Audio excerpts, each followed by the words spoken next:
Chapter 4. Raskolnikov went straight to the house on the canal bank where Sonia lived. It was an old greenhouse of 3 stories. He found the porter and obtained from him vague directions as to the whereabouts of Kapernaumov, the tailor. Having found in the corner of the courtyard the entrance to the dark and narrow staircase, he mounted to the 2nd floor and came out into a gallery that ran round the whole 2nd story over the yard. While he was wandering in the darkness, uncertain where to turn for Kapernaumov's store, a door opened 3 paces from him. He mechanically took hold of it. "Who is there?" a woman's voice asked uneasily. "It's I. Come to see you," answered Raskolnikov, and he walked into the tiny entry. On a broken chair stood a candle in a battered copper candlestick. "It's you! Good heavens!" cried Sonia weakly, and she stood rooted to the spot. "Which is your room? This way?" And Raskolnikov, trying not to look at her, hastened in. A minute later Sonia, too, came in with the candle, set down the candlestick and, completely disconcerted, stood before him inexpressibly agitated and apparently frightened by his unexpected visit. The color rushed suddenly to her pale face and tears came into her eyes. She felt sick and ashamed and happy, too. Raskolnikov turned away quickly and sat on a chair by the table. He scanned the room in a rapid glance. It was a large but exceedingly low-pitched room, the only one let by the Kapernaumovs, to whose rooms a closed door led in the wall on the left. In the opposite side on the right-hand wall was another door, always kept locked. That led to the next flat, which formed a separate lodging. Sonia's room looked like a barn. It was a very irregular quadrangle and this gave it a grotesque appearance. A wall with 3 windows looking out onto the canal ran aslant so that one corner formed a very acute angle, and it was difficult to see in it without very strong light. The other corner was disproportionately obtuse. There was scarcely any furniture in the big room. In the corner on the right was a bedstead, beside it, nearest the door, a chair. A plain, deal table covered by a blue cloth stood against the same wall, close to the door into the other flat. 2 rush-bottom chairs stood by the table. On the opposite wall near the acute angle stood a small plain wooden chest of drawers looking, as it were, lost in a desert. That was all there was in the room. The yellow, scratched and shabby wallpaper was black in the corners. It must have been damp and full of fumes in the winter. There was every sign of poverty, even the bedstead had no curtain. Sonia looked in silence at her visitor, who was so attentively and unceremoniously scrutinizing her room, and even began at last to tremble with terror, as though she was standing before her judge and the arbiter of her destinies. "I am late. It's 11, isn't it?" he asked, still not lifting his eyes. "Yes," muttered Sonia. "Oh yes, it is," she added, hastily, as though in that lay her means of escape. "My landlady's clock has just struck. I heard it myself." "I've come to you for the last time," Raskolnikov went on gloomily, "although this was the first time. I may perhaps not see you again." "Are you going away?" "I don't know. Tomorrow." "Then you are not coming to Katerina Ivanovna tomorrow?" Sonia's voice shook. "I don't know. I shall know tomorrow morning. Never mind that, I've come to say one word." He raised his brooding eyes to her and suddenly noticed that he was sitting down while she was all the while standing before him. "Why are you standing? Sit down," he said in a changed voice, gentle and friendly. She sat down. He looked kindly and almost compassionately at her. "How thin you are! What a hand! Quite transparent, like a dead hand." He took her hand. Sonia smiled faintly. "I have always been like that," she said. "Even when you lived at home?" "Yes. Of course, you were," he added abruptly, and the expression of his face and the sound of his voice changed again suddenly. He looked round him once more. "You rent this room from the Kapernaumovs?" "Yes." "They live there, through that door?" "Yes. They have another room like this." "All in one room?" "Yes." "I should be afraid in your room at night," he observed gloomily. "They are very good people, very kind," answered Sonia, who still seemed bewildered, "and all the furniture, everything is theirs. And they are very kind, and the children, too, often come to see me." "They all stammer, don't they?" Yes. He stammers and he's lame. And his wife, too. It's not exactly that she stammers, but she can't speak plainly. She is a very kind woman. And he used to be a house serf. And there are 7 children. And it's only the eldest one that stammers and the others are simply ill. But they don't stammer. But where did you hear about them? She added with some surprise. Your father told me, then. He told me all about you. And how you went out at 6 o'clock and came back at 9, and how Katerina Ivanovna knelt down by your bed. Sonia was confused. I fancied I saw him today, she whispered hesitatingly. Whom? Father. I was walking in the street, out there at the corner, about 10 o'clock, and he seemed to be walking in front. It looked just like him. I wanted to go to Katerina Ivanovna. You were walking in the streets? Yes, Sonia whispered abruptly, again overcome with confusion and looking down. Katerina Ivanovna used to beat you, I dare say? Oh no, what are you saying? No. Sonia looked at him almost with dismay. You love her, then? Love her? Of course, said Sonia with plaintive emphasis, and she clasped her hands in distress. Ah, you don't. If you only knew. You see, she is quite like a child. Her mind is quite unhinged, you see. From sorrow. And how clever she used to be. How generous. How kind. Ah, you don't understand, you don't understand. Sonia said this as though in despair, wringing her hands in excitement and distress. Her pale cheeks flushed, there was a look of anguish in her eyes. It was clear that she was stirred to the very depths, that she was longing to speak, to champion, to express something. A sort of insatiable compassion, if one may so express it, was reflected in every feature of her face. Beat me? How can you? Good heavens, beat me. And if she did beat me, what then? What of it? You know nothing, nothing about it. She is so unhappy. Ah, how unhappy. And ill. She is seeking righteousness, she is pure. She has such faith that there must be righteousness everywhere, and she expects it. And if you were to torture her, she wouldn't do wrong. She doesn't see that it's impossible for people to be righteous, and she is angry at it. Like a child, like a child. She is good. And what will happen to you? Sonia looked at him inquiringly. They are left on your hands, you see. They were all on your hands before, though. And your father came to you to beg for drink. Well, how will it be now? I don't know, Sonia articulated mournfully. Will they stay there? I don't know. They are in debt for the lodging, but the landlady, I hear, said today that she wanted to get rid of them, and Katerina Ivanovna says that she won't stay another minute. How is it she is so bold? She relies upon you? Oh, no, don't talk like that. We are one, we live like one. Sonia was agitated again and even angry, as though a canary or some other little bird were to be angry. And what could she do? What could she do? She persisted, getting hot and excited. And how she cried today. Her mind is unhinged, haven't you noticed it? At one minute she is worrying like a child that everything should be right tomorrow, the lunch and all that. Then she is wringing her hands, spitting blood, weeping, and all at once she will begin knocking her head against the wall, in despair. Then she will be comforted again.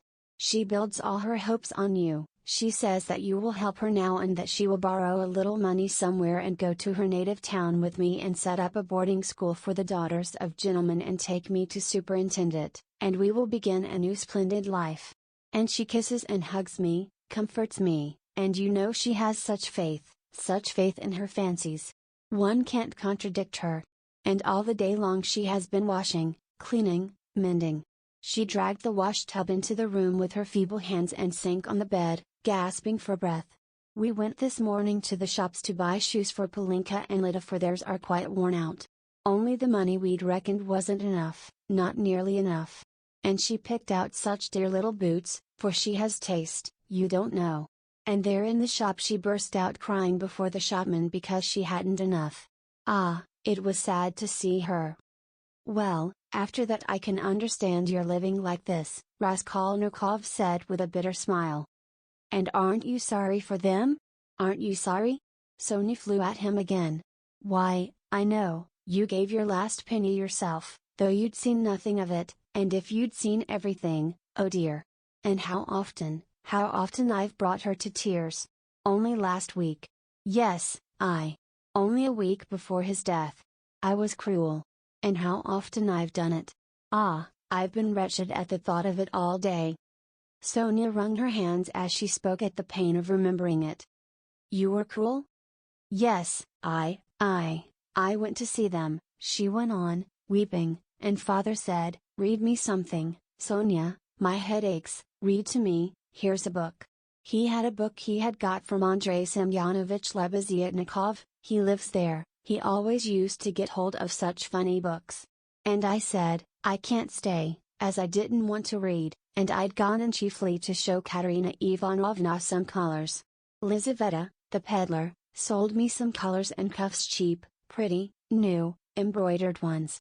Katerina Ivanovna liked them very much, she put them on and looked at herself in the glass and was delighted with them. Make me a present of them, Sonia, she said, please do. Please do, she said, she wanted them so much. And when could she wear them? They just reminded her of her old happy days. She looked at herself in the glass, admired herself, and she has no clothes at all, no things of her own, hasn't had all these years. And she never asks anyone for anything, she is proud, she'd sooner give away everything. And these she asked for, she liked them so much. And I was sorry to give them. What use are they to you, Katerina Ivanovna? I said. I spoke like that to her, I ought not to have said that. She gave me such a look. And she was so grieved at my refusing her. And it was so sad to see. And she was not grieved for the collars, but for my refusing, I saw that. Ah, if only I could bring it all back, change it, take back those words. Ah, if I. But it's nothing to you. Did you know Lizaveta, the peddler? Yes. Did you know her? Sonia asked with some surprise.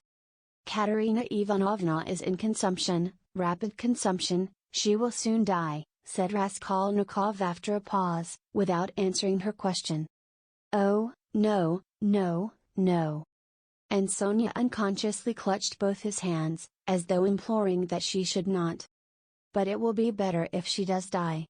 No, not better, not at all better. Sonia unconsciously repeated in dismay. And the children? What can you do except take them to live with you? Oh, I don't know, cried Sonia, almost in despair, and she put her hands to her head. It was evident that that idea had very often occurred to her before and he had only roused it again. And, what, if even now, while Katerina Ivanovna is alive, you get ill and are taken to the hospital, what will happen then? He persisted pitilessly.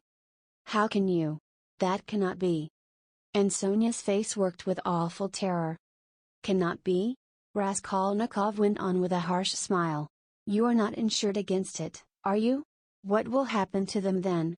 They will be in the street, all of them, she will cough and beg and knock her head against some wall, as she did today, and the children will cry. Then she will fall down, be taken to the police station and to the hospital, she will die, and the children. Oh, no. God will not let it be. Broke at last from Sonia's overburdened bosom. She listened, looking imploringly at him, clasping her hands in dumb entreaty, as though it all depended upon him. Raskolnikov got up and began to walk about the room. A minute passed. Sonia was standing with her hands and her head hanging in terrible dejection. And can't you save? Put by for a rainy day? He asked, stopping suddenly before her. No, whispered Sonia. Of course not. Have you tried? He added almost ironically. Yes. And it didn't come off. Of course not. No need to ask. And again he paced the room. Another minute passed. You don't get money every day? Sonia was more confused than ever and color rushed into her face again. No, she whispered with a painful effort. It will be the same with Polinka, no doubt, he said suddenly. No, no. It can't be, no, Sonia cried aloud in desperation, as though she had been stabbed. God would not allow anything so awful. He lets others come to it. No, no. God will protect her, God. She repeated beside herself. But, perhaps, there is no God at all, Raskolnikov answered with a sort of malignance, laughed and looked at her. Sonia's face suddenly changed, a tremor passed over it. She looked at him with unutterable reproach, tried to say something, but could not speak and broke into bitter sobs, hiding her face in her hands. You say Katerina Ivanovna's mind is unhinged, your own mind is unhinged, he said after a brief silence. 5 minutes passed. He still paced up and down the room in silence, not looking at her. At last he went up to her, his eyes glittered. He put his 2 hands on her shoulders and looked straight into her tearful face. His eyes were hard, feverish and piercing, his lips were twitching. All at once he bent down quickly and dropping to the ground, kissed her foot. Sonia drew back from him as from a madman. And certainly he looked like a madman. What are you doing to me? She muttered, turning pale, and a sudden anguish clutched at her heart. He stood up at once. I did not bow down to you, I bow down to all the suffering of humanity, he said wildly and walked away to the window. Listen, he added, turning to her a minute later. I said just now to an insolent man that he was not worth your little finger. And that I did my sister honor making her sit beside you. Ack, you said that to them. And in her presence? Cried Sonia, frightened. Sit down with me. An honor. Why, I'm dishonorable. Ah, why did you say that? It was not because of your dishonor and your sin I said that of you, but because of your great suffering. But you are a great sinner, that's true, he added almost solemnly, and your worst sin is that you have destroyed and betrayed yourself for nothing. Isn't that fearful?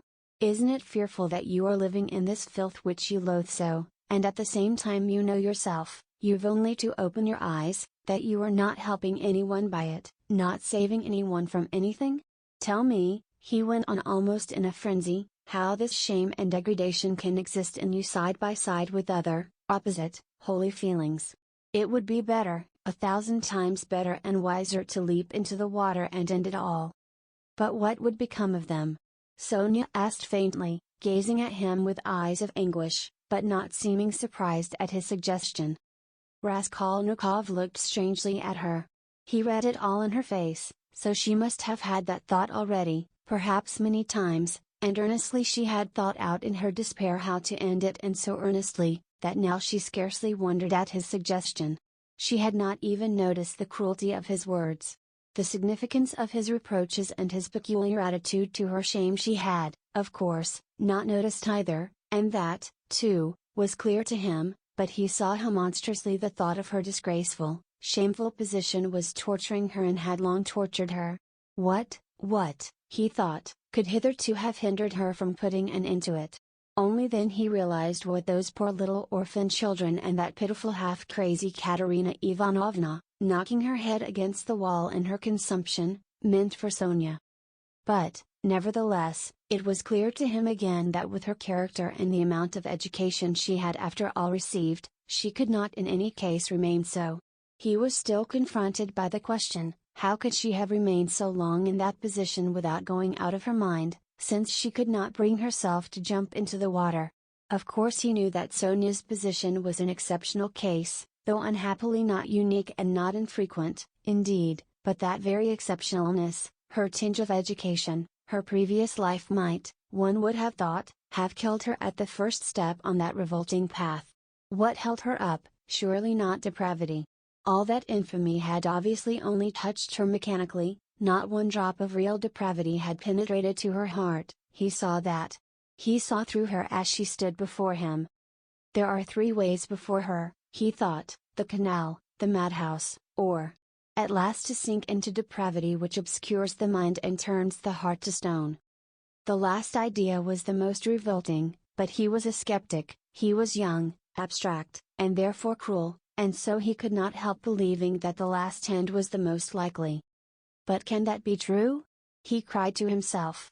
Can that creature who has still preserved the purity of her spirit be consciously drawn at last into that sink of filth and iniquity? Can the process already have begun?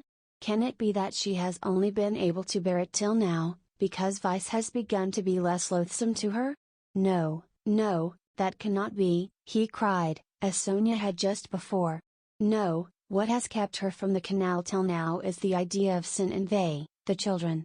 And if she has not gone out of her mind. But who says she has not gone out of her mind? Is she in her senses?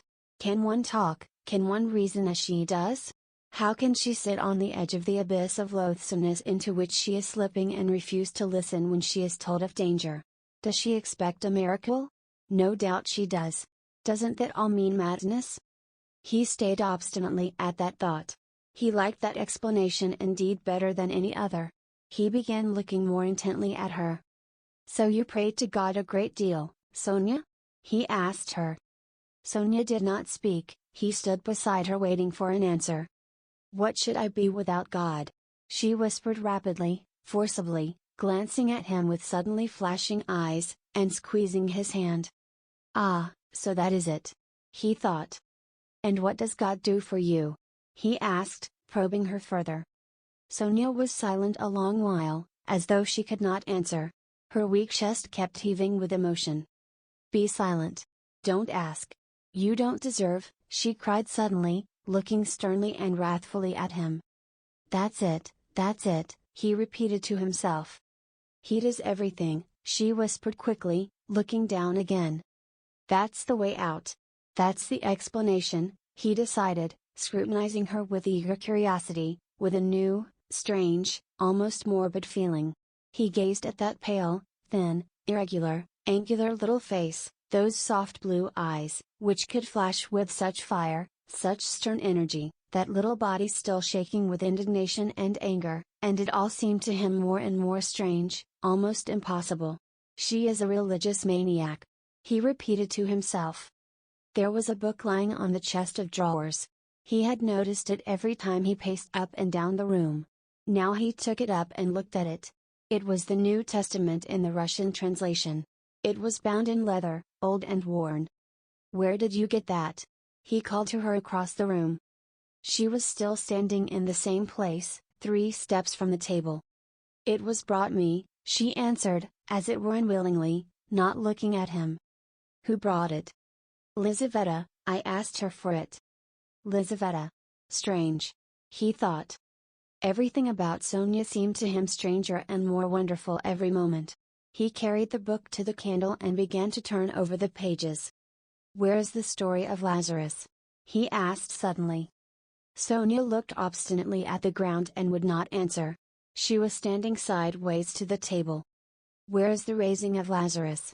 Find it for me, Sonia. She stole a glance at him. You are not looking in the right place. It's in the 4th Gospel, she whispered sternly, without looking at him. Find it and read it to me, he said. He sat down with his elbow on the table, leaned his head on his hand and looked away sullenly, prepared to listen. In 3 weeks' time they'll welcome me in the madhouse. I shall be there if I am not in a worse place, he muttered to himself. Sonia heard Raskolnikov's request distrustfully and moved hesitatingly to the table. She took the book however. Haven't you read it? She asked, looking up at him across the table. Her voice became sterner and sterner. Long ago. When I was at school. Read. And haven't you heard it in church? I haven't been. Do you often go? No, whispered Sonia. Raskolnikov smiled. I understand. And you won't go to your father's funeral tomorrow? Yes, I shall. I was at church last week, too. I had a requiem service. For whom? For Lizaveta. She was killed with an axe. His nerves were more and more strained.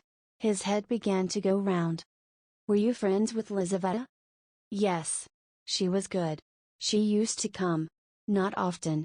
She couldn't. We used to read together and talk. She will see God. The last phrase sounded strange in his ears.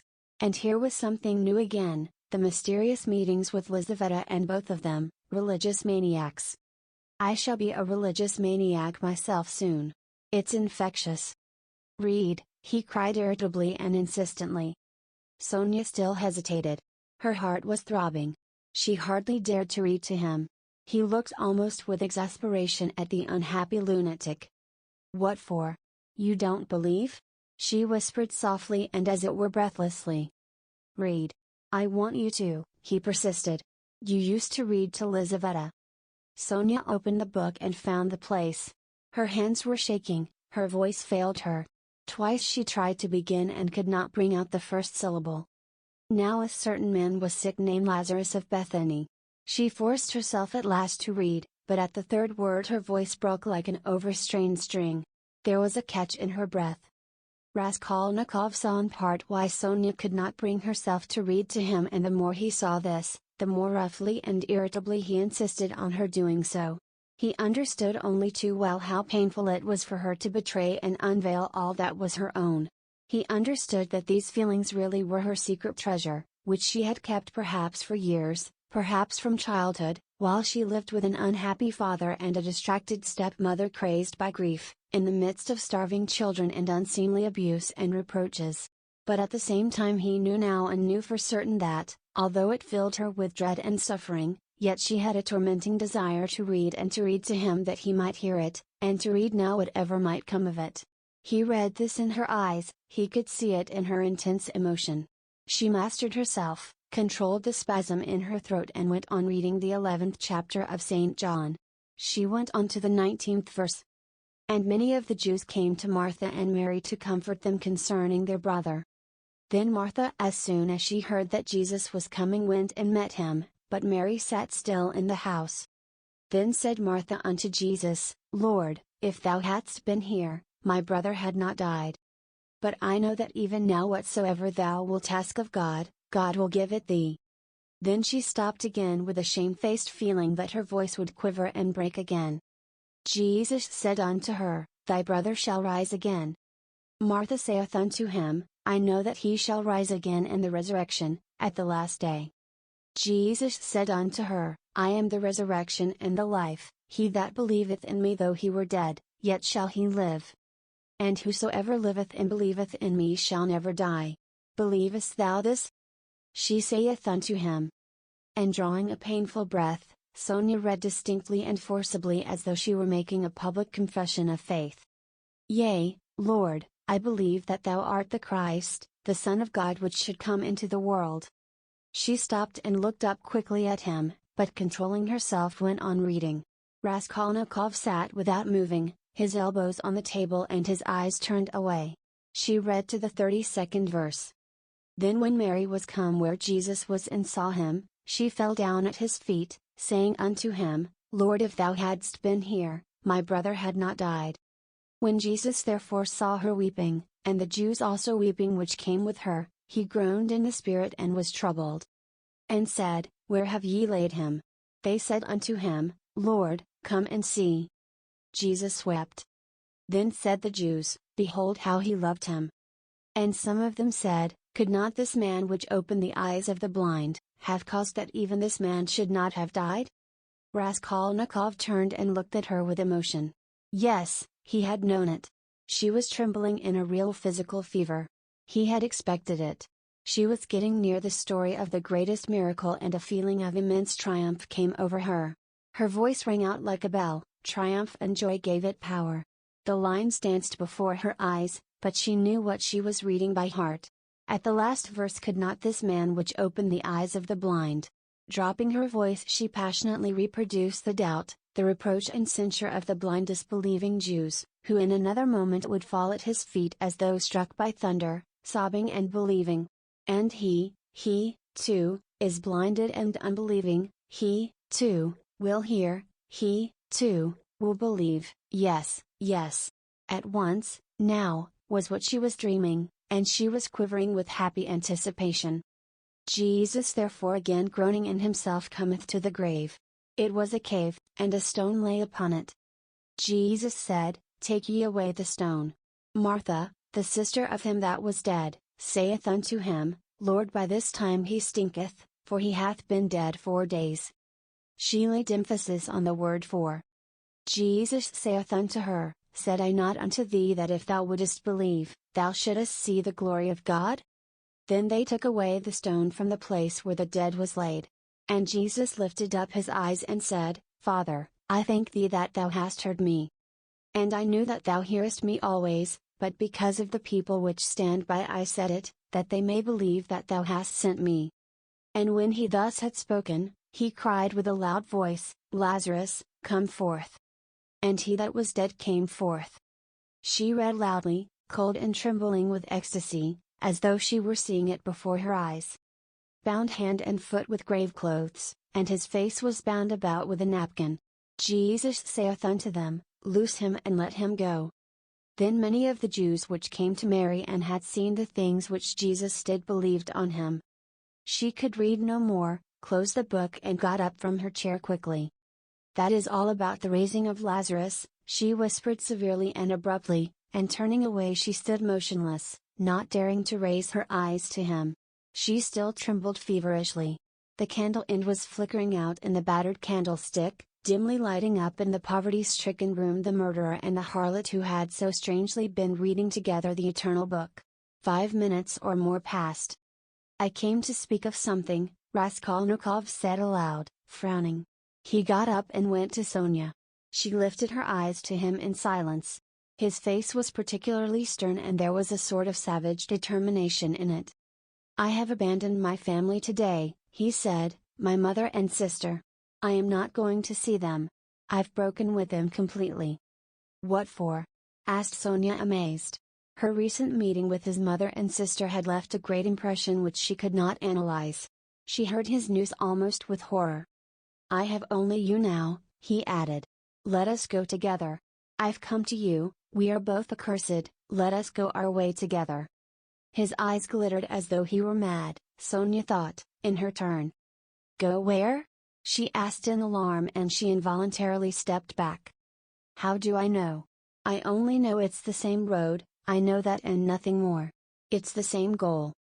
She looked at him and understood nothing. She knew only that he was terribly, infinitely unhappy. No one of them will understand, if you tell them, but I have understood. I need you, that is why I have come to you. I don't understand, whispered Sonya. You'll understand later. Haven't you done the same? You, too, have transgressed. Have had the strength to transgress. You have laid hands on yourself, you have destroyed a life. Your own, it's all the same. You might have lived in spirit and understanding, but you'll end in the Haymarket. But you won't be able to stand it, and if you remain alone you'll go out of your mind like me. You are like a mad creature already. So we must go together on the same road. Let us go. What for? What's all this for? Said Sonya, strangely and violently agitated by his words. What for? Because you can't remain like this, that's why. You must look things straight in the face at last, and not weep like a child and cry that God won't allow it. What will happen, if you should really be taken to the hospital tomorrow? She is mad and in consumption, she'll soon die and the children? Do you mean to tell me Belinka won't come to grief? Haven't you seen children here at the street corners sent out by their mothers to beg? I found out where those mothers live and in what surroundings. Children can't remain children there. At 7 the child is vicious and a thief. Yet children, you know, are the image of Christ, theirs is the kingdom of heaven. He bade us honor and love them, they are the humanity of the future. What's to be done, what's to be done? Repeated Sonya, weeping hysterically and wringing her hands. What's to be done? Break what must be broken, once for all, that's all, and take the suffering on oneself. What, you don't understand. You'll understand later. Freedom and power, and above all, power. Over all trembling creation and all the ant heap. That's the goal, remember that. That's my farewell message. Perhaps it's the last time I shall speak to you. If I don't come tomorrow, you'll hear of it all, and then remember these words. And someday later on, in years to come, you'll understand perhaps what they meant. If I come tomorrow, I'll tell you who killed Lizaveta. Goodbye. Sonya started with terror. Why, do you know who killed her? She asked, chilled with horror, looking wildly at him. I know and will tell. You, only you. I have chosen you out. I'm not coming to you to ask forgiveness, but simply to tell you. I chose you out long ago to hear this, when your father talked of you and when Lizaveta was alive, I thought of it. Goodbye, don't shake hands. Tomorrow. He went out. Sonia gazed at him as at a madman. But she herself was like one insane and felt it. Her head was going round. Good heavens, how does he know who killed Lizaveta? What did those words mean? It's awful. But at the same time the idea did not enter her head, not for a moment. Oh, he must be terribly unhappy. He has abandoned his mother and sister. What for? What has happened? And what had he in his mind? What did he say to her? He had kissed her foot and said, yes, he had said it clearly, that he could not live without her. Oh, merciful heavens! Sonia spent the whole night feverish and delirious. She jumped up from time to time, wept and wrung her hands, then sank again into feverish sleep and dreamt of Polinka, Katerina Ivanovna, and Lizaveta, of reading the Gospel and him with pale face, with burning eyes, kissing her feet, weeping. On the other side of the door on the right, which divided Sonia's room from Madame Reslick's flat, was a room which had long stood empty. A card was fixed on the gate and a notice stuck in the windows over the canal advertising it to let. Sonia had long been accustomed to the rooms being uninhabited. But all that time Mr. Svidrigailov had been standing, listening at the door of the empty room. When Raskolnikov went out he stood still, thought a moment, went on tiptoe to his own room which adjoined the empty one, brought a chair and noiselessly carried it to the door that led to Sonia's room. The conversation had struck him as interesting and remarkable, and he had greatly enjoyed it, so much so that he brought a chair that he might not in the future, tomorrow, for instance, have to endure the inconvenience of standing a whole hour, but might listen in comfort. Chapter 5. When next morning at 11 o'clock punctually Raskolnikov went into the department of the investigation of criminal causes and sent his name into Porfiry Petrovitch, he was surprised at being kept waiting so long. It was at least 10 minutes before he was summoned. He had expected that they would pounce upon him. But he stood in the waiting room, and people, who apparently had nothing to do with him, were continually passing to and fro before him. In the next room, which looked like an office, several clerks were sitting writing, and obviously they had no notion who or what Raskolnikov might be. He looked uneasily and suspiciously about him to see whether there was not some guard, some mysterious watch being kept on him to prevent his escape. But there was nothing of the sort. He saw only the faces of clerks absorbed in petty details, then other people. No one seemed to have any concern with him. He might go where he liked for them.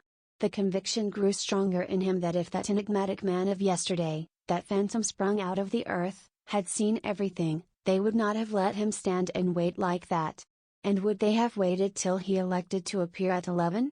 Either the man had not yet given information, or simply he knew nothing, had seen nothing, and how could he have seen anything? And so all that had happened to him the day before was again a phantom exaggerated by his sick and overstrained imagination. This conjecture had begun to grow strong the day before, in the midst of all his alarm and despair. Thinking it all over now and preparing for a fresh conflict, he was suddenly aware that he was trembling, and he felt a rush of indignation at the thought that he was trembling with fear at facing that hateful Porfiry Petrovitch. What he dreaded above all was meeting that man again. He hated him with an intense, unmitigated hatred and was afraid his hatred might betray him. His indignation was such that he ceased trembling at once. He made ready to go in with a cold and arrogant bearing and vowed to himself to keep as silent as possible, to watch and listen and for once at least to control his overstrained nerves. At that moment he was summoned to Porfiry Petrovitch. He found Porfiry Petrovitch alone in his study. His study was a room neither large nor small, furnished with a large writing table, that stood before a sofa, upholstered in checked material, a bureau, a bookcase in the corner and several chairs, all government furniture, of polished yellow wood. In the further wall there was a closed door, beyond it there were no doubt other rooms. On Raskolnikov's entrance Porfiry Petrovitch had at once closed the door by which he had come in and they remained alone. He met his visitor with an apparently genial and good-tempered air, and it was only after a few minutes that Raskolnikov saw signs of a certain awkwardness in him, as though he had been thrown out of his reckoning or caught in something very secret. "Ah, my dear fellow! Here you are. In our domain," began Porfiry, holding out both hands to him. "Come, sit down, old man. Or perhaps you don't like to be called my dear fellow and old man Tout-court? Please don't think it too familiar. Here, on the sofa. Raskolnikov sat down, keeping his eyes fixed on him. In our domain, the apologies for familiarity, the French phrase Tout-court, were all characteristic signs. He held out both hands to me, but he did not give me one. He drew it back in time, struck him suspiciously. Both were watching each other, but when their eyes met, quick as lightning they looked away. I brought you this paper. About the watch. Here it is. Is it all right or shall I copy it again? What? A paper? Yes, yes, don't be uneasy, it's all right, Porfiry Petrovitch said as though in haste, and after he had said it he took the paper and looked at it. Yes, it's all right. Nothing more is needed, he declared with the same rapidity, and he laid the paper on the table. A minute later, when he was talking of something else, he took it from the table and put it on his bureau. I believe you said yesterday you would like to question me. Formally. About my acquaintance with the murdered woman? Raskolnikov was beginning again. Why did I put in I believe passed through his mind in a flash. Why am I so uneasy at having put in that I believe? Came in a second flash. And he suddenly felt that his uneasiness at the mere contact with Porfiry, at the first words, at the first looks, had grown in an instant to monstrous proportions, and that this was fearfully dangerous. His nerves were quivering, his emotion was increasing. It's bad, it's bad. I shall say too much again. Yes, yes, yes. There's no hurry, muttered Porfiry Petrovitch, moving to and fro about the table without any apparent aim, as it were making dashes towards the window, the bureau and the table, at one moment avoiding Raskolnikov's suspicious glance, then again standing still and looking him straight in the face. His fat round little figure looked very strange, like a ball rolling from one side to the other and rebounding back. We've plenty of time. Do you smoke? Have you your own? Here, a cigarette. He went on, offering his visitor a cigarette. You know I am receiving you here, but my own quarters are through there, you know, my government quarters. But I am living outside for the time, I had to have some repairs done here. It's almost finished now. Government quarters, you know, are a capital thing. Eh, what do you think? Yes, a capital thing, answered Raskolnikov, looking at him almost ironically. A capital thing, repeated Porfiry Petrovitch, as though he had just thought of something quite different. Yes, a capital thing, he almost shouted at last, suddenly staring at Raskolnikov and stopping short 2 steps from him. This stupid repetition was too incongruous in its ineptitude with the serious, brooding and enigmatic glance he turned upon his visitor. But this stirred Raskolnikov's spleen more than ever, and he could not resist an ironical and rather incautious challenge. Tell me, please, he asked suddenly, looking almost insolently at him and taking a kind of pleasure in his own insolence. I believe it's a sort of legal rule, a sort of legal tradition, for all investigating lawyers, to begin their attack from afar, with a trivial, or at least an irrelevant subject, so as to encourage, or rather, to divert the man they are cross-examining, to disarm his caution, and then all at once to give him an unexpected knock-down blow with some fatal question. Isn't that so? It's a sacred tradition, mentioned, I fancy, in all the manuals of the art? Yes, yes. Why, do you imagine that was why I spoke about government quarters? Eh? And as he said this, Porfiry Petrovitch screwed up his eyes and winked, a good-humored, crafty look passed over his face. The wrinkles on his forehead were smoothed out, his eyes contracted, his features broadened, and he suddenly went off into a nervous prolonged laugh, shaking all over and looking Raskolnikov straight in the face. The latter forced himself to laugh, too, but when Porfiry, seeing that he was laughing, broke into such a guffaw that he turned almost crimson, Raskolnikov's repulsion overcame all precaution, he left off laughing, scowled and stared with hatred at Porfiry, keeping his eyes fixed on him while his intentionally prolonged laughter lasted. There was lack of precaution on both sides, however, for Porfiry Petrovitch seemed to be laughing in his visitor's face and to be very little disturbed at the annoyance with which the visitor received it. The latter fact was very significant in Raskolnikov's eyes, He saw that Porfiry Petrovitch had not been embarrassed just before either, but that he, Raskolnikov, had perhaps fallen into a trap, that there must be something, some motive here unknown to him, that, perhaps, everything was in readiness and in another moment it would break upon him. He went straight to the point at once, rose from his seat and took his cap. "Porfiry Petrovitch," he began resolutely, though with considerable irritation, "yesterday you expressed a desire that I should come to you for some inquiries." He laid special stress on the word inquiries. "I have come, and if you have anything to ask me, ask it, and if not, allow me to withdraw. I have no time to spare. I have to be at the funeral of that man who was run over, of whom you know also," he added, feeling angry at once at having made this addition and more irritated at his anger. "I am sick of it all, do you hear? And have long been. It's partly what made me ill. In short," he shouted, feeling that the phrase about his illness was still more out of place, "in short, kindly examine me or let me go, at once. And if you must examine me, do so in the proper form. I will not allow you to do so otherwise, and so meanwhile, goodbye, as we have evidently nothing to keep us now." "Good heavens! What do you mean? What shall I question you about?" cackled Porfiry Petrovitch with a change of tone, instantly leaving off laughing. "Please don't disturb yourself," he began fidgeting from place to place and fussily making Raskolnikov sit down. "There's no hurry, it's all nonsense. Oh, no, I'm very glad you've come to see me at last. I look upon you simply as a visitor. And as for my confounded laughter, please excuse it, Rodion Romanovitch." "Rodion Romanovitch? That is your name? It's my nerves, you tickled me so with your witty observation. I assure you, sometimes I shake with laughter like an India rubber ball for half an hour at a time. I'm often afraid of an attack of paralysis. Do sit down. Please do, or I shall think you are angry." Raskolnikov did not speak, he listened, watching him, still frowning angrily. He did sit down, but still held his cap. "I must tell you one thing about myself, my dear Rodion Romanovitch," Porfiry Petrovitch continued, moving about the room and again avoiding his visitor's eyes. "You see, I'm a bachelor, a man of no consequence and not used to society. Besides, I have nothing before me, I'm running to seed end.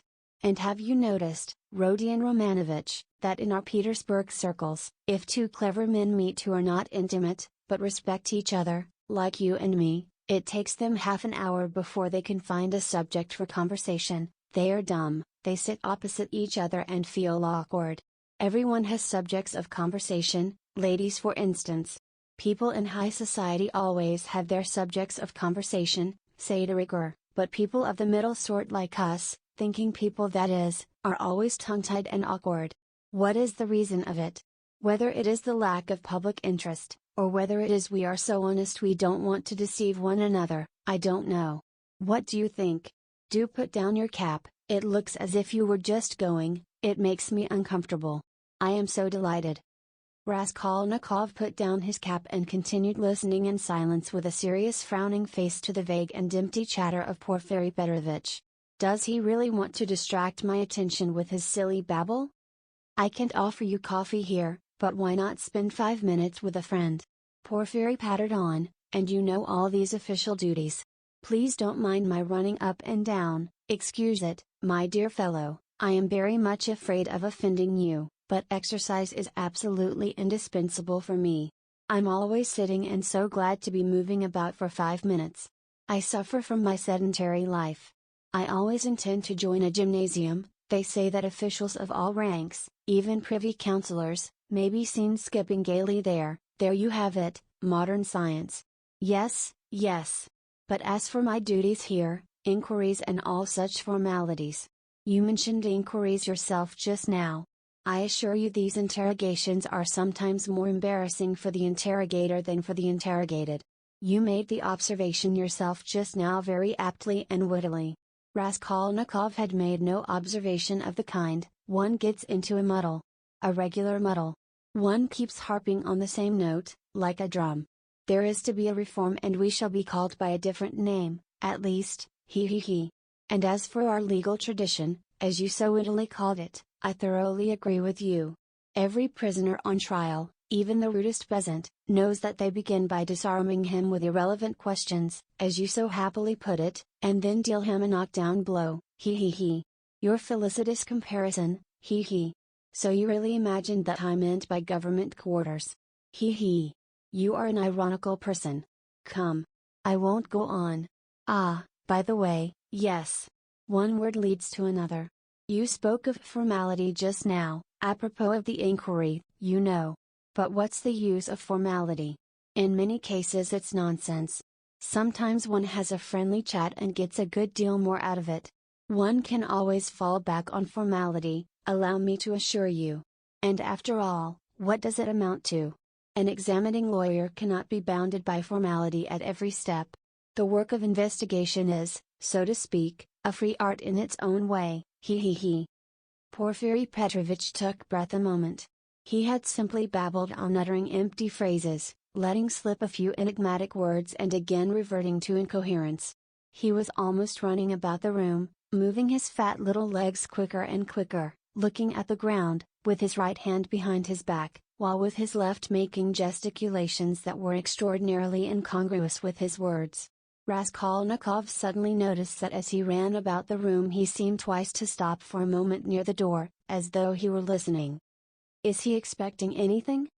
You are certainly quite right about it, Porfiry began gaily, looking with extraordinary simplicity at Raskolnikov, which startled him and instantly put him on his guard. Certainly quite right in laughing so wittily at our legal forms, he. Some of these elaborate psychological methods are exceedingly ridiculous and perhaps useless, if one adheres too closely to the forms. Yes. I am talking of forms again. Well, if I recognize, or more strictly speaking, if I suspect someone or other to be a criminal in any case entrusted to me. You're reading for the law, of course, Rodion Romanovich? Yes, I was. Well, then it is a precedent for you for the future, though don't suppose I should venture to instruct you after the articles you publish about crime. No, I simply make bold to state it by way of fact. If I took this man or that for a criminal, why, I ask, should I worry him prematurely, even though I had evidence against him? In one case I may be bound, for instance, to arrest a man at once, but another may be in quite a different position, you know, so why shouldn't I let him walk about the town a bit? He. But I see you don't quite understand, so I'll give you a clear example. If I put him in prison too soon, I may very likely give him, so to speak, moral support, he. You're laughing? Raskolnikov had no idea of laughing. He was sitting with compressed lips, his feverish eyes fixed on Porfiry Petrovitch's. Yet that is the case, with some types especially, for men are so different. You say evidence. Well, there may be evidence. But evidence, you know, can generally be taken two ways. I am an examining lawyer and a weak man, I confess it. I should like to make a proof, so to say, mathematically clear. I should like to make a chain of evidence such as twice 2 or 4, it ought to be a direct, irrefutable proof. And if I shut him up too soon, even though I might be convinced he was the man, I should very likely be depriving myself of the means of getting further evidence against him. And how? By giving him, so to speak, a definite position, I shall put him out of suspense and set his mind at rest, so that he will retreat into his shell. They say that at Sevastopol, soon after Alma, the clever people were in a terrible fright that the enemy would attack openly and take Sevastopol at once. But when they saw that the enemy preferred a regular siege, they were delighted, I am told, and reassured, for the thing would drag on for 2 months at least. You're laughing, you don't believe me again? Of course, you're right, too. You're right. These are special cases, I admit. But you must observe this, my dear Rodion Romanovich, the general case, the case for which all legal forms and rules are intended, for which they are calculated and laid down in books, does not exist at all, for the reason that every case, every crime, for instance, so soon as it actually occurs, at once becomes a thoroughly special case and sometimes a case unlike any that's gone before. Very comic cases of that sort sometimes occur. If I leave one man quite alone, if I don't touch him and don't worry him, but let him know or at least suspect every moment that I know all about it and am watching him day and night, and if he is in continual suspicion and terror, he'll be bound to lose his head.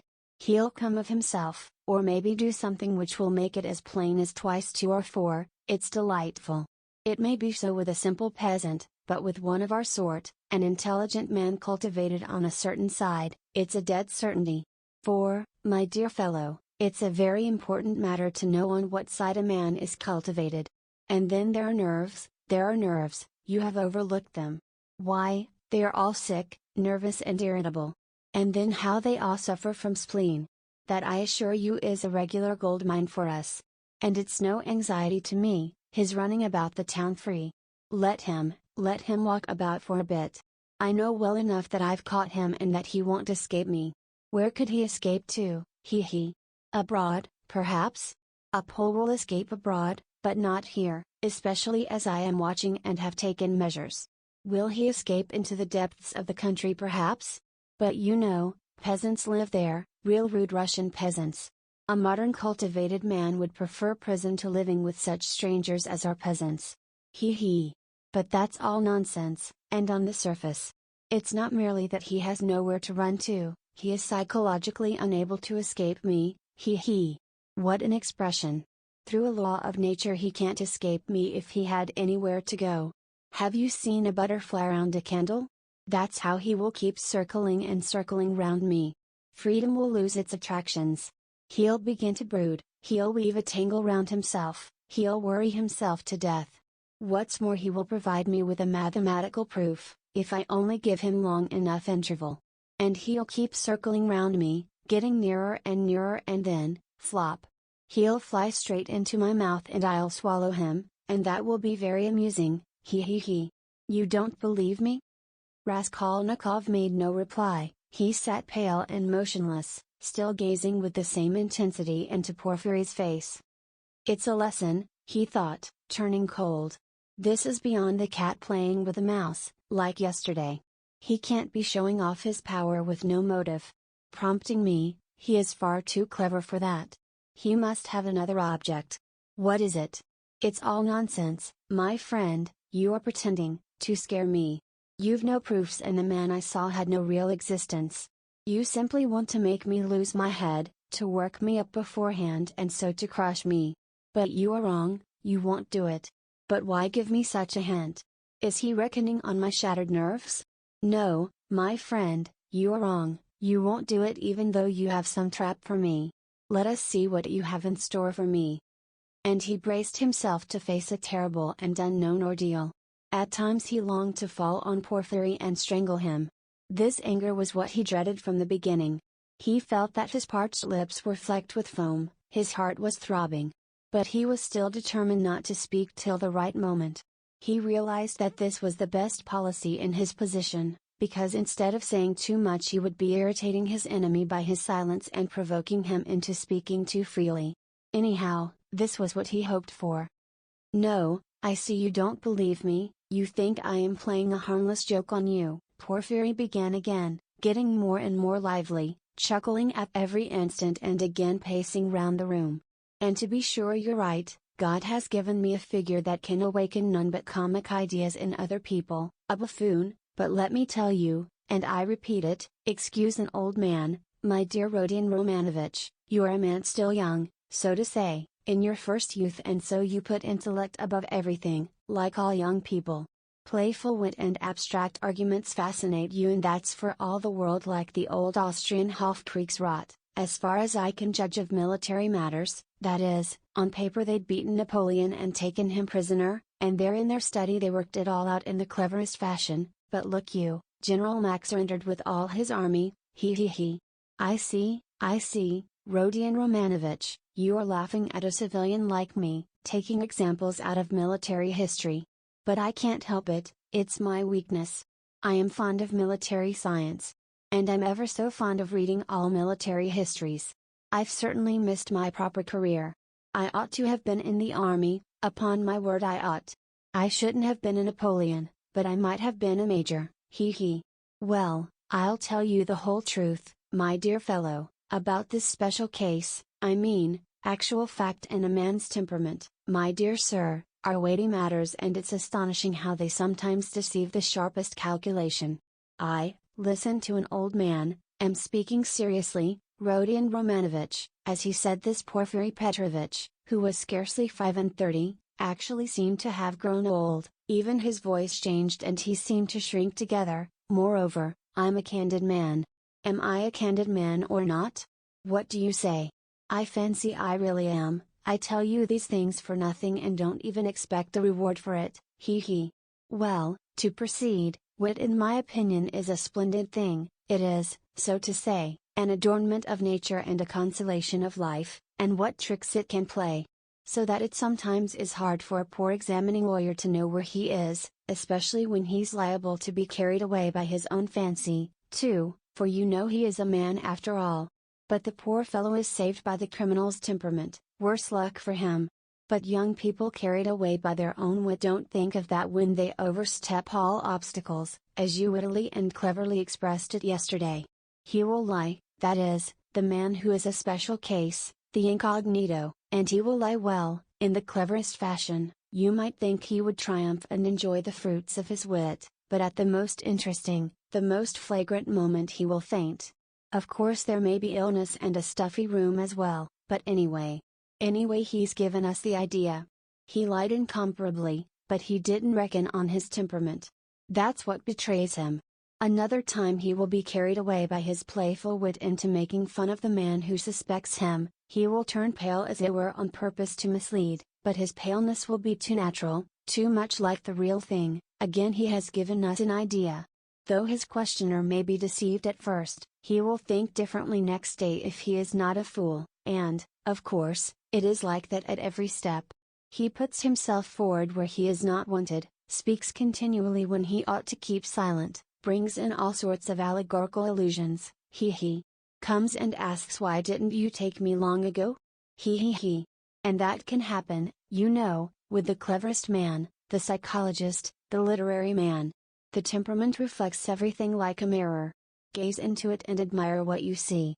But why are you so pale, Rodion Romanovich? Is the room stuffy? Shall I open the window? "Oh, don't trouble, please," cried Raskolnikov, and he suddenly broke into a laugh. "Please don't trouble." Porfiry stood facing him, paused a moment, and suddenly he too laughed. Raskolnikov got up from the sofa, abruptly checking his hysterical laughter. "Porfiry Petrovitch," he began, speaking loudly and distinctly, though his legs trembled and he could scarcely stand. "I see clearly at last that you actually suspect me of murdering that old woman and her sister Lizaveta. Let me tell you for my part that I am sick of this. If you find that you have a right to prosecute me legally, to arrest me, then prosecute me, arrest me. But I will not let myself be jeered at to my face and worried." His lips trembled, his eyes glowed with fury, and he could not restrain his voice. "I won't allow it," he shouted, bringing his fist down on the table. "Do you hear that, Porfiry Petrovitch? I won't allow it." "Good heavens! What does it mean?" cried Porfiry Petrovitch, apparently quite frightened. "Rodion Romanovich, my dear fellow, what is the matter with you?" "I won't allow it," Raskolnikov shouted again. "Hush, my dear man. They'll hear and come in. Just think, what could we say to them?" Porfiry Petrovitch whispered in horror, bringing his face close to Raskolnikov's. "I won't allow it, I won't allow it," Raskolnikov repeated mechanically, but he too spoke in a sudden whisper. Porfiry turned quickly and ran to open the window. "Some fresh air. And you must have some water, my dear fellow. You're ill."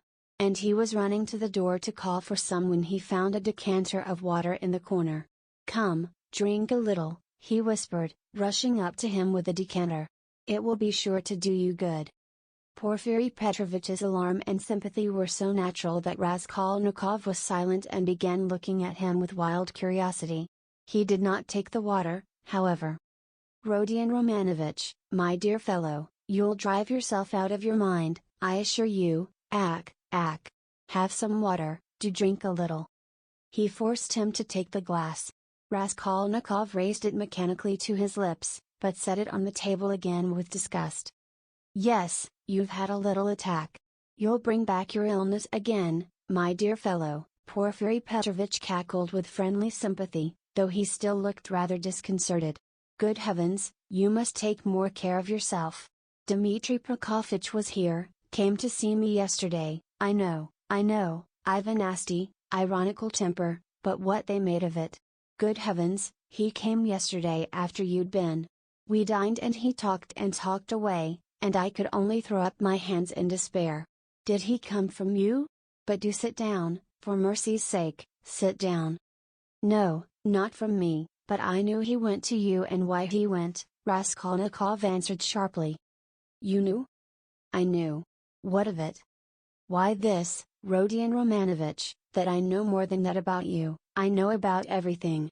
I know how you went to take a flat at night when it was dark, and how you rang the bell and asked about the blood, so that the workman and the porter did not know what to make of it. Yes, I understand your state of mind at that time. But you'll drive yourself mad like that, upon my word. You'll lose your head. You're full of generous indignation at the wrongs you've received, first from destiny, and then from the police officers, and so you rush from one thing to another to force them to speak out and make an end of it all, because you are sick of all this suspicion and foolishness. That's so, isn't it? I have guessed how you feel, haven't I? Only in that way you'll lose your head, and Razumian's, too. He's too good a man for such a position, you must know that. You're ill and he is good, and your illness is infectious for him. I'll tell you about it when you are more yourself. But do sit down, for goodness sake. Please rest, you look shocking, do sit down." Raskolnikov sat down. He no longer shivered, he was hot all over.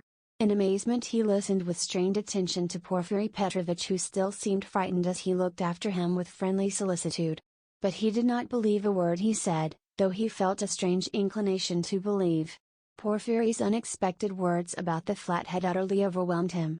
"How can it be, he knows about the flat then," he thought suddenly, "and he tells it me himself?"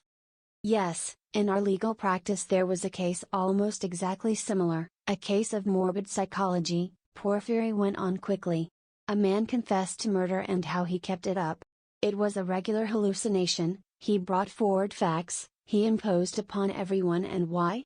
He had been partly, but only partly, unintentionally the cause of the murder, and when he knew that he had given the murderers the opportunity, he sank into dejection, it got on his mind and turned his brain, he began imagining things, and he persuaded himself that he was the murderer.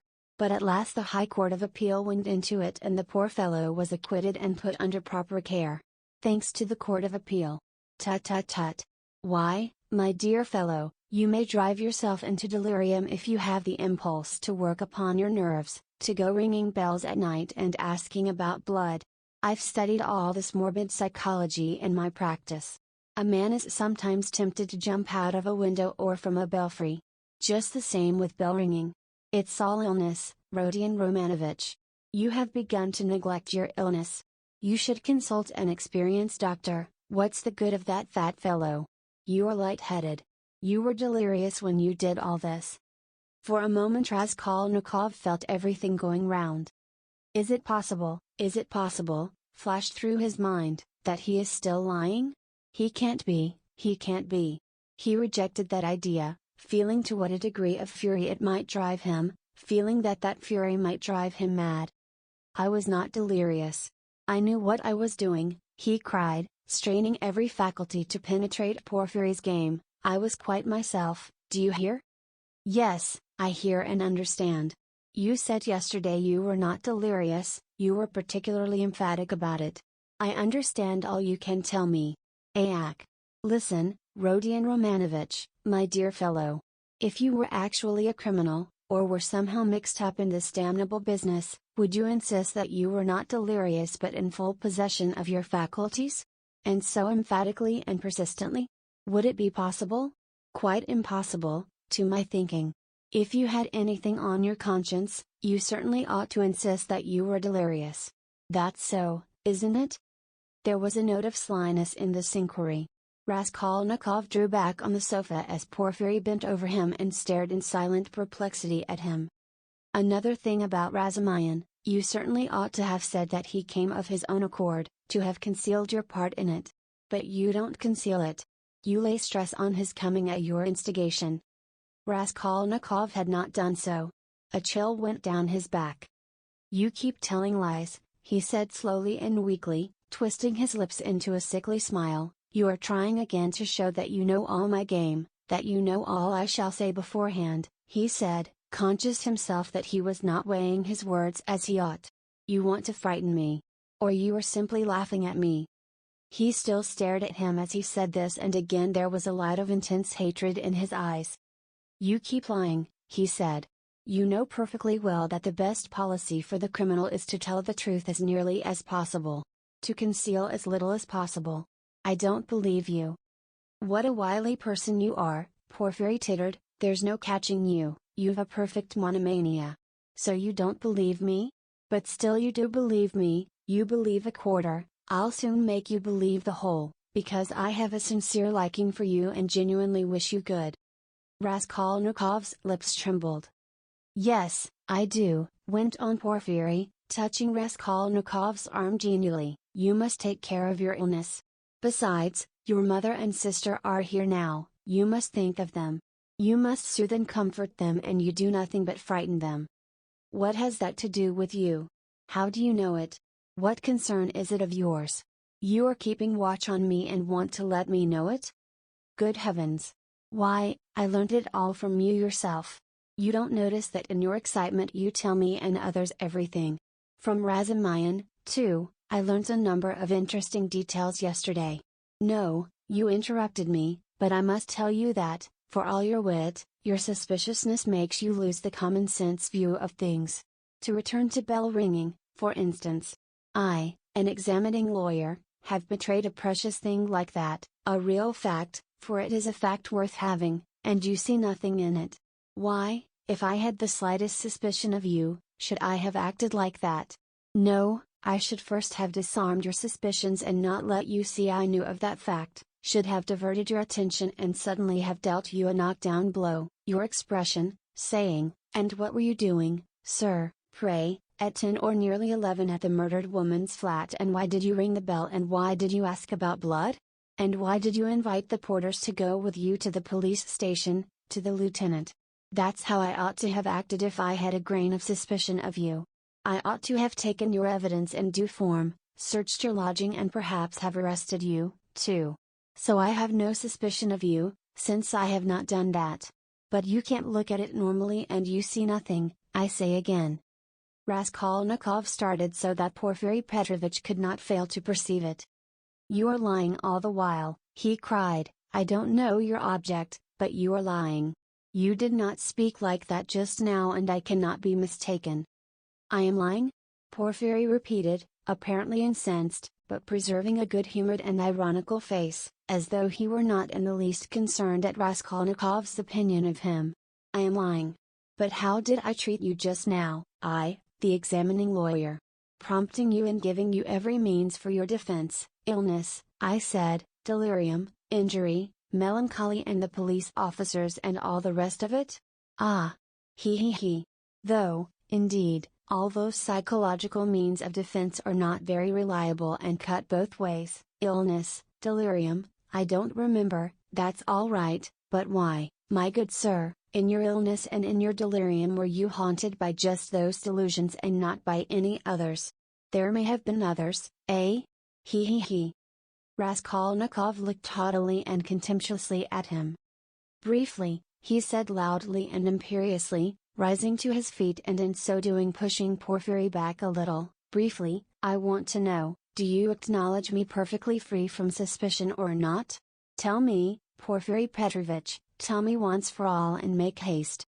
What a business I'm having with you, cried Porfiry with a perfectly good-humored, sly and composed face. And why do you want to know, why do you want to know so much, since they haven't begun to worry you? Why, you are like a child asking for matches. And why are you so uneasy? Why do you force yourself upon us, eh? He.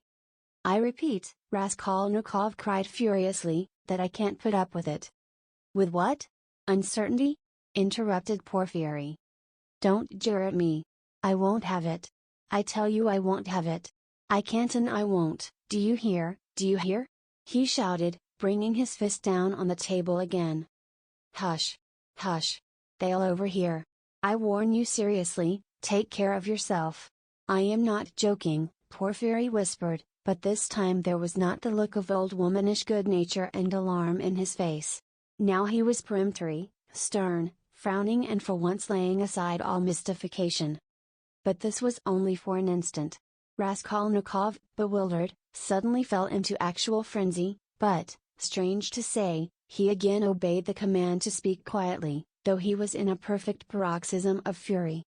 I will not allow myself to be tortured, he whispered, instantly recognizing with hatred that he could not help obeying the command and driven to even greater fury by the thought. Arrest me, search me, but kindly act in due form and don't play with me. Don't dare. Don't worry about the form, Porfiry interrupted with the same sly smile, as it were, gloating with enjoyment over Raskolnikov. I invited you to see me quite in a friendly way. I don't want your friendship and I spit on it. Do you hear? And, here, I take my cap and go. What will you say now if you mean to arrest me? He took up his cap and went to the door. And won't you see my little surprise? Chuckled Porfiry, again taking him by the arm and stopping him at the door. He seemed to become more playful and good-humored, which maddened Raskolnikov. What surprise? He asked, standing still and looking at Porfiry in alarm. My little surprise, it's sitting there behind the door, he. He pointed to the locked door. I locked him in that he should not escape. What is it? Where? What? Raskolnikov walked to the door and would have opened it, but it was locked. It's locked, here is the key. And he brought a key out of his pocket. You're lying, roared Raskolnikov without restraint, you lie, you damned Punchinello. And he rushed at Porfiry, who retreated to the other door, not at all alarmed. I understand it all. You are lying and mocking so that I may betray myself to you. Why, you could not betray yourself any further, my dear Rodion Romanovich. You are in a passion. Don't shout, I shall call the clerks. You are lying. Call the clerks. You knew I was ill and tried to work me into a frenzy to make me betray myself, that was your object. Produce your facts. I understand it all. You've no evidence, you have only wretched rubbishly suspicions like Samatov's. You knew my character, you wanted to drive me to fury and then to knock me down with priests and deputies. Are you waiting for them? Eh? What are you waiting for? Where are they? Produce them? Why deputies, my good man? What things people will imagine. And to do so would not be acting in form as you say, you don't know the business, my dear fellow. And there's no escaping form, as you see, Porfiry muttered, listening at the door through which a noise could be heard. Ah, they're coming, cried Raskolnikov. You've sent for them.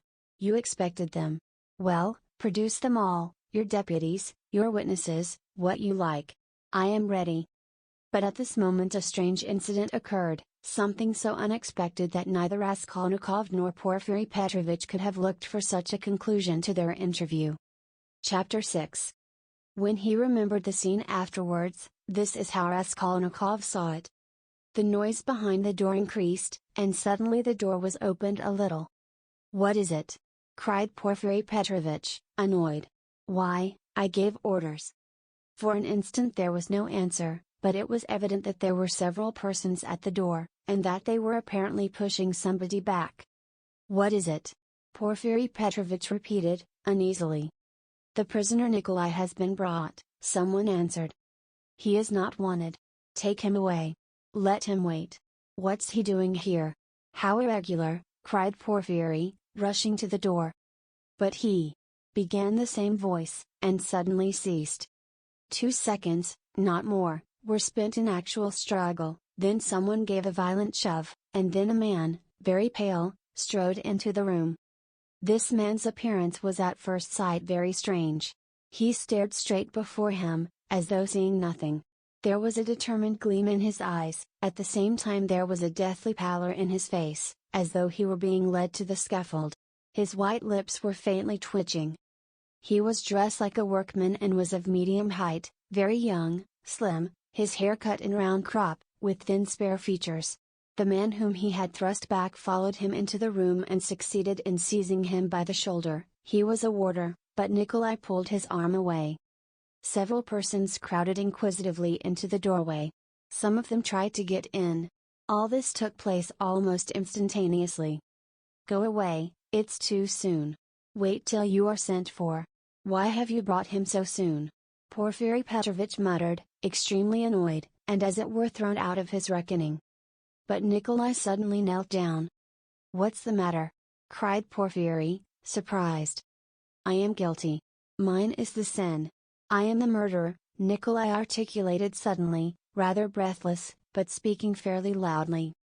For 10 seconds there was silence as though all had been struck dumb. Even the warder stepped back, mechanically retreated to the door, and stood immovable.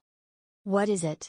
cried Porfiry Petrovich, recovering from his momentary stupefaction.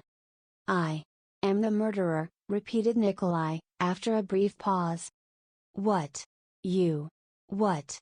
Whom did you kill?" Porfiry Petrovich was obviously bewildered. Nikolai again was silent for a moment. "Alyona Ivanovna and her sister Lizaveta Ivanovna, I killed. With an axe. Darkness came over me," he added suddenly, and was again silent. He still remained on his knees. Porfiry Petrovich stood for some moments as though meditating, but suddenly roused himself and waved back the uninvited spectators.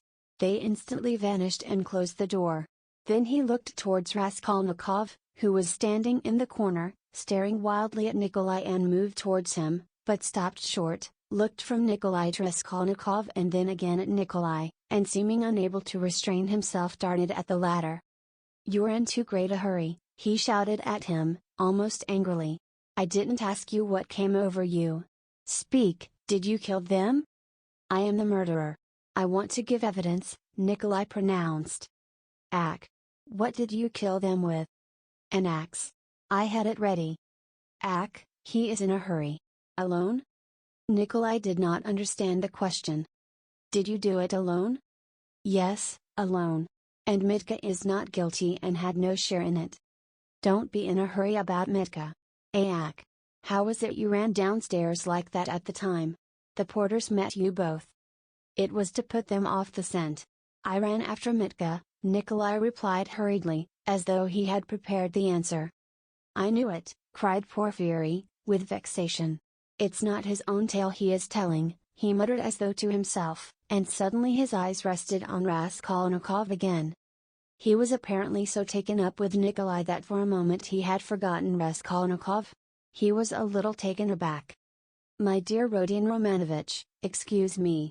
He flew up to him. "This won't do, I'm afraid you must go. It's no good your staying. I will. You see, what a surprise. Goodbye." And taking him by the arm, he showed him to the door. "I suppose you didn't expect it?"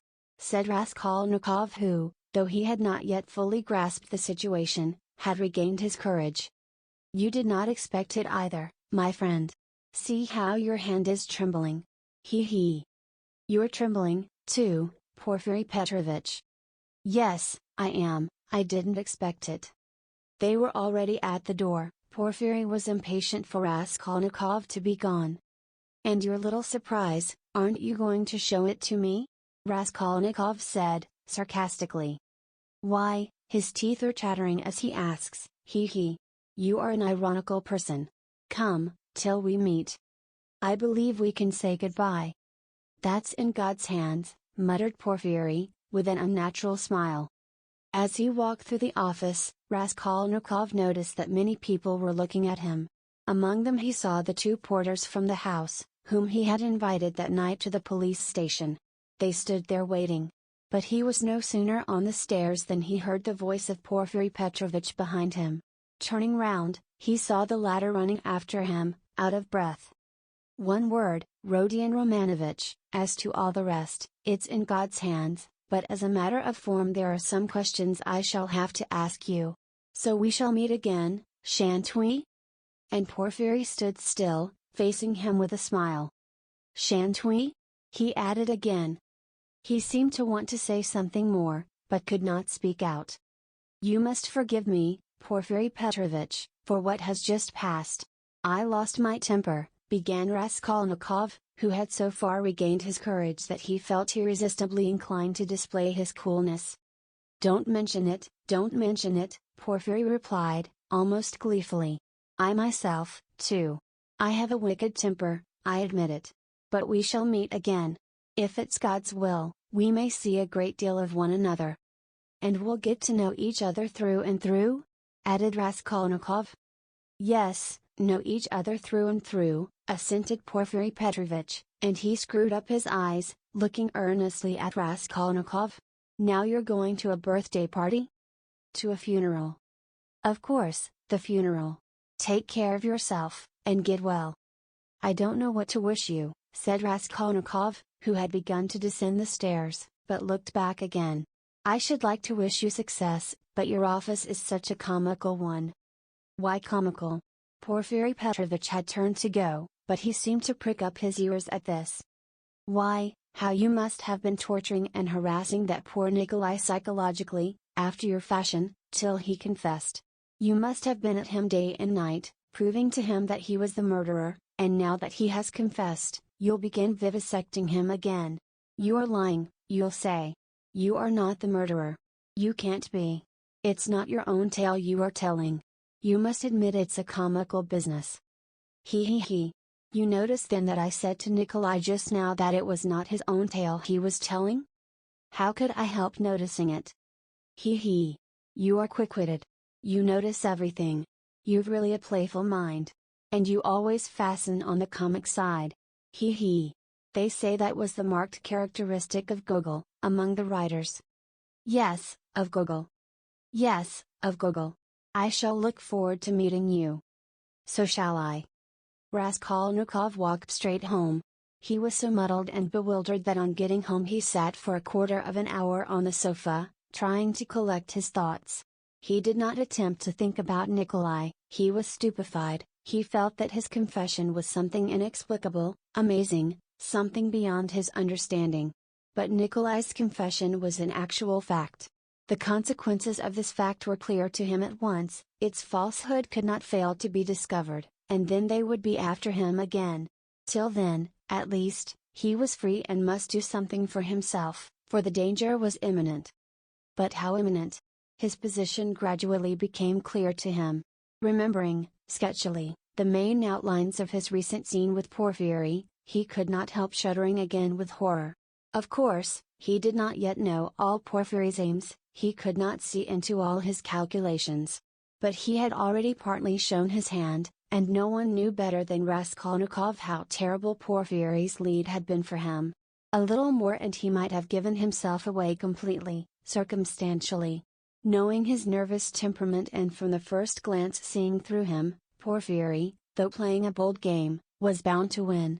There's no denying that Raskolnikov had compromised himself seriously, but no facts had come to light as yet, there was nothing positive. But was he taking a true view of the position? Wasn't he mistaken? What had Porfiry been trying to get at? Had he really some surprise prepared for him? And what was it? Had he really been expecting something or not? How would they have parted if it had not been for the unexpected appearance of Nikolai? Porfiry had shown almost up all his cards, of course, he had risked something in showing them, and if he had really had anything up his sleeve, Raskolnikov reflected, he would have shown that, too. What was that surprise? Was it a joke? Had it meant anything? Could it have concealed anything like a fact, a piece of positive evidence? His yesterday's visitor? What had become of him? Where was he today? If Porfiry really had any evidence, it must be connected with him. He sat on the sofa with his elbows on his knees and his face hidden in his hands. He was still shivering nervously. At last he got up, took his cap, thought a minute, and went to the door. He had a sort of presentiment that for today, at least, he might consider himself out of danger. He had a sudden sense almost of joy, he wanted to make haste to Katerina Ivanovna's. He would be too late for the funeral, of course, but he would be in time for the memorial dinner, and there at once he would see Sonia. He stood still, thought a moment, and a suffering smile came for a moment onto his lips. Today. Today, he repeated to himself. Yes, today. So it must be. But as he was about to open the door, it began opening of itself. He started and moved back. The door opened gently and slowly, and there suddenly appeared a figure, yesterday's visitor from underground. The man stood in the doorway, looked at Raskolnikov without speaking, and took a step forward into the room. He was exactly the same as yesterday, the same figure, the same dress, but there was a great change in his face. He looked dejected and sighed deeply. If he had only put his hand up to his cheek and leaned his head on one side, he would have looked exactly like a peasant woman. "What do you want?" asked Raskolnikov, numb with terror. The man was still silent, but suddenly he bowed down almost to the ground, touching it with his finger. "What is it?" cried Raskolnikov. "I have sinned," the man articulated softly. "How?" "By evil thoughts." They looked at one another. "I was vexed. When you came, perhaps in drink, and bade the porters go to the police station and asked about the blood, I was vexed that they let you go and took you for drunken. I was so vexed that I lost my sleep. And remembering the address, we came here yesterday and asked for you." "Who came?" Raskolnikov interrupted, instantly beginning to recollect. "I did. I've wronged you." "Then you come from that house?" "I was standing at the gate with them. Don't you remember? We have carried on our trade in that house for years past. We cure and prepare hides, we take work home. Most of all I was vexed." And the whole scene of the day before yesterday in the gateway came clearly before Raskolnikov's mind. He recollected that there had been several people there besides the porters, women among them. He remembered one voice had suggested taking him straight to the police station. He could not recall the face of the speaker, and even now he did not recognize it, but he remembered that he had turned round and made him some answer. So this was the solution of yesterday's horror. The most awful thought was that he had been actually almost lost, had almost done for himself on account of such a trivial circumstance. So this man could tell nothing except his asking about the flat and the blood stains. So Porfiry, too, had nothing but that delirium, no facts but this psychology which cuts both ways, nothing positive. So if no more facts come to light, and they must not, then what can they do to him? How can they convict him, even if they arrest him? And Porfiry then had only just heard about the flat and had not known about it before. "Was it you who told Porfiry that I'd been there?" he cried, struck by a sudden idea. "What Porfiry? The head of the detective department?" "Yes. The porters did not go there, but I went." "Today?" "I got there 2 minutes before you. And I heard it all, how he worried you." "Where? What? When?" "Why, in the next room. I was sitting there all the time." "What? Why, then you were the surprise. But how could it happen?" "Upon my word." "I saw that the porters did not want to do what I said," began the man, "for it's too late, said they, and maybe he'll be angry that we did not come at the time. I was vexed and I lost my sleep, and I began making inquiries. And finding out yesterday where to go, I went today. The first time I went he wasn't there, when I came an hour later he couldn't see me. I went the third time, and they showed me in. I informed him of everything, just as it happened, and he began skipping about the room and punching himself on the chest. What do you scoundrels mean by it? If I'd known about it I should have arrested him. Then he ran out, called somebody and began talking to him in the corner, then he turned to me, scolding and questioning me. He scolded me a great deal, and I told him everything, and I told him that you didn't dare to say a word in answer to me yesterday and that you didn't recognize me. And he fell to running about again and kept hitting himself on the chest, and getting angry and running about, and when you were announced he told me to go into the next room. Sit there a bit, he said. Don't move, whatever you may hear. And he set a chair there for me and locked me in. Perhaps, he said, I may call you. And when Nikolai'd been brought he let me out as soon as you were gone. I shall send for you again and question you, he said. And did he question Nikolai while you were there? He got rid of me as he did of you, before he spoke to Nikolai. The man stood still, and again suddenly bowed down, touching the ground with his finger. Forgive me for my evil thoughts, and my slander. May God forgive you, answered Raskolnikov. And as he said this, the man bowed down again, but not to the ground, turned slowly and went out of the room. "It all cuts both ways, now it all cuts both ways," repeated Raskolnikov, and he went out more confident than ever. "Now we'll make a fight for it," he said, with a malicious smile, as he went down the stairs.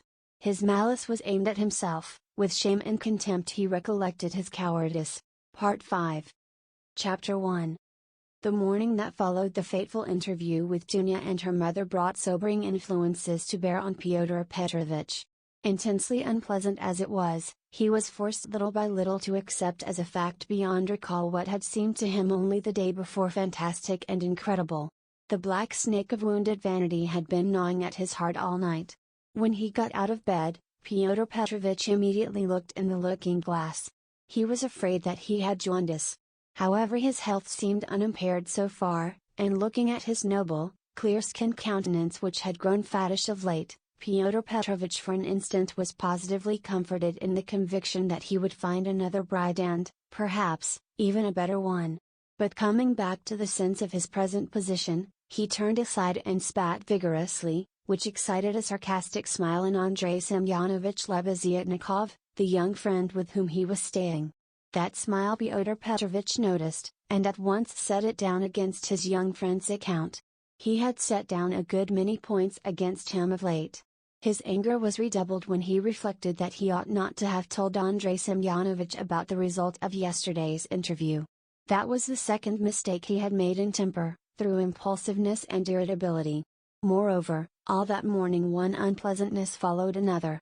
He even found a hitch awaiting him in his legal case in the Senate. He was particularly irritated by the owner of the flat which had been taken in view of his approaching marriage and was being redecorated at his own expense. The owner, a rich German tradesman, would not entertain the idea of breaking the contract which had just been signed and insisted on the full forfeit money, though Fyodor Petrovich would be giving him back the flat practically redecorated. In the same way the upholsterers refused to return a single ruble of the installment paid for the furniture purchased but not yet removed to the flat. Am I to get married simply for the sake of the furniture? Fyodor Petrovich ground his teeth, and at the same time once more he had a gleam of desperate hope. Can all that be really so irrevocably over? Is it no use to make another effort? The thought of Dunya sent a voluptuous pang through his heart.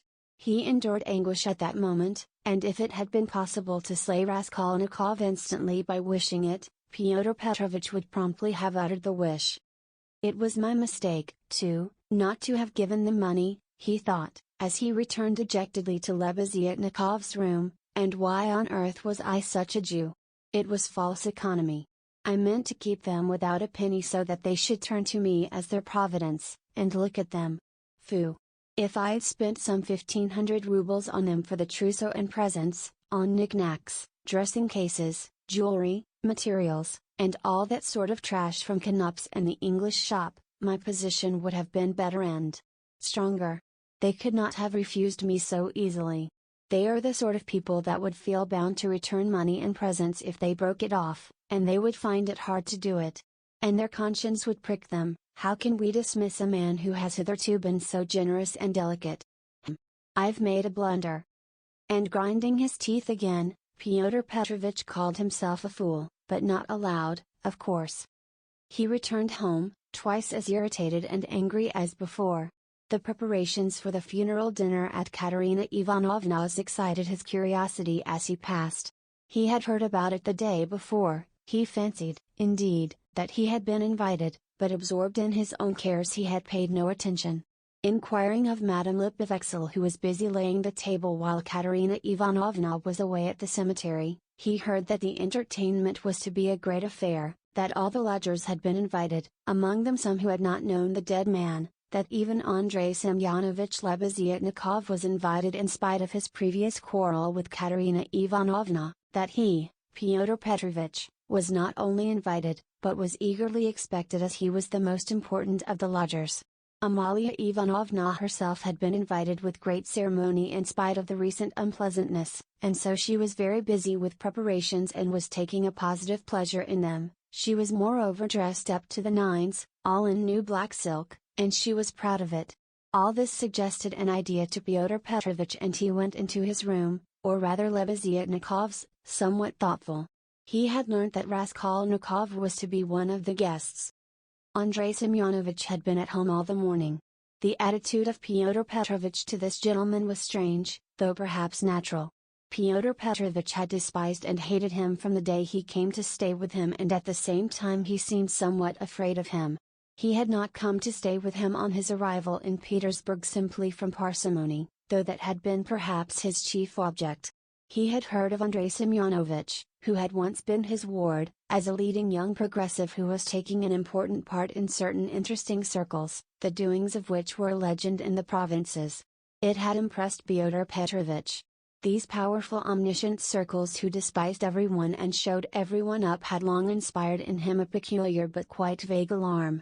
He had not, of course, been able to form even an approximate notion of what they meant.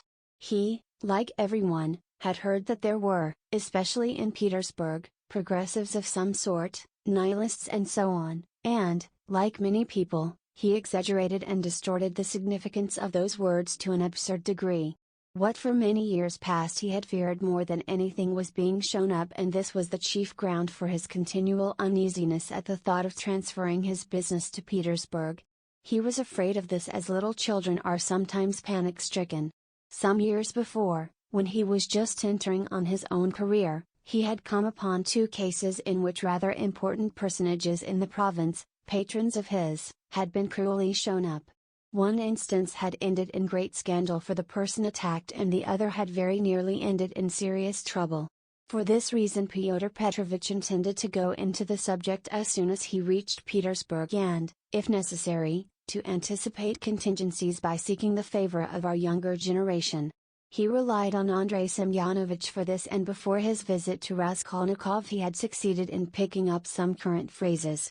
He soon discovered that Andrei Semyonovich was a commonplace simpleton, but that by no means reassured Pyotr Petrovich. Even if he had been certain that all the progressives were fools like him, it would not have allayed his uneasiness. All the doctrines, the ideas, the systems, with which Andrei Semyonovich pestered him had no interest for him. He had his own object, he simply wanted to find out at once what was happening here. Had these people any power or not? Had he anything to fear from them? Would they expose any enterprise of his? And what precisely was now the object of their attacks? Could he somehow make up to them and get round them if they really were powerful? Was this the thing to do or not? Couldn't he gain something through them? In fact, hundreds of questions presented themselves. Andrei Semyonovich was an anemic, scrofulous little man, with strangely flaxen mutton-chop whiskers of which he was very proud. He was a clerk and had almost always something wrong with his eyes. He was rather soft-hearted, but self-confident and sometimes extremely conceited in speech, which had an absurd effect, incongruous with his little figure. He was one of the lodgers most respected by Amalia Ivanovna, for he did not get drunk and paid regularly for his lodgings. Andrei Semyonovich really was rather stupid. He attached himself to the cause of progress and our younger generation from enthusiasm. He was one of the numerous and varied legion of dullards, of half-animate abortions, conceited, half-educated coxcombs, who attach themselves to the idea most in fashion only to vulgarize it, and who caricature every cause they serve, however sincerely. Though Lebeziatnikov was so good-natured, he, too, was beginning to dislike Pyotr Petrovich. This happened on both sides unconsciously. However simple Andrei Semyonovich might be, he began to see that Pyotr Petrovich was duping him and secretly despising him, and that he was not the right sort of man. He had tried expounding to him the system of Fourier and the Darwinian theory, but of late Pyotr Petrovich began to listen too sarcastically and even to be rude. The fact was, he had begun instinctively to guess that Lebeziatnikov was not merely a commonplace simpleton, but, perhaps, a liar, too, and that he had no connections of any consequence even in his own circle, but had simply picked things up third-hand, and that very likely he did not even know much about his own work of propaganda, for he was in too great a muddle.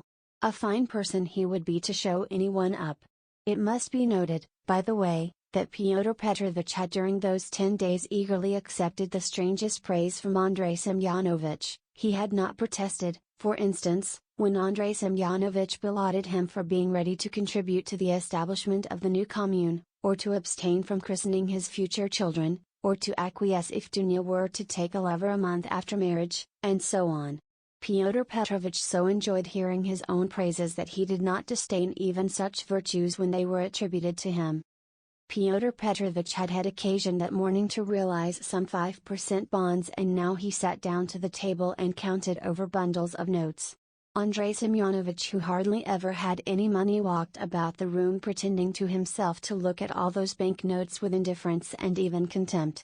Nothing would have convinced Fyodor Petrovich that Andrei Semyonovich could really look on the money unmoved, and the latter, on his side, kept thinking bitterly that Fyodor Petrovich was capable of entertaining such an idea about him, and was, perhaps, glad of the opportunity of teasing his young friend by reminding him of his inferiority and the great difference between them. He found him incredibly inattentive and irritable, though he, Andrei Semyonovich, began enlarging on his favorite subject, the foundation of a new special commune. The brief remarks that dropped from Fyodor Petrovich between the clicking of the beads on the reckoning frame betrayed unmistakable and discourteous irony. But the humane Andrei Semyonovich ascribed Fyodor Petrovich's ill humor to his recent breach with Dunya, and he was burning with impatience to discourse on that theme. He had something progressive to say on the subject which might console his worthy friend and could not fail to promote his development. "There is some sort of festivity being prepared at the widow's, isn't there?" Fyodor Petrovich asked suddenly, interrupting Andrei Semyonovich at the most interesting passage.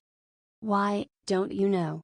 Why, I was telling you last night what I think about all such ceremonies. And she invited you too, I heard. You were talking to her yesterday. I should never have expected that beggarly fool would have spent on this feast all the money she got from that other fool, Raskolnikov. I was surprised just now as I came through at the preparations there, the wines. Several people are invited. It's beyond everything," continued Fyodor Petrovich, who seemed to have some object in pursuing the conversation. "What? You say I am asked too? When was that? I don't remember. But I shan't go. Why should I? I only said a word to her in passing yesterday of the possibility of her obtaining a year's salary as a destitute widow of a government clerk. I suppose she has invited me on that account, hasn't she? He. "I don't intend to go either," said Lebeziatnikov. "I should think not, after giving her a thrashing. You might well hesitate, he. "Who thrashed? Whom?" cried Lebeziatnikov, flustered and blushing. "Why, you thrashed Katerina Ivanovna a month ago. I heard so yesterday. So that's what your convictions amount to. And the woman question, too, wasn't quite sound, he. And Fyodor Petrovich, as though comforted, went back to clicking his beads. "It's all slander and nonsense," cried Lebeziatnikov, who was always afraid of allusions to the subject. "It was not like that at all, it was quite different. You've heard it wrong, it's a libel. I was simply defending myself. She rushed at me first with her nails, she pulled out all my whiskers. It's permissible for anyone, I should hope, to defend himself, and I never allow anyone to use violence to me on principle, for it's an act of despotism. What was I to do? I simply pushed her back." He. Luzhin went on laughing maliciously. "You keep on like that because you are out of humor yourself. But that's nonsense, and it has nothing whatever to do with the woman question. You don't understand. I used to think, indeed, that if women are equal to men in all respects, even in strength, as is maintained now, there ought to be equality in that, too. Of course, I reflected afterwards that such a question ought not really to arise, for there ought not to be fighting, and in the future society fighting is unthinkable. And that it would be a queer thing to seek for equality in fighting. I am not so stupid. Though, of course, there is fighting.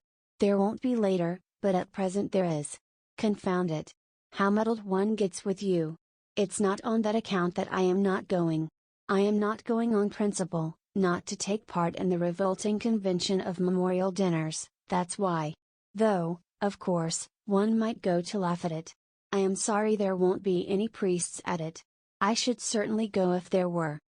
"Then you would sit down at another man's table and insult it and those who invited you. Eh?" Certainly not insult, but protest. I should do it with a good object.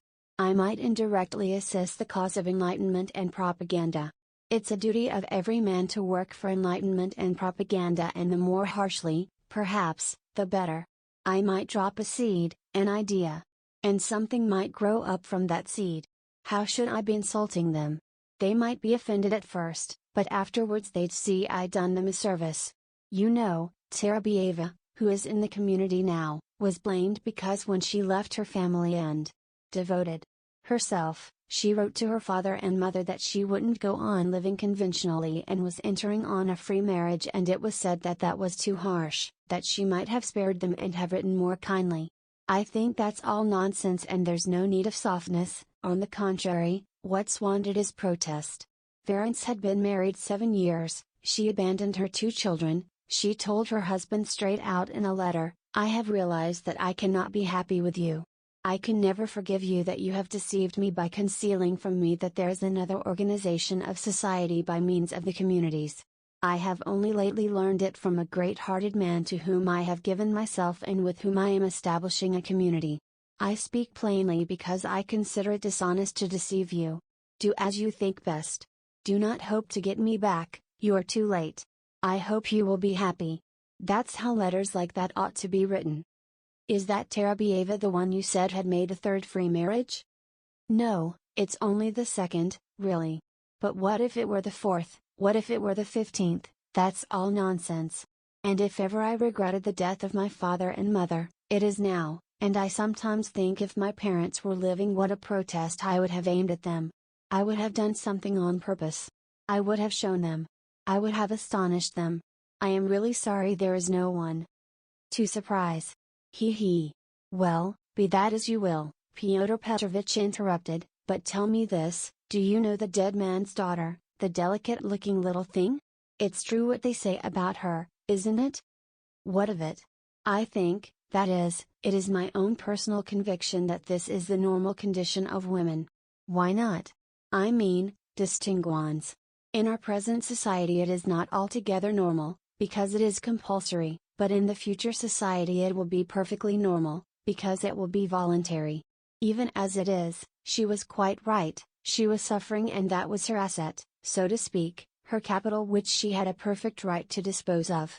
Of course, in the future society there will be no need of assets, but her part will have another significance, rational and in harmony with her environment. As to Sofia Semyonovna personally, I regard her action as a vigorous protest against the organization of society, and I respect her deeply for it. I rejoice indeed when I look at her. I was told that you got her turned out of these lodgings. Lebeziatnikov was enraged. That's another slander, he yelled. It was not so at all. That was all Katerina Ivanovna's invention, for she did not understand. And I never made love to Sofia Semyonovna.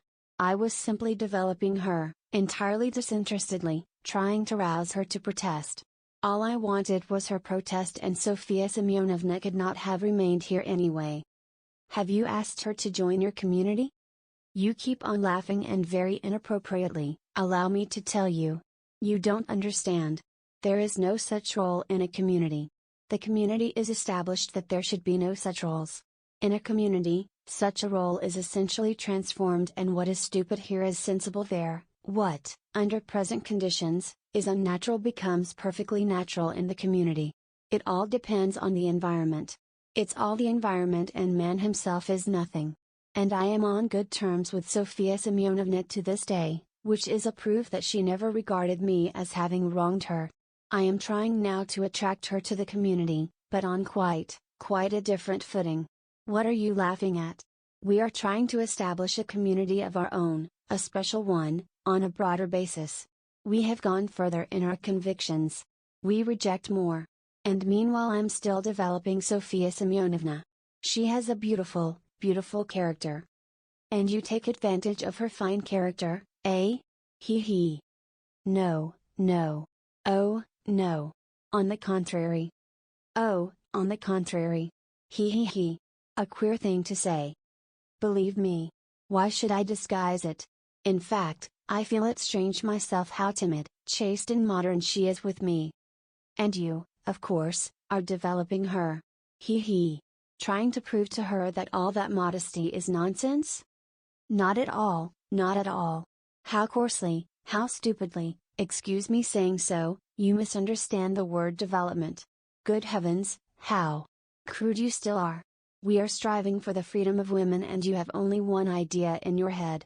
Setting aside the general question of chastity and feminine modesty as useless in themselves and indeed prejudices, I fully accept her chastity with me, because that's for her to decide. Of course, if she were to tell me herself that she wanted me, I should think myself very lucky, because I like the girl very much, but as it is, no one has ever treated her more courteously than I, with more respect for her dignity. I wait in hopes, that's all. You had much better make her a present of something. I bet you never thought of that. You don't understand, as I've told you already. Of course, she is in such a position, but it's another question. Quite another question. You simply despise her. Seeing a fact which you mistakenly consider deserving of contempt, you refuse to take a humane view of a fellow creature. You don't know what a character she is.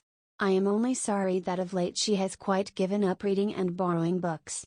I used to lend them to her. I am sorry, too, that with all the energy and resolution in protesting, which she has already shown once, she has little self-reliance, little, so to say, independence, so as to break free from certain prejudices and certain foolish ideas. Yet she thoroughly understands some questions, for instance about kissing of hands, that is, that it's an insult to a woman for a man to kiss her hand, because it's a sign of inequality. We had a debate about it and I described it to her. She listened attentively to an account of the workmen's associations in France, too. Now I am explaining the question of coming into the room in the future society. And what's that, pray? We had a debate lately on the question, has a member of the community the right to enter another member's room, whether man or woman, at any time? And we decided that he has. It might be at an inconvenient moment, he. Lebeziatnikov was really angry. You are always thinking of something unpleasant, he cried with aversion.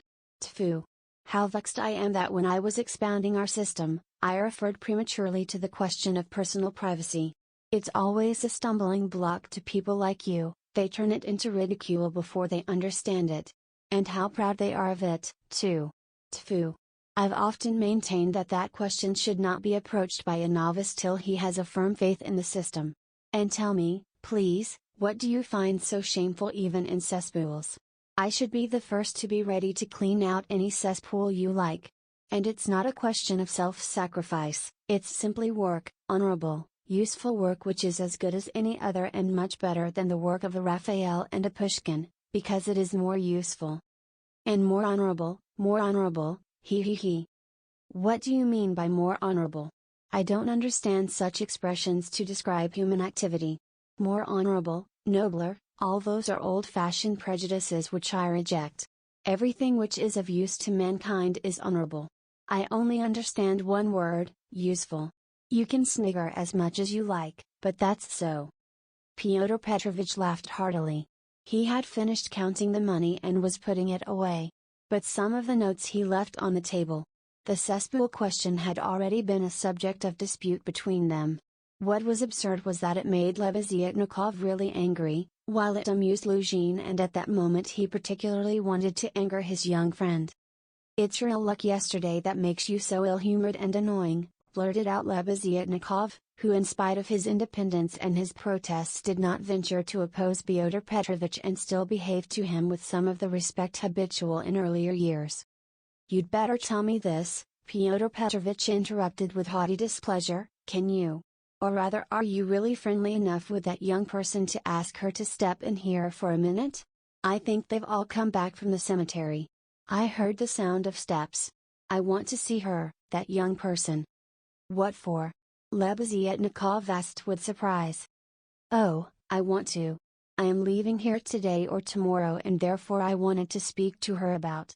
However, you may be present during the interview. It's better you should be, indeed. For there's no knowing what you might imagine." "I shan't imagine anything. I only asked, and, if you've anything to say to her, nothing is easier than to call her in." I'll go directly and you may be sure I won't be in your way." 5 minutes later Lebeziatnikov came in with Sonya. She came in very much surprised and overcome with shyness as usual. She was always shy in such circumstances and was always afraid of new people. She had been as a child and was even more so now.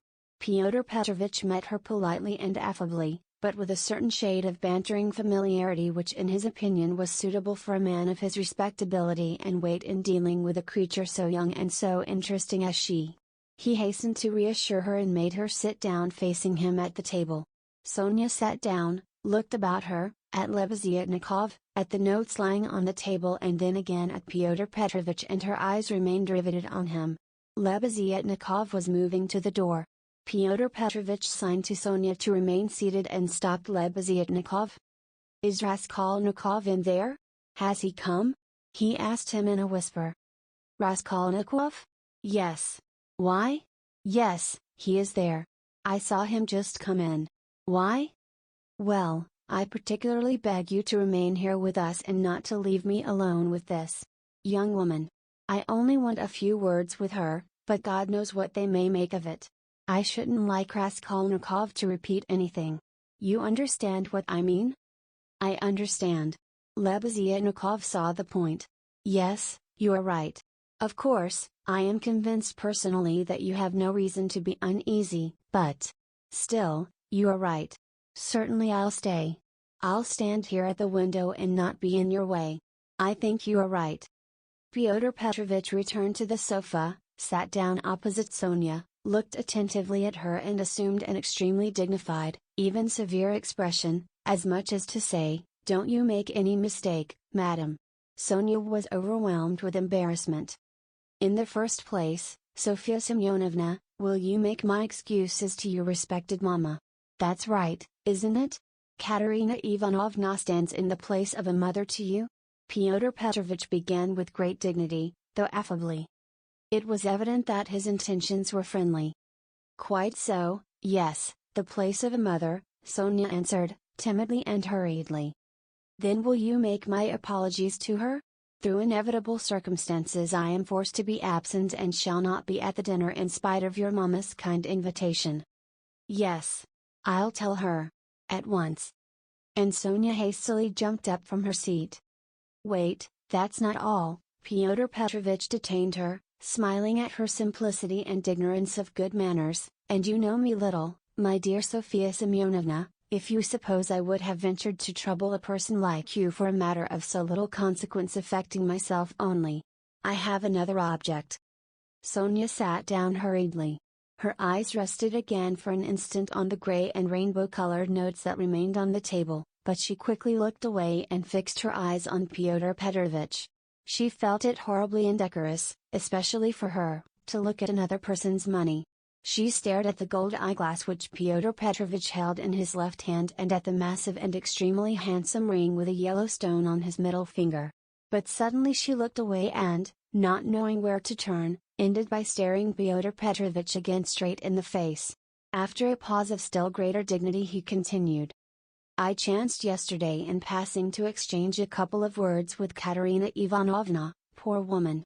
That was sufficient to enable me to ascertain that she is in a position, preternatural, if one may so express it." "Yes. Preternatural." Sonya hurriedly assented. "Or it would be simpler and more comprehensible to say, ill." "Yes, simpler and more comprehend. Yes, ill." "Quite so. So then from a feeling of humanity and so to speak compassion, I should be glad to be of service to her in any way, foreseeing her unfortunate position. I believe the whole of this poverty-stricken family depends now entirely on you?" "Allow me to ask," Sonya rose to her feet, "did you say something to her yesterday of the possibility of a pension? Because she told me you had undertaken to get her one. Was that true?" "Not in the slightest, and indeed it's an absurdity. I merely hinted at her obtaining temporary assistance as the widow of an official who had died in the service, if only she has patronage. But apparently your late parent had not served his full term and had not indeed been in the service at all of late. In fact, if there could be any hope, it would be very ephemeral, because there would be no claim for assistance in that case, far from it. And she is dreaming of a pension already, he. A go-ahead lady. Yes, she is. For she is credulous and good-hearted, and she believes everything from the goodness of her heart and she is like that. Yes. You must excuse her, said Sonia, and again she got up to go. But you haven't heard what I have to say. No, I haven't heard, muttered Sonia. Then sit down. She was terribly confused. She sat down again a third time. Seeing her position with her unfortunate little ones, I should be glad, as I have said before, so far as lies in my power, to be of service, that is, so far as is in my power, not more. One might for instance get up a subscription for her, or a lottery, something of the sort, such as is always arranged in such cases by friends or even outsiders desirous of assisting people. It was of that I intended to speak to you. It might be done. Yes. God will repay you for it, faltered Sonia, gazing intently at Fyodor Petrovich. It might be, but we will talk of it later. We might begin it today. We will talk it over this evening and lay the foundation, so to speak. Come to me at 7 o'clock. Mr. Lebeziatnikov, I hope, will assist us.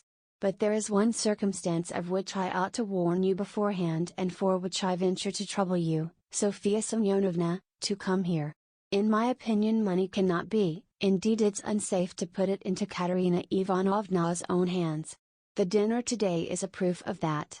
Though she has not, so to speak, a crust of bread for tomorrow and, well, boots or shoes, or anything, she has bought today Jamaica rum, and even, I believe, Madeira and coffee.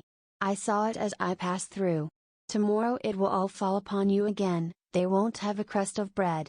It's absurd, really, and so, to my thinking, a subscription ought to be raised so that the unhappy widow should not know of the money, but only you, for instance. Am I right? I don't know. This is only today, once in her life. She was so anxious to do honor, to celebrate the memory. And she is very sensible. But just as you think, and I shall be very, they will all be. And God will reward. And the orphans. Sonia burst into tears. Very well, then, keep it in mind, and now will you accept for the benefit of your relation the small sum that I am able to spare, from me personally. I am very anxious that my name should not be mentioned in connection with it. Here. Having so to speak anxieties of my own, I cannot do more. And Fyodor Petrovich held out to Sonia a 10-ruble note carefully unfolded. Sonia took it, flushed crimson, jumped up, muttered something and began taking leave. Fyodor Petrovich accompanied her ceremoniously to the door. She got out of the room at last, agitated and distressed, and returned to Katerina Ivanovna, overwhelmed with confusion. All this time Lebeziatnikov had stood at the window or walked about the room, anxious not to interrupt the conversation. When Sonia had gone he walked up to Fyodor Petrovich and solemnly held out his hand. I heard and saw everything, he said, laying stress on the last verb. That is honorable, I mean to say, it's humane. You wanted to avoid gratitude, I saw.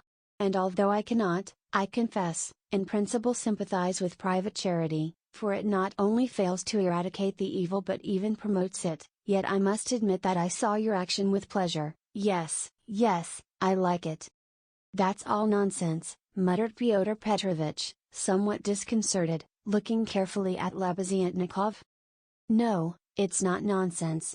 A man who has suffered distress and annoyance as you did yesterday and who yet can sympathize with the misery of others, such a man, even though he is making a social mistake, is still deserving of respect. I did not expect it indeed of you, Fyodor Petrovich, especially as according to your ideas. Oh, what a drawback your ideas are to you.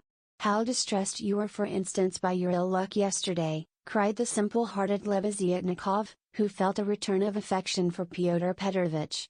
And, what do you want with marriage, with legal marriage, my dear, noble Fyodor Petrovich? Why do you cling to this legality of marriage? Well, you may beat me if you like, but I am glad, positively glad it hasn't come off, that you are free, that you are not quite lost for humanity. You see, I've spoken my mind. Because I don't want in your free marriage to be made a fool of and to bring up another man's children, that's why I want legal marriage, Luzhin replied in order to make some answer. He seemed preoccupied by something. Children? You referred to children. Lebeziatnikov started off like a warhorse at the trumpet call. Children are a social question and a question of first importance, I agree, but the question of children has another solution. Some refuse to have children altogether, because they suggest the institution of the family. We'll speak of children later, but now as to the question of honor, I confess that's my weak point. That horrid, military, Pushkin expression is unthinkable in the dictionary of the future. What does it mean indeed? It's nonsense. There will be no deception in a free marriage. That is only the natural consequence of a legal marriage, so to say, its corrective, a protest. So that indeed it's not humiliating. And if I ever, to suppose an absurdity, were to be legally married, I should be positively glad of it. I should say to my wife, my dear, hitherto I have loved you, now I respect you, for you've shown you can protest. You laugh. That's because you are incapable of getting away from prejudices. Confound it all. I understand now where the unpleasantness is of being deceived in a legal marriage, but it's simply a despicable consequence of a despicable position in which both are humiliated. When the deception is open, as in a free marriage, then it does not exist, it's unthinkable. Your wife will only prove how she respects you by considering you incapable of opposing her happiness and avenging yourself on her for her new husband. Damn it all. I sometimes dream if I were to be married, foo. I mean if I were to marry, legally or not, it's just the same, I should present my wife with a lover if she had not found one for herself. My dear, I should say, I love you, but even more than that I desire you to respect me. See? Am I not right? Fyodor Petrovich sniggered as he listened, but without much merriment. He hardly heard it indeed. He was preoccupied with something else and even Lebeziatnikov at last noticed it. Fyodor Petrovich seemed excited and rubbed his hands. Lebeziatnikov remembered all this and reflected upon it afterwards. Chapter 2. It would be difficult to explain exactly what could have originated the idea of that senseless dinner in Katerina Ivanovna's disordered brain. Nearly 10 of the 20 rubles, given by Raskolnikov for Marmeladov's funeral, were wasted upon it. Possibly Katerina Ivanovna felt obliged to honor the memory of the deceased suitably, that all the lodgers, and still more Amalia Ivanovna, might know that he was in no way their inferior, and perhaps very much their superior, and that no one had the right to turn up his nose at him. Perhaps the chief element was that peculiar poor man's pride, which compels many poor people to spend their last savings on some traditional social ceremony, simply in order to do like other people, and not to be looked down upon. It is very probable, too, that Katerina Ivanovna longed on this occasion, at the moment when she seemed to be abandoned by everyone, to show those wretched contemptible lodgers that she knew how to do things, how to entertain, and that she had been brought up in a genteel, she might almost say aristocratic colonel's family and had not been meant for sweeping floors and washing the children's rags at night. Even the poorest and most broken-spirited people are sometimes liable to these paroxysms of pride and vanity which take the form of an irresistible nervous craving. And Katerina Ivanovna was not broken-spirited, she might have been killed by circumstance, but her spirit could not have been broken, that is, she could not have been intimidated, her will could not be crushed. Moreover, Sonia had said with good reason that her mind was unhinged. She could not be said to be insane, but for a year past she had been so harassed that her mind might well be overstrained. The later stages of consumption are apt, doctors tell us, to affect the intellect. There was no great variety of wines, nor was there Madeira, but wine there was.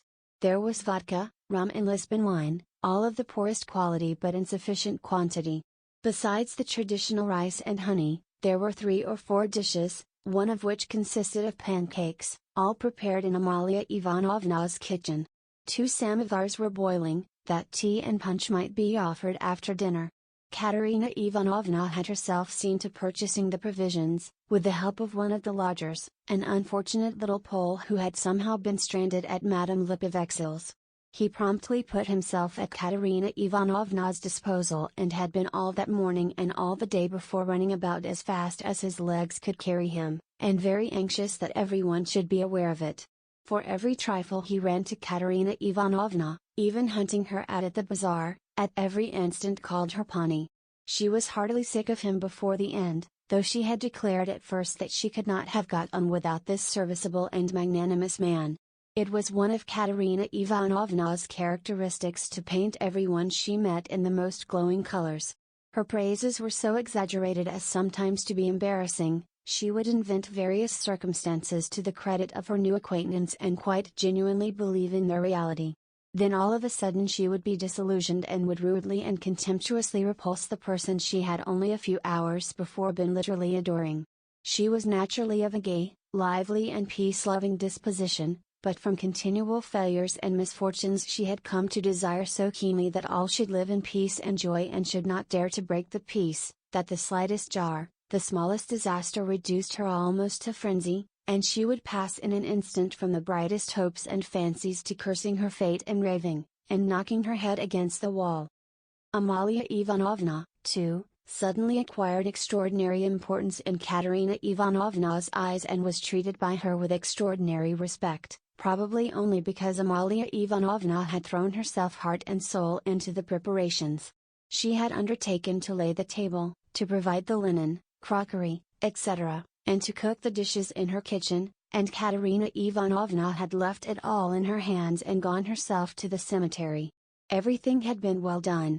Even the tablecloth was nearly clean, the crockery, knives, forks and glasses were, of course, of all shapes and patterns, lent by different lodgers, but the table was properly laid at the time fixed, and Amalia Ivanovna, feeling she had done her work well, had put on a black silk dress and a cap with new mourning ribbons and met the returning party with some pride.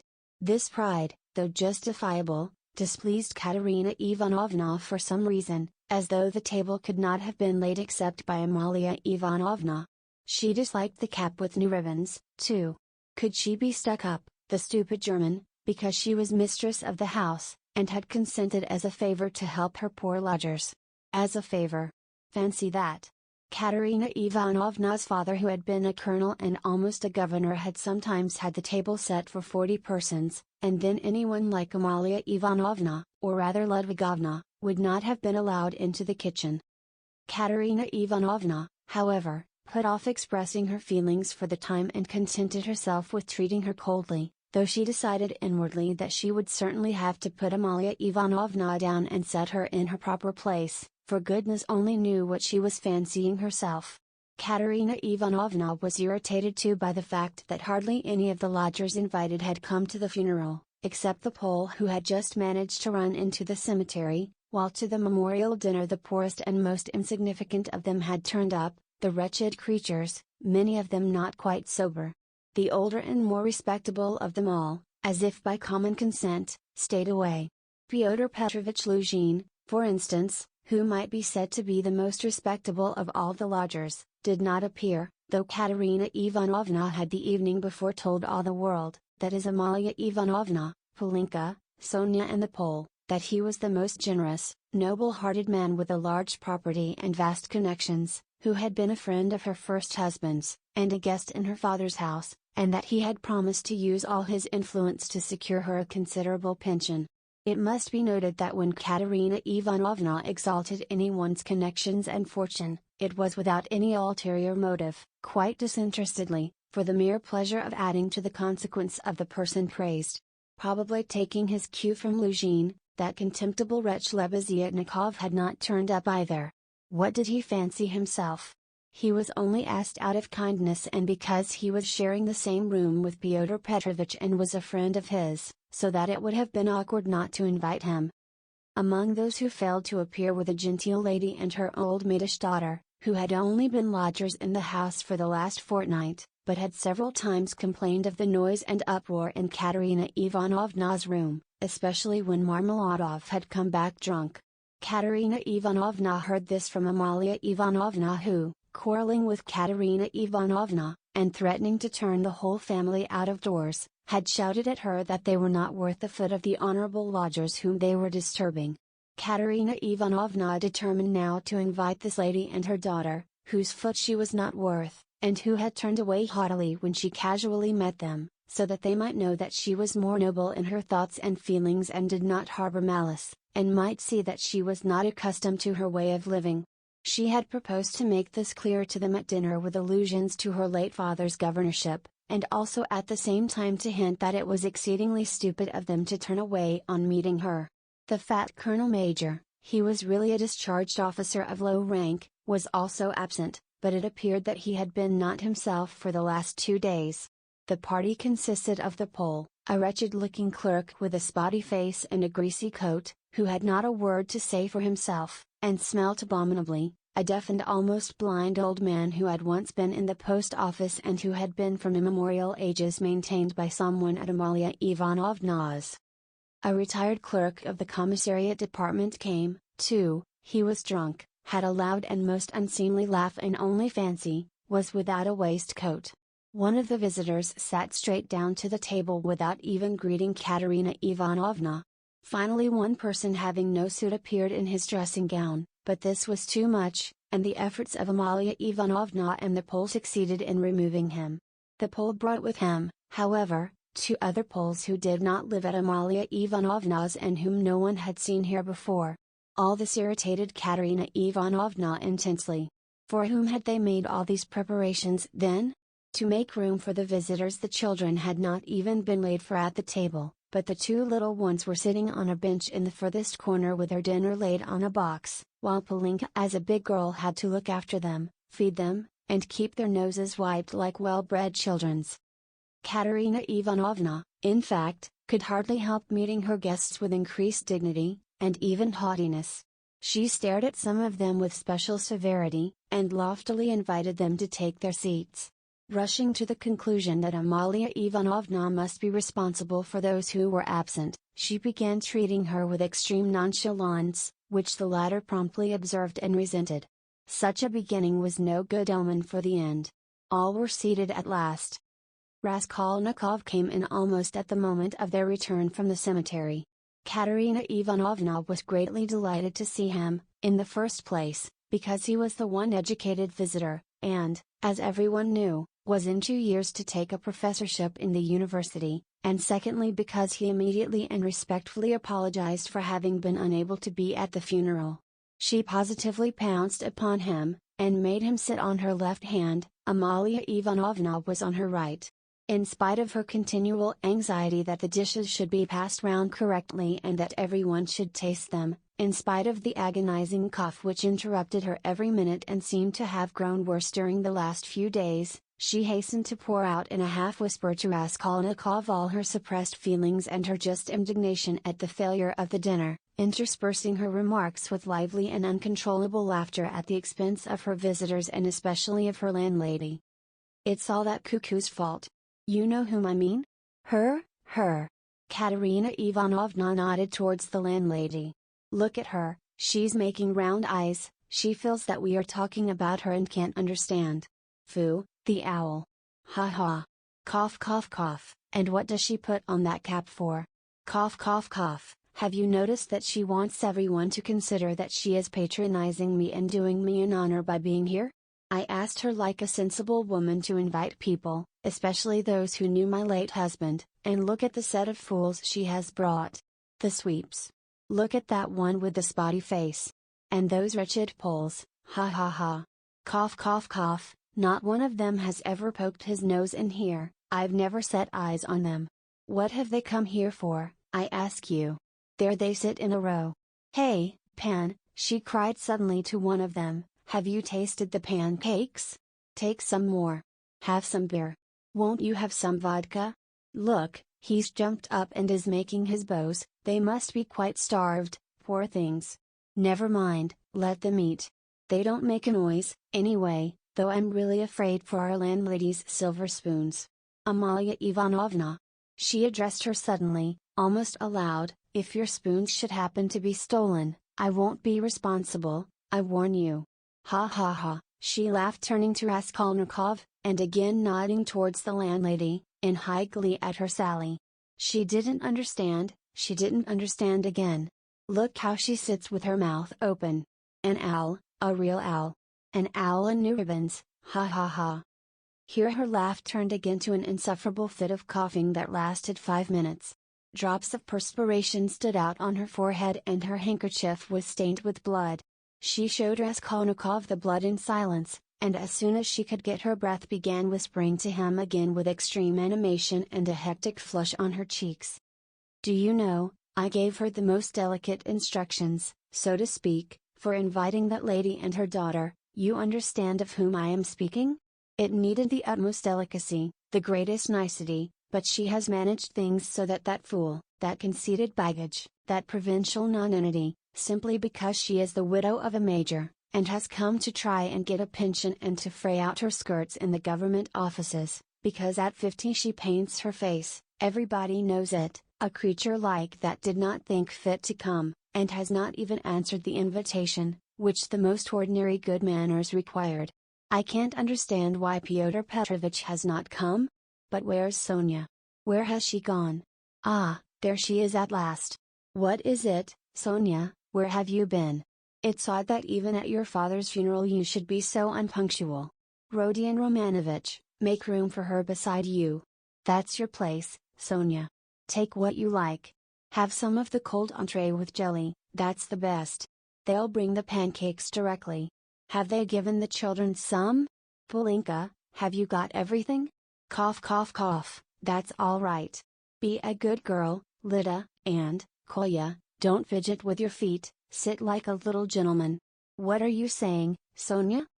Sonia hastened to give her Pyotr Petrovitch's apologies, trying to speak loud enough for everyone to hear and carefully choosing the most respectful phrases which she attributed to Pyotr Petrovitch. She added that Pyotr Petrovitch had particularly told her to say that, as soon as he possibly could, he would come immediately to discuss business alone with her and to consider what could be done for her, etc., etc. Sonia knew that this would comfort Katerina Ivanovna, would flatter her and gratify her pride. She sat down beside Raskolnikov, she made him a hurried bow, glancing curiously at him. But for the rest of the time she seemed to avoid looking at him or speaking to him. She seemed absent-minded, though she kept looking at Katerina Ivanovna, trying to please her. Neither she nor Katerina Ivanovna had been able to get mourning. Sonia was wearing dark brown, and Katerina Ivanovna had on her only dress, a dark striped cotton one. The message from Pyotr Petrovitch was very successful. Listening to Sonia with dignity, Katerina Ivanovna inquired with equal dignity how Pyotr Petrovitch was, then at once whispered almost aloud to Raskolnikov that it certainly would have been strange for a man of Pyotr Petrovitch's position and standing to find himself in such extraordinary company, in spite of his devotion to her family and his old friendship with her father. That's why I am so grateful to you, Rodion Romanovitch, that you have not disdained my hospitality, even in such surroundings, she added almost aloud. But I am sure that it was only your special affection for my poor husband that has made you keep your promise. Then once more with pride and dignity she scanned her visitors, and suddenly inquired aloud across the table of the deaf man, wouldn't he have some more meat, and had he been given some wine? The old man made no answer and for a long while could not understand what he was asked, though his neighbors amused themselves by poking and shaking him. He simply gazed about him with his mouth open, which only increased the general mirth. What an imbecile! Look, look! Why was he brought? But as to Pyotr Petrovitch, I always had confidence in him, Katerina Ivanovna continued, and, of course, he is not like. With an extremely stern face she addressed Amalia Ivanovna so sharply and loudly that the latter was quite disconcerted. Not like your dressed-up draggletails whom my father would not have taken as cooks into his kitchen, and my late husband would have done them honor if he had invited them in the goodness of his heart.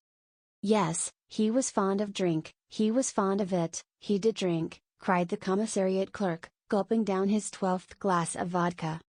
My late husband certainly had that weakness, and everyone knows it. Katerina Ivanovna attacked him at once, but he was a kind and honorable man, who loved and respected his family. The worst of it was his good nature made him trust all sorts of disreputable people, and he drank with fellows who were not worth the sole of his shoe. Would you believe it, Rodion Romanovitch, they found a gingerbread cock in his pocket. He was dead drunk, but he did not forget the children. A cock? Did you say a cock? shouted the commissariat clerk. Katerina Ivanovna did not vouchsafe a reply. She sighed, lost in thought. "No doubt you think, like everyone, that I was too severe with him," she went on, addressing Raskolnikov. "But that's not so. He respected me very much. He was a kind-hearted man. And how sorry I was for him sometimes. He would sit in a corner and look at me, I used to feel so sorry for him, I used to want to be kind to him and then would think to myself, be kind to him and he will drink again, it was only by severity that you could keep him within bounds." "Yes, he used to get his hair pulled pretty often," roared the commissariat clerk again, swallowing another glass of vodka. "Some fools would be the better for a good drubbing, as well as having their hair pulled. I am not talking of my late husband now." Katerina Ivanovna snapped at him. The flush on her cheeks grew more and more marked, her chest heaved. In another minute she would have been ready to make a scene. Many of the visitors were sniggering, evidently delighted. They began poking the commissariat clerk and whispering something to him. They were evidently trying to egg him on. "Allow me to ask, what are you alluding to?" began the clerk, "that is to say, whose? About whom? Did you say just now? But I don't care. That's nonsense. Widow. I forgive you. Pass." And he took another drink of vodka. Raskolnikov sat in silence, listening with disgust. He only ate from politeness, just tasting the food that Katerina Ivanovna was continually putting on his plate, to avoid hurting her feelings. He watched Sonia intently. But Sonia became more and more anxious and distressed. She, too, foresaw that the dinner would not end peaceably, and saw with terror Katerina Ivanovna's growing irritation. She knew that she, Sonia, was the chief reason for the genteel lady's contemptuous treatment of Katerina Ivanovna's invitation. She had heard from Amalia Ivanovna that the mother was positively offended at the invitation and had asked the question, how could she let her daughter sit down beside that young person?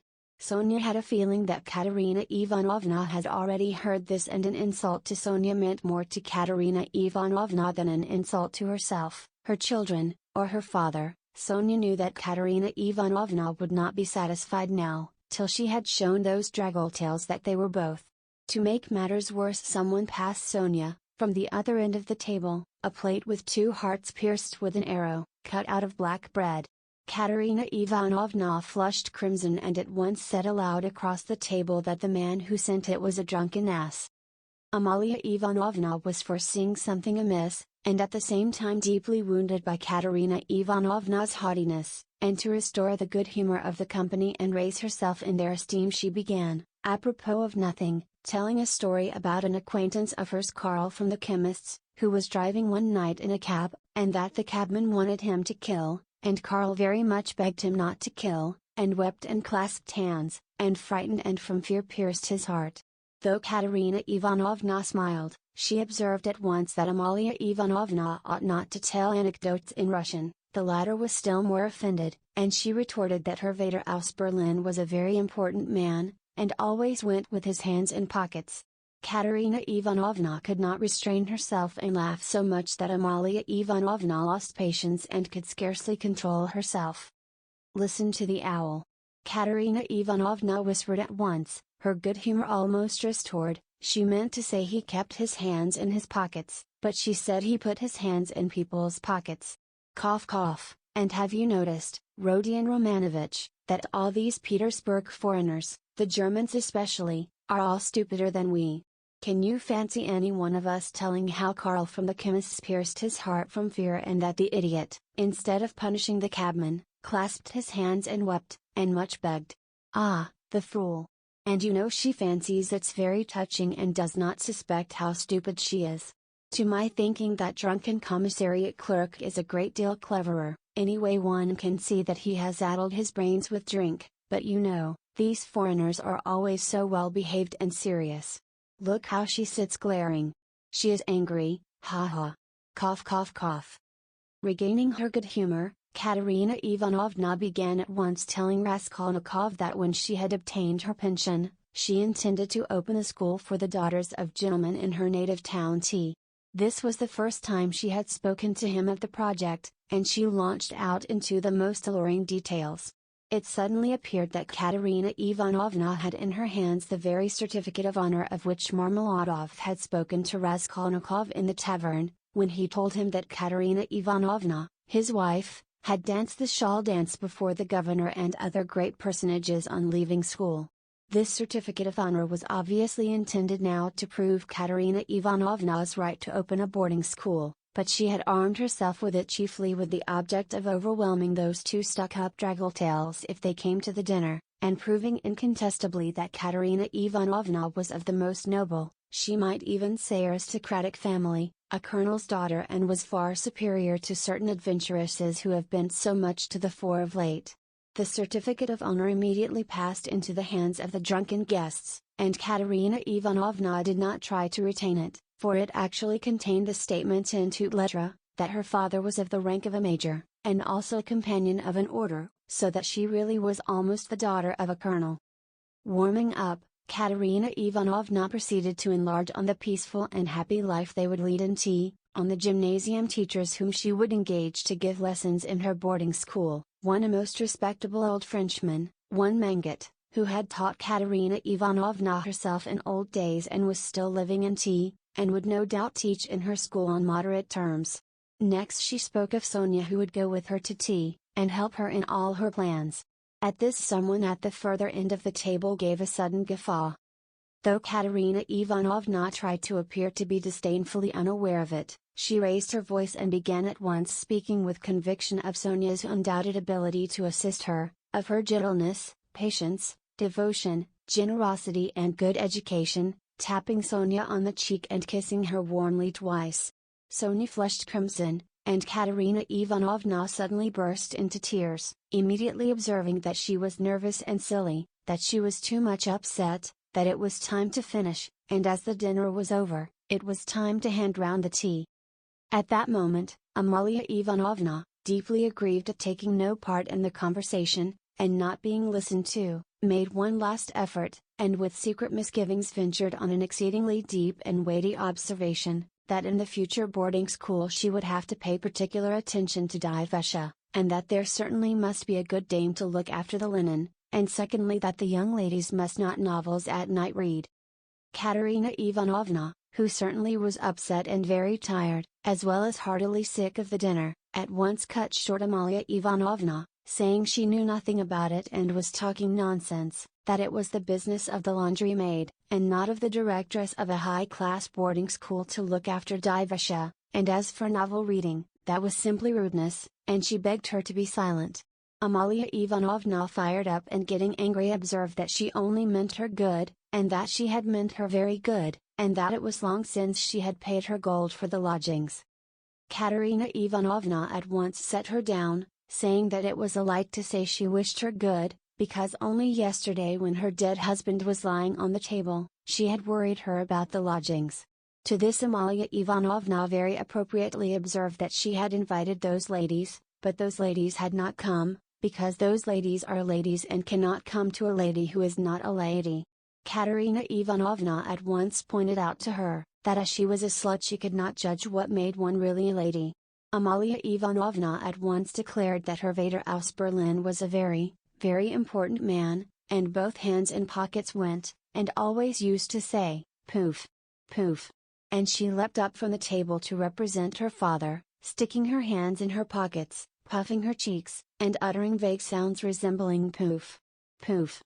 amid loud laughter from all the lodgers, who purposely encouraged Amalia Ivanovna, hoping for a fight. But this was too much for Katerina Ivanovna, and she at once declared, so that all could hear, that Amalia Ivanovna probably never had a father, but was simply a drunken Petersburg Finn, and had certainly once been a cook and probably something worse. Amalia Ivanovna turned as red as a lobster and squealed that perhaps Katerina Ivanovna never had a father, but she had a Vater aus Berlin and that he wore a long coat and always said "poof poof poof." Katerina Ivanovna observed contemptuously that all know what her family was and that on that very certificate of honor it was stated in print that her father was a colonel, while Amalia Ivanovna's father, if she really had one, was probably some Finnish milkman, but that probably she never had a father at all, since it was still uncertain whether her name was Amalia Ivanovna or Amalia Ludwigovna. At this Amalia Ivanovna, lashed to fury, struck the table with her fist, and shrieked that she was Amalia Ivanovna, and not Ludwigovna, that her vader was named Johann and that he was a burgomaster, and that Katerina Ivanovna's vader was quite never a burgomaster. Katerina Ivanovna rose from her chair, and with a stern and apparently calm voice, though she was pale and her chest was heaving, observed that if she dared for one moment to set her contemptible wretch of a father on a level with her papa, she, Katerina Ivanovna, would tear her cap off her head and trample it underfoot. Amalia Ivanovna ran about the room, shouting at the top of her voice, that she was mistress of the house and that Katerina Ivanovna should leave the lodgings that minute. Then she rushed for some reason to collect the silver spoons from the table. There was a great outcry and uproar, the children began crying. Sonia ran to restrain Katerina Ivanovna, but when Amalia Ivanovna shouted something about the yellow ticket, Katerina Ivanovna pushed Sonia away, and rushed at the landlady to carry out her threat. At that minute the door opened, and Fyodor Petrovich Luzhin appeared on the threshold. He stood scanning the party with severe and vigilant eyes. Katerina Ivanovna rushed to him. Chapter 3. Fyodor Petrovich, she cried, protect me. You at least. Make this foolish woman understand that she can't behave like this to a lady in misfortune. That there is a law for such things. I'll go to the Governor General himself. She shall answer for it. Remembering my father's hospitality, protect these orphans. Allow me, madam. Allow me. Fyodor Petrovich waved her off. Your papa, as you are well aware, I had not the honor of knowing. Someone laughed aloud, and I do not intend to take part in your everlasting squabbles with Amalia Ivanovna. I have come here to speak of my own affairs. And I want to have a word with your stepdaughter, Sophia Ivanovna, I think it is? Allow me to pass. Fyodor Petrovich, edging by her, went to the opposite corner where Sonia was. Katerina Ivanovna remained standing where she was, as though thunderstruck. She could not understand how Fyodor Petrovich could deny having enjoyed her father's hospitality. Though she had invented it herself, she believed in it firmly by this time. She was struck too by the businesslike, dry and even contemptuous menacing tone of Fyodor Petrovich. All the clamor gradually died away at his entrance. Not only was this serious businessman strikingly incongruous with the rest of the party, but it was evident, too, that he had come upon some matter of consequence, that some exceptional cause must have brought him and that therefore something was going to happen. Raskolnikov, standing beside Sonia, moved aside to let him pass. Fyodor Petrovich did not seem to notice him. A minute later Lebeziatnikov, too, appeared in the doorway. He did not come in, but stood still, listening with marked interest, almost wonder, and seemed for a time perplexed. Excuse me for possibly interrupting you, but it's a matter of some importance, Fyodor Petrovich observed, addressing the company generally. I am glad indeed to find other persons present. Amalia Ivanovna, I humbly beg you as mistress of the house to pay careful attention to what I have to say to Sophia Ivanovna. Sophia Ivanovna, he went on, addressing Sonia, who was very much surprised and already alarmed. Immediately after your visit I found that 100-ruble note was missing from my table, in the room of my friend Mr. Lebeziatnikov. If in any way whatever you know and will tell us where it is now, I assure you on my word of honor and call all present to witness that the matter shall end there. In the opposite case I shall be compelled to have recourse to very serious measures and then you must blame yourself. Complete silence reigned in the room. Even the crying children were still. Sonia stood deadly pale, staring at Luzhin and unable to say a word. She seemed not to understand. Some seconds passed. Well, how is it to be then? Asked Luzhin, looking intently at her. I don't know. I know nothing about it, Sonia articulated faintly at last. No, you know nothing? Luzhin repeated, and again he paused for some seconds. Think a moment, mademoiselle, he began severely, but still, as it were, admonishing her. Reflect, I am prepared to give you time for consideration. Kindly observe this, if I were not so entirely convinced I should not, you may be sure, with my experience venture to accuse you so directly. seeing that for such direct accusation before witnesses, if false or even mistaken, I should myself in a certain sense be made responsible. I am aware of that. This morning I changed for my own purposes several 5% securities for the sum of approximately 3,000 rubles. The account is noted down in my pocketbook. On my return home I proceeded to count the money, as Mr. Lebeziatnikov will bear witness, and after counting 2,300 rubles I put the rest in my pocketbook in my coat pocket. About 500 rubles remained on the table, and among them 3 notes of 100 rubles each. At that moment you entered, at my invitation, and all the time you were present you were exceedingly embarrassed, so that 3 times you jumped up in the middle of the conversation and tried to make off. Mr. Lebeziatnikov can bear witness to this. You yourself, mademoiselle, probably will not refuse to confirm my statement that I invited you through Mr. Lebeziatnikov, solely in order to discuss with you the hopeless and destitute position of your relative, Katerina Ivanovna, whose dinner I was unable to attend, and the advisability of getting up something of the nature of a subscription, lottery or the like, for her benefit. You thanked me and even shed tears. I describe all this as it took place, primarily to recall it to your mind and secondly to show you that not the slightest detail has escaped my recollection. Then I took a 10-ruble note from the table and handed it to you by way of first installment on my part for the benefit of your relative. Mr. Lebeziatnikov saw all this. Then I accompanied you to the door, you being still in the same state of embarrassment, after which, being left alone with Mr. Lebeziatnikov I talked to him for 10 minutes. Then Mr. Lebeziatnikov went out and I returned to the table with the money lying on it, intending to count it and to put it aside, as I proposed doing before. To my surprise 100-ruble note had disappeared. Kindly consider the position. Mr. Lebeziatnikov I cannot suspect. I am ashamed to allude to such a supposition. I cannot have made a mistake in my reckoning, for the minute before your entrance I had finished my accounts and found the total correct. You will admit that recollecting your embarrassment, your eagerness to get away and the fact that you kept your hands for some time on the table, and taking into consideration your social position and the habits associated with it, I was, so to say, with horror and positively against my will, compelled to entertain a suspicion, a cruel, but justifiable suspicion.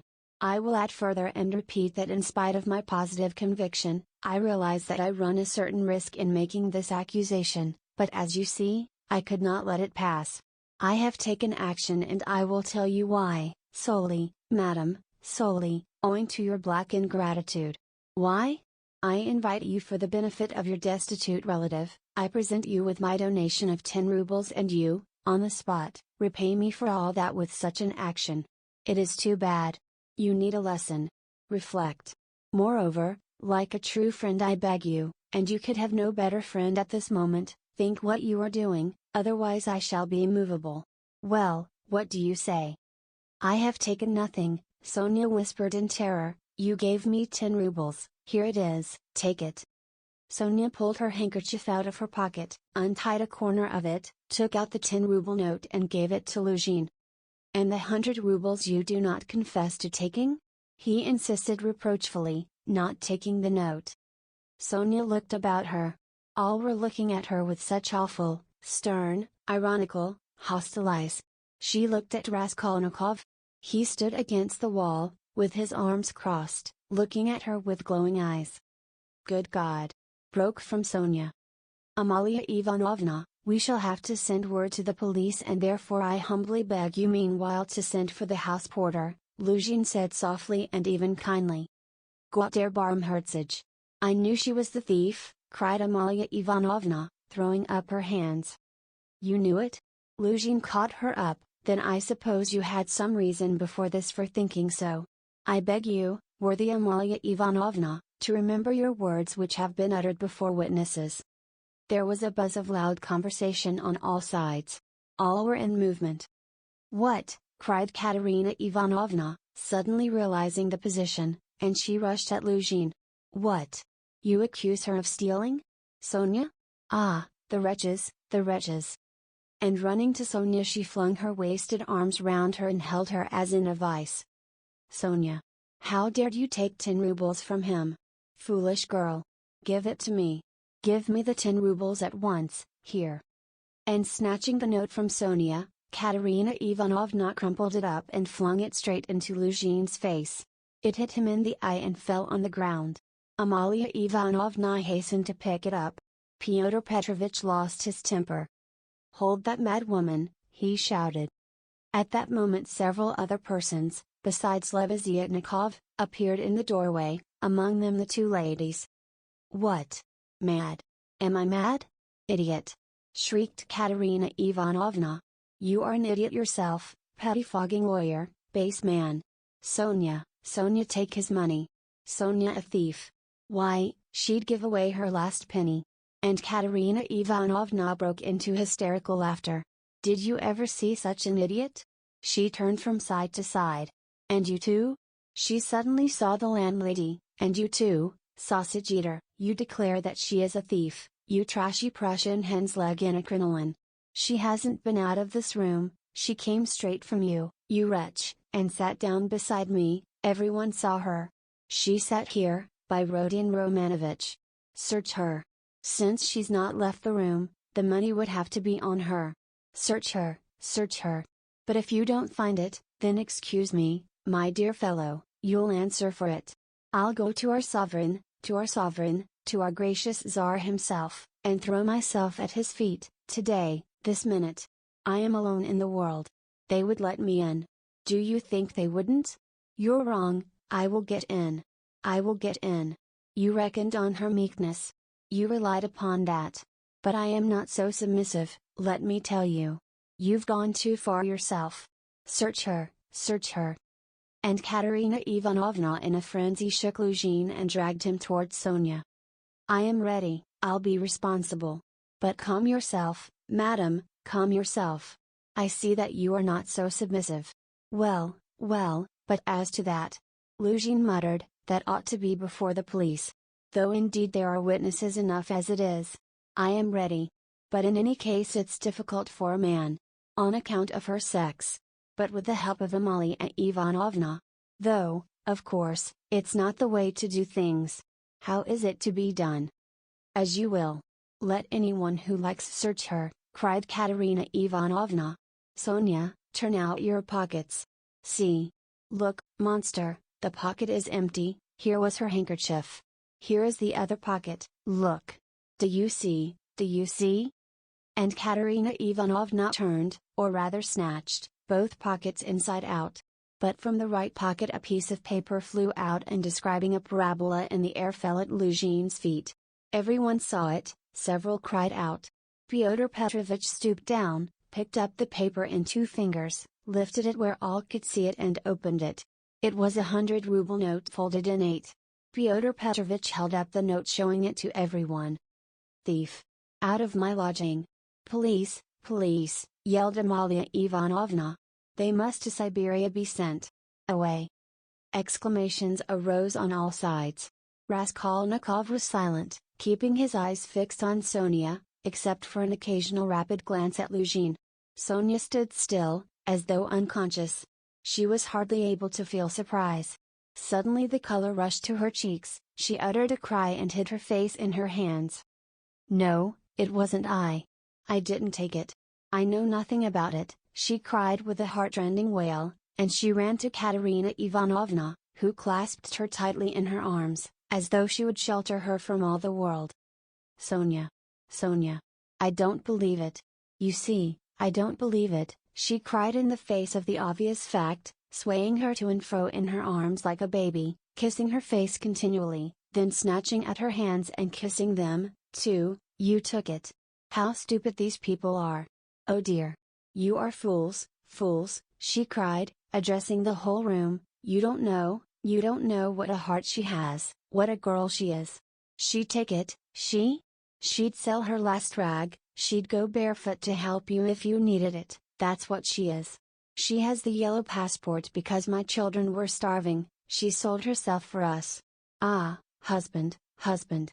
Do you see? Do you see? What a memorial dinner for you! Merciful heavens! Defend her, why are you all standing still? Rodion Romanovich, why don't you stand up for her? Do you believe it, too? You are not worth her little finger, all of you together. Good God! Defend her now, at least." The wail of the poor, consumptive, helpless woman seemed to produce a great effect on her audience. The agonized, wasted, consumptive face, the parched blood-stained lips, the hoarse voice, the tears unrestrained as a child's, the trustful, childish and yet despairing prayer for help were so piteous that everyone seemed to feel for her. Fyodor Petrovich at any rate was at once moved to compassion.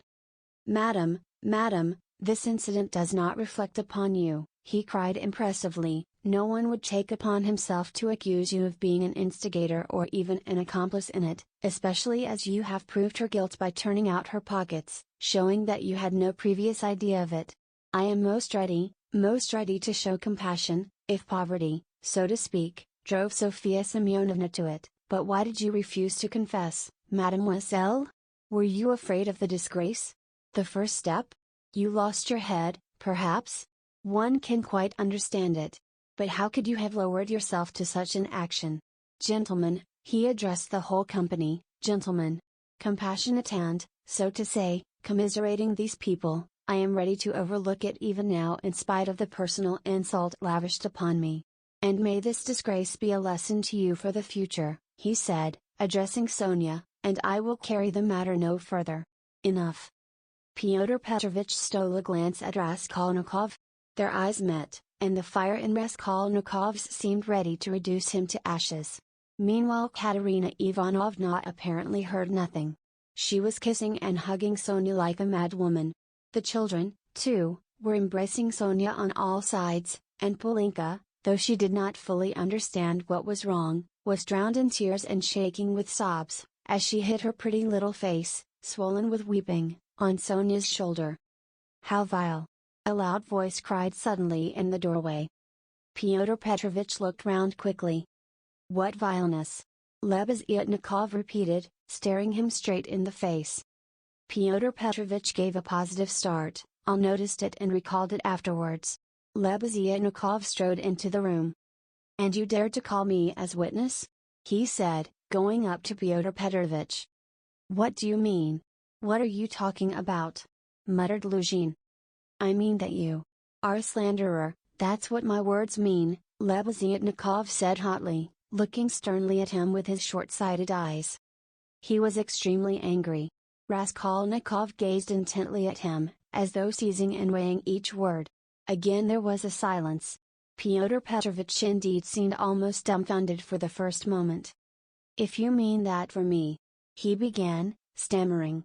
"But what's the matter with you? Are you out of your mind?" "I'm in my mind, but you are a scoundrel." "Ah, how vile! I have heard everything. I kept waiting on purpose to understand it, for I must own even now it is not quite logical. What you have done at all, for I can't understand." "Why, what have I done then? Give over talking in your nonsensical riddles. Or maybe you are drunk. You may be a drunkard, perhaps, vile man, but I am not. I never touch vodka, for it's against my convictions. Would you believe it, he himself, with his own hands gave Sophia Semyonovna that 100-ruble note. I saw it, I was a witness, I'll take my oath. He did it, he," repeated Lebeziatnikov, addressing all. "Are you crazy, milksop?" squealed Luzhin. "She is herself before you, she herself here declared just now before everyone that I gave her only 10 rubles. How could I have given it to her?" I saw it, Lebeziatnikov repeated, "and though it is against my principles, I am ready this very minute to take any oath you like before the court, for I saw how you slipped it in her pocket. Only like a fool I thought you did it out of kindness. When you were saying goodbye to her at the door, while you held her hand in one hand, with the other, the left, you slipped the note into her pocket. I saw it." Luzhin turned pale. "What lies!" he cried impudently. "Why, how could you, standing by the window, see the note? You fancied it with your short-sighted eyes. You are raving." "No, I didn't fancy it. And though I was standing some way off, I saw it all. And though it certainly would be hard to distinguish a note from the window, that's true, I knew for certain that it was a 100-ruble note, because, when you were going to give Sophia Semyonovna 10 rubles, You took up from the table a 100-ruble note. I saw it because I was standing near then, and an idea struck me at once, so that I did not forget you had it in your hand. You folded it and kept it in your hand all the time. I didn't think of it again until, when you were getting up, you changed it from your right hand to your left and nearly dropped it. I noticed it because the same idea struck me again, that you meant to do her a kindness without my seeing. You can fancy how I watched you, and I saw how you succeeded in slipping it into her pocket. I saw it, I'll take my oath. Lebeziatnikov was almost breathless. Exclamations arose on all hands, chiefly expressive of wonder, but some were menacing in tone. They all crowded round Fyodor Petrovich. Katerina Ivanovna flew to Lebeziatnikov.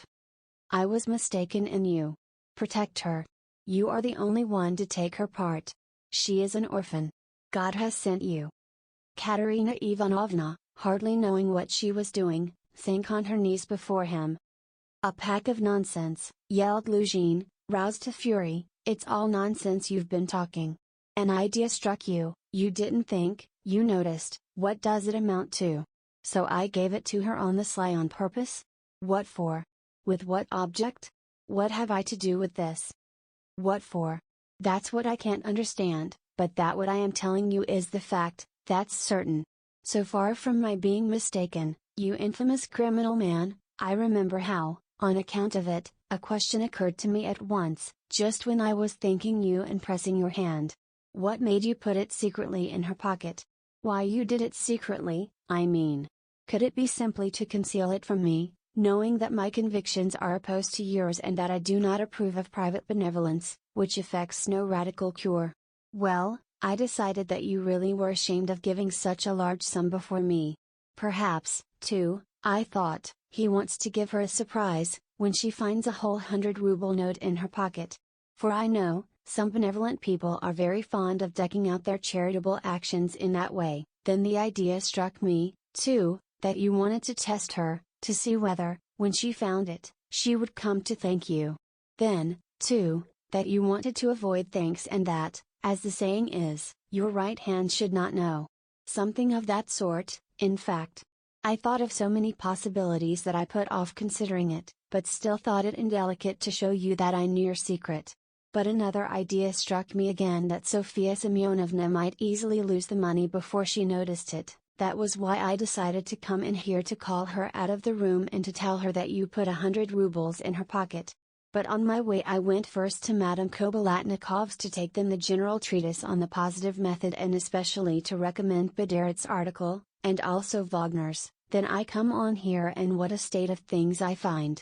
Now could I have all these ideas and reflections if I had not seen you put the 100-ruble note in her pocket? When Lebeziatnikov finished his long-winded harangue with the logical deduction at the end, he was quite tired, and the perspiration streamed from his face. He could not, alas, even express himself correctly in Russian, though he knew no other language, so that he was quite exhausted, almost emaciated after this heroic exploit. But his speech produced a powerful effect. He had spoken with such vehemence, with such conviction, that everyone obviously believed him. Fyodor Petrovich felt that things were going badly with him. "What is it to do with me if silly ideas did occur to you?" he shouted. "That's no evidence. You may have dreamt it, that's all. And I tell you, you are lying, sir. You are lying and slandering from some spite against me, simply from pique, because I did not agree with your free-thinking, godless, social propositions." But this retort did not benefit Fyodor Petrovich. Murmurs of disapproval were heard on all sides. "Ah, that's your line now, is it?" cried Lebeziatnikov. "That's nonsense. Call the police and I'll take my oath. There's only one thing I can't understand, what made him risk such a contemptible action? Oh, pitiful, despicable man! I can explain why he risked such an action, and if necessary, I, too, will swear to it," Raskolnikov said at last in a firm voice, and he stepped forward. He appeared to be firm and composed. Everyone felt clearly, from the very look of him, that he really knew about it and that the mystery would be solved. "Now I can explain it all to myself," said Raskolnikov, addressing Lebeziatnikov. From the very beginning of the business, I suspected that there was some scoundrelly intrigue at the bottom of it. I began to suspect it from some special circumstances known to me only, which I will explain at once to everyone. They account for everything. Your valuable evidence has finally made everything clear to me. I beg all to listen. This gentleman," he pointed to Luzhin, "was recently engaged to be married to a young lady, my sister, Avdotia Romanovna Raskolnikov. But coming to Petersburg he quarreled with me, the day before yesterday, at our first meeting, and I drove him out of my room. I have 2 witnesses to prove it. He is a very spiteful man.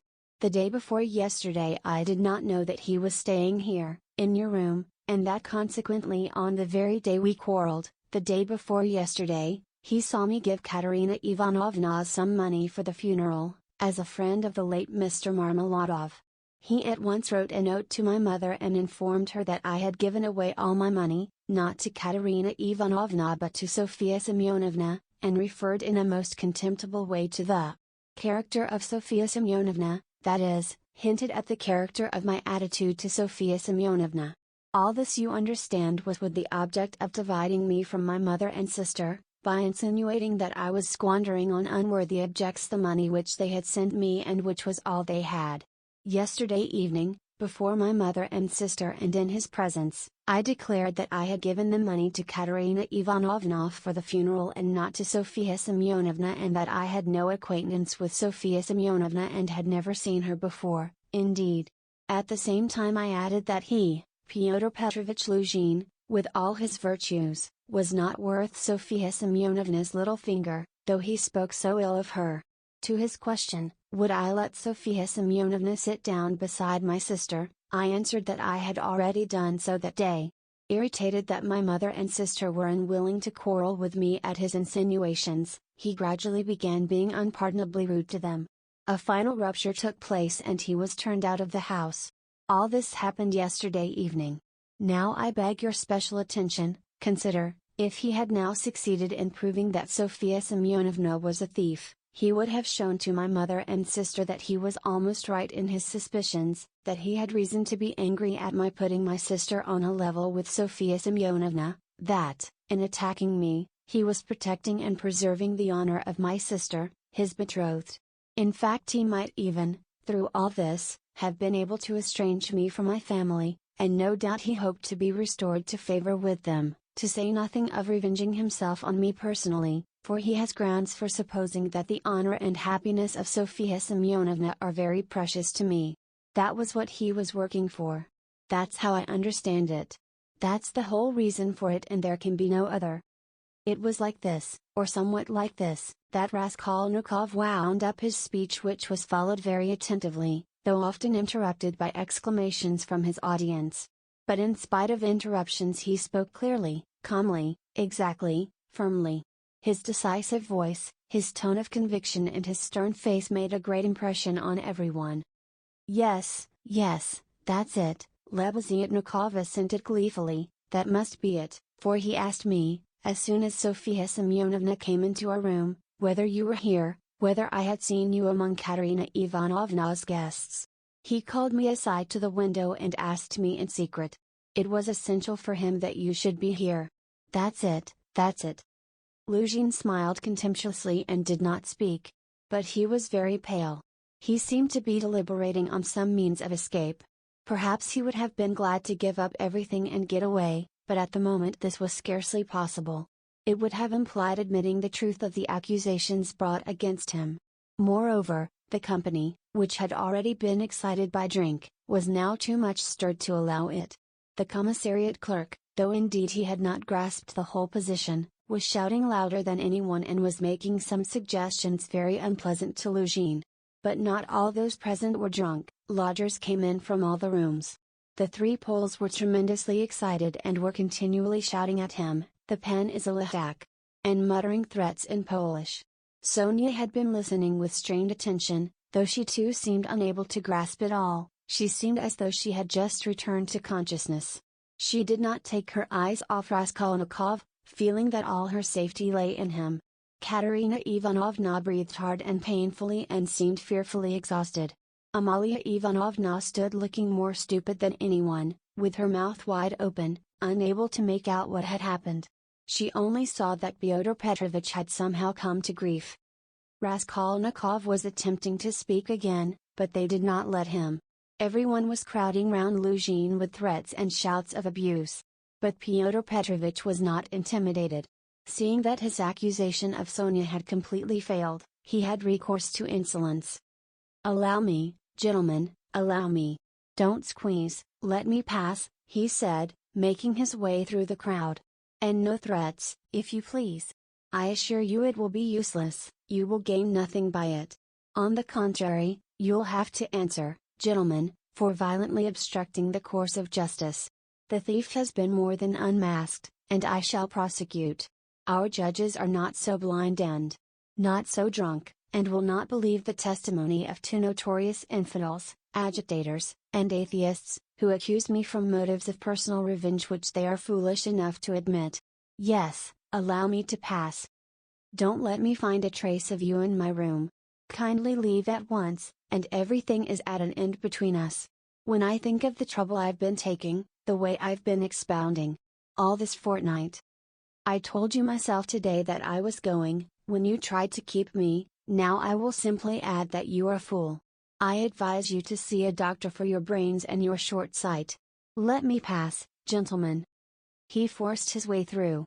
But the commissariat clerk was unwilling to let him off so easily. He picked up a glass from the table, brandished it in the air and flung it at Fyodor Petrovich, but the glass flew straight at Amalia Ivanovna. She screamed, and the clerk, overbalancing, fell heavily under the table. Fyodor Petrovich made his way to his room and half an hour later had left the house.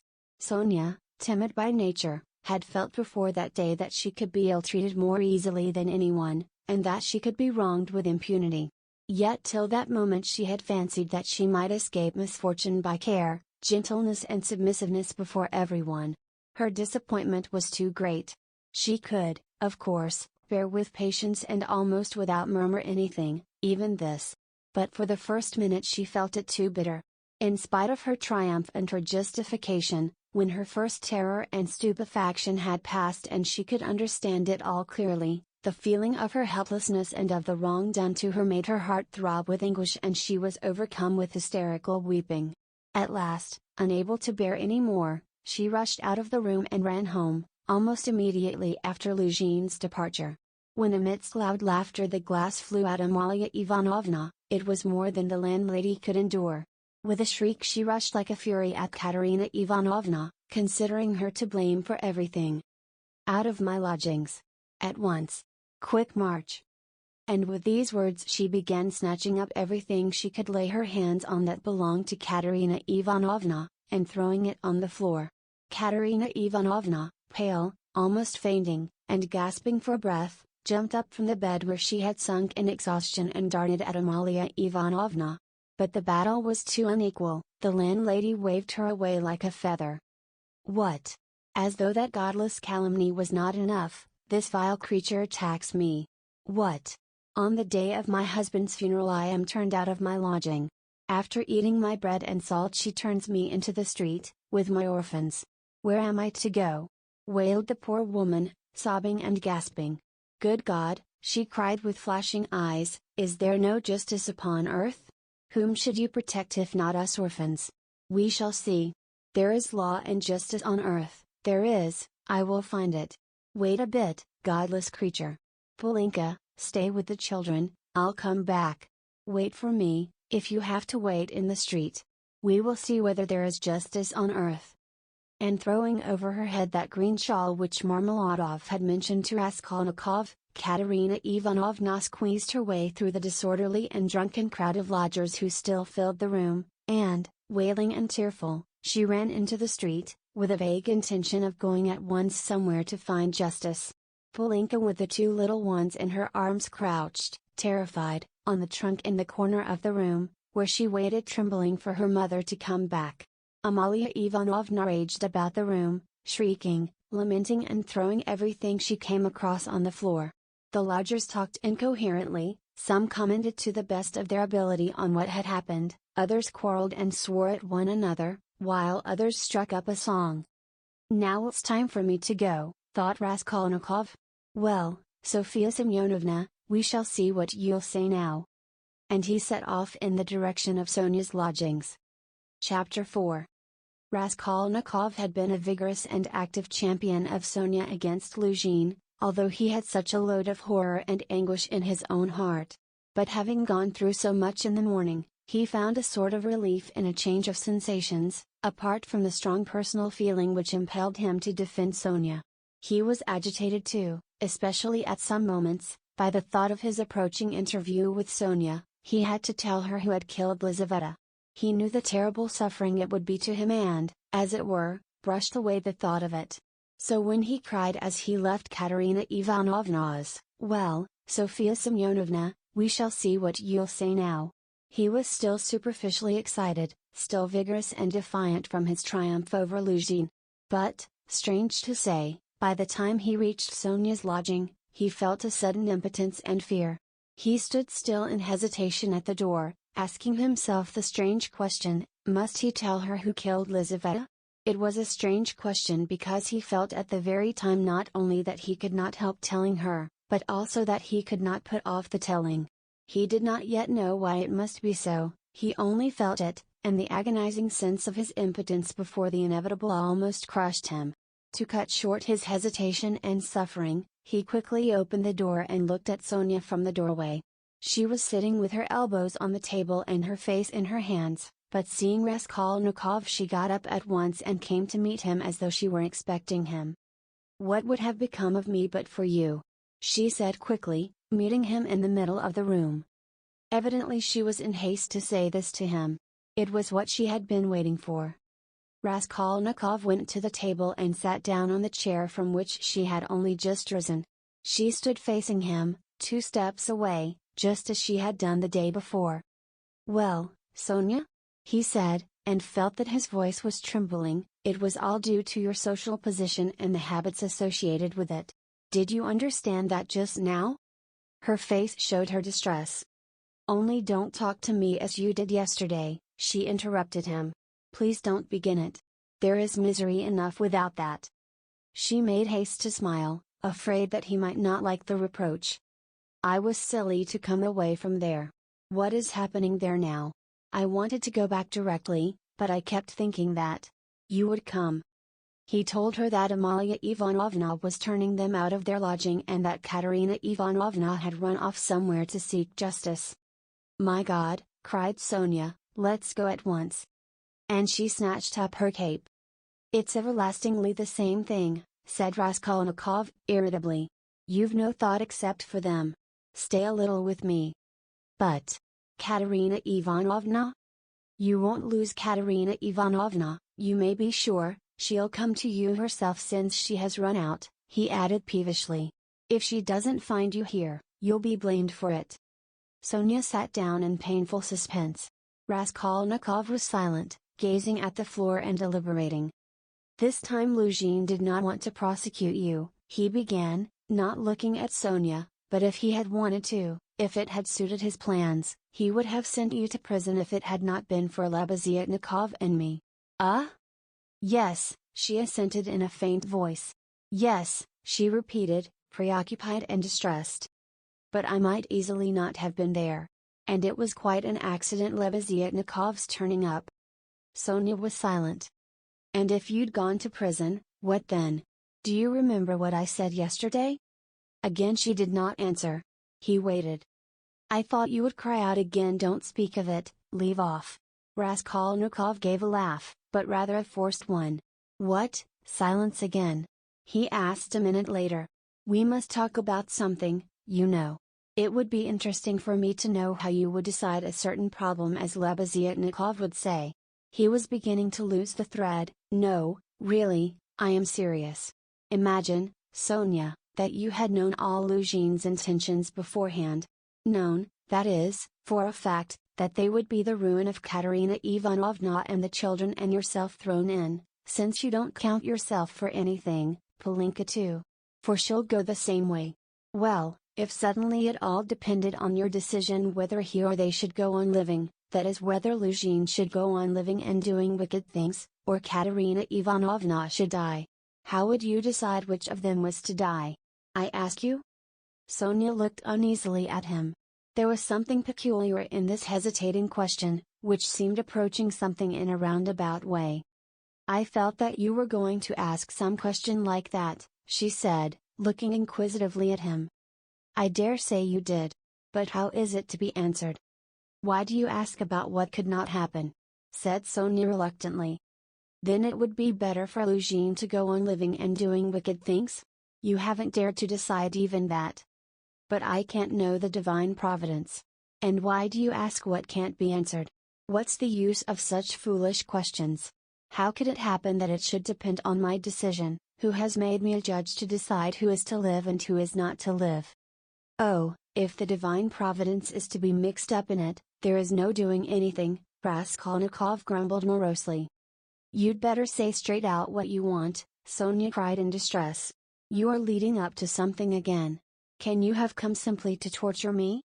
She could not control herself and began crying bitterly. He looked at her in gloomy misery. 5 minutes passed. "Of course you're right, Sonia," he said softly at last. He was suddenly changed. His tone of assumed arrogance and helpless defiance was gone. Even his voice was suddenly weak. "I told you yesterday that I was not coming to ask forgiveness, and almost the first thing I've said is to ask forgiveness. I said that about Luzhin and Providence for my own sake. I was asking forgiveness, Sonia." He tried to smile, but there was something helpless and incomplete in his pale smile. He bowed his head and hid his face in his hands. And suddenly a strange, surprising sensation of a sort of bitter hatred for Sonia passed through his heart. As it were wondering and frightened of this sensation, he raised his head and looked intently at her, but he met her uneasy and painfully anxious eyes fixed on him. There was love in them. His hatred vanished like a phantom. It was not the real feeling, he had taken the one feeling for the other. It only meant that that minute had come. He hid his face in his hands again and bowed his head. Suddenly he turned pale, got up from his chair, looked at Sonia, and without uttering a word sat down mechanically on her bed. His sensations that moment were terribly like the moment when he had stood over the old woman with the axe in his hand and felt that he must not lose another minute. "What's the matter?" asked Sonia, dreadfully frightened. He could not utter a word. This was not at all the way he had intended to tell, and he did not understand what was happening to him now. She went up to him, softly, sat down on the bed beside him and waited, not taking her eyes off him. Her heart throbbed and sank. It was unendurable. He turned his deadly pale face to her. His lips worked, helplessly struggling to utter something. A pang of terror passed through Sonia's heart. "What's the matter?" she repeated, drawing a little away from him. "Nothing, Sonia, don't be frightened. It's nonsense. It really is nonsense, if you think of it," he muttered, like a man in delirium. "Why have I come to torture you?" he added suddenly, looking at her. "Why, really? I keep asking myself that question, Sonia." He had perhaps been asking himself that question a quarter of an hour before, but now he spoke helplessly, hardly knowing what he said and feeling a continual tremor all over. "Oh, how you are suffering!" she muttered in distress, looking intently at him.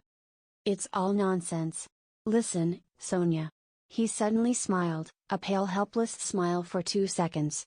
"You remember what I meant to tell you yesterday?" Sonia waited uneasily. "I said as I went away that perhaps I was saying goodbye forever, but that if I came today I would tell you who killed Lizaveta." She began trembling all over.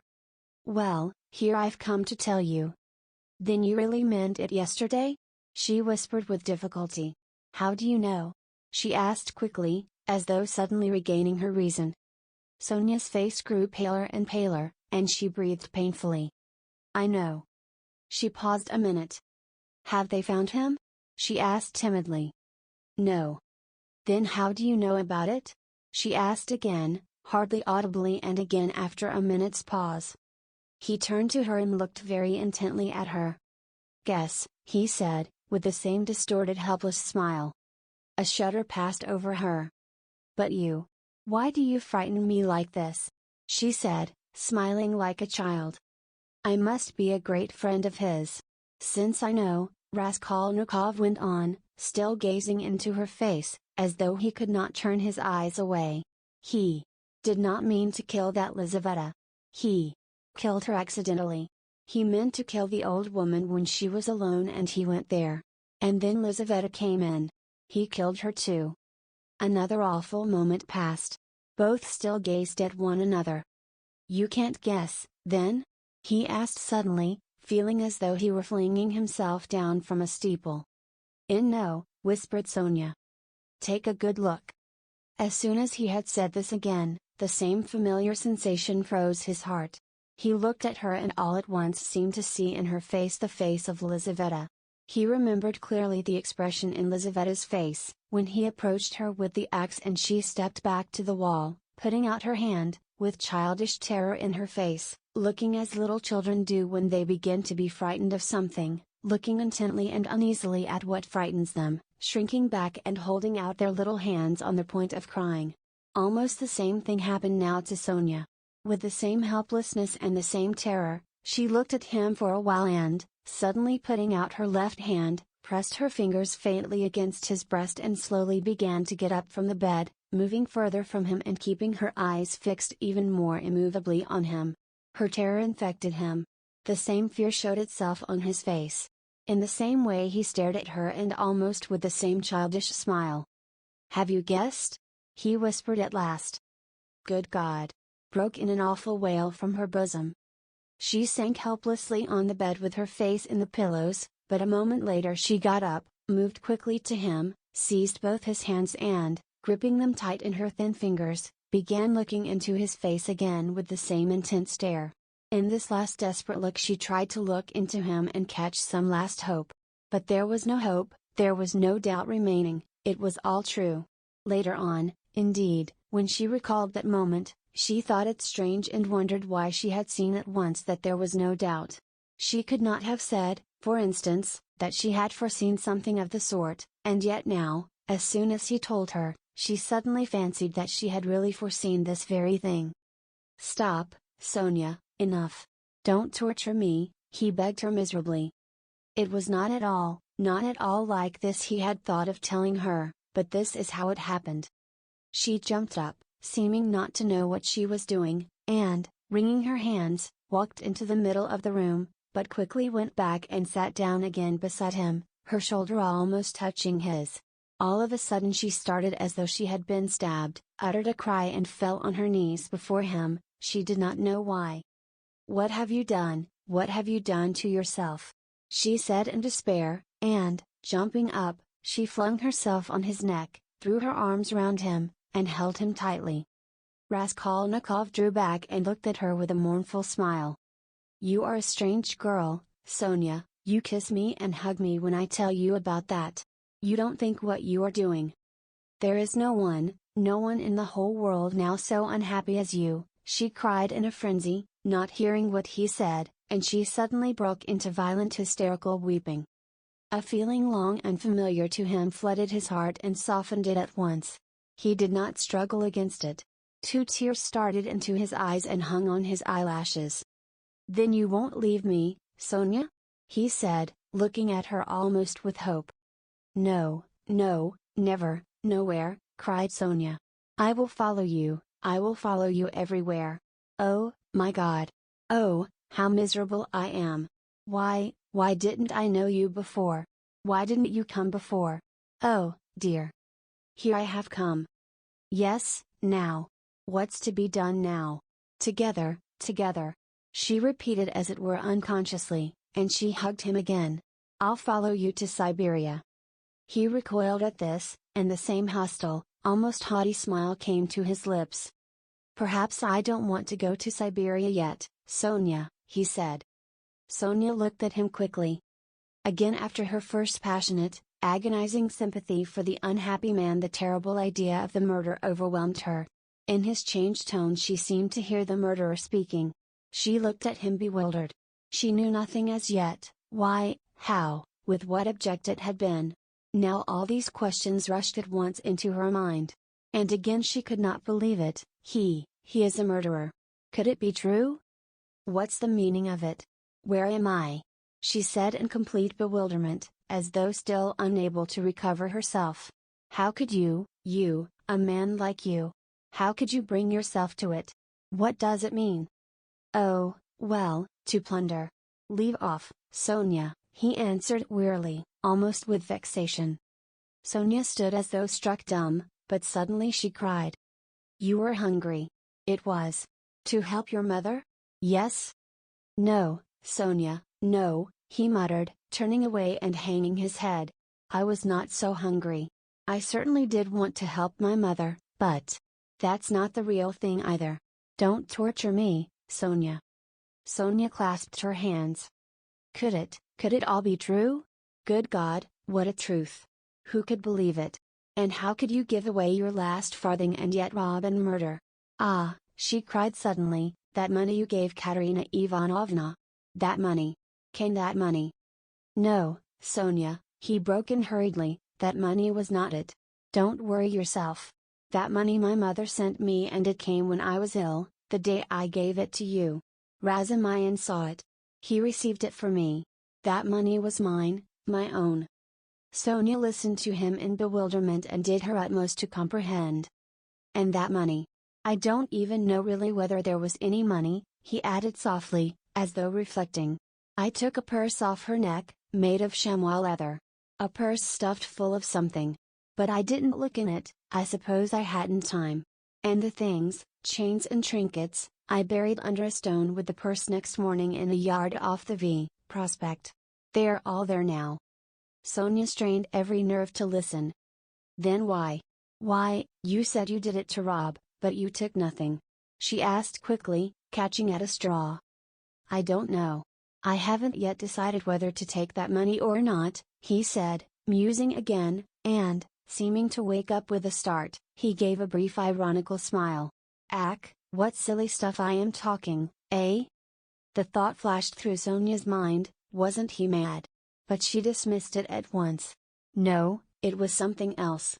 She could make nothing of it, nothing.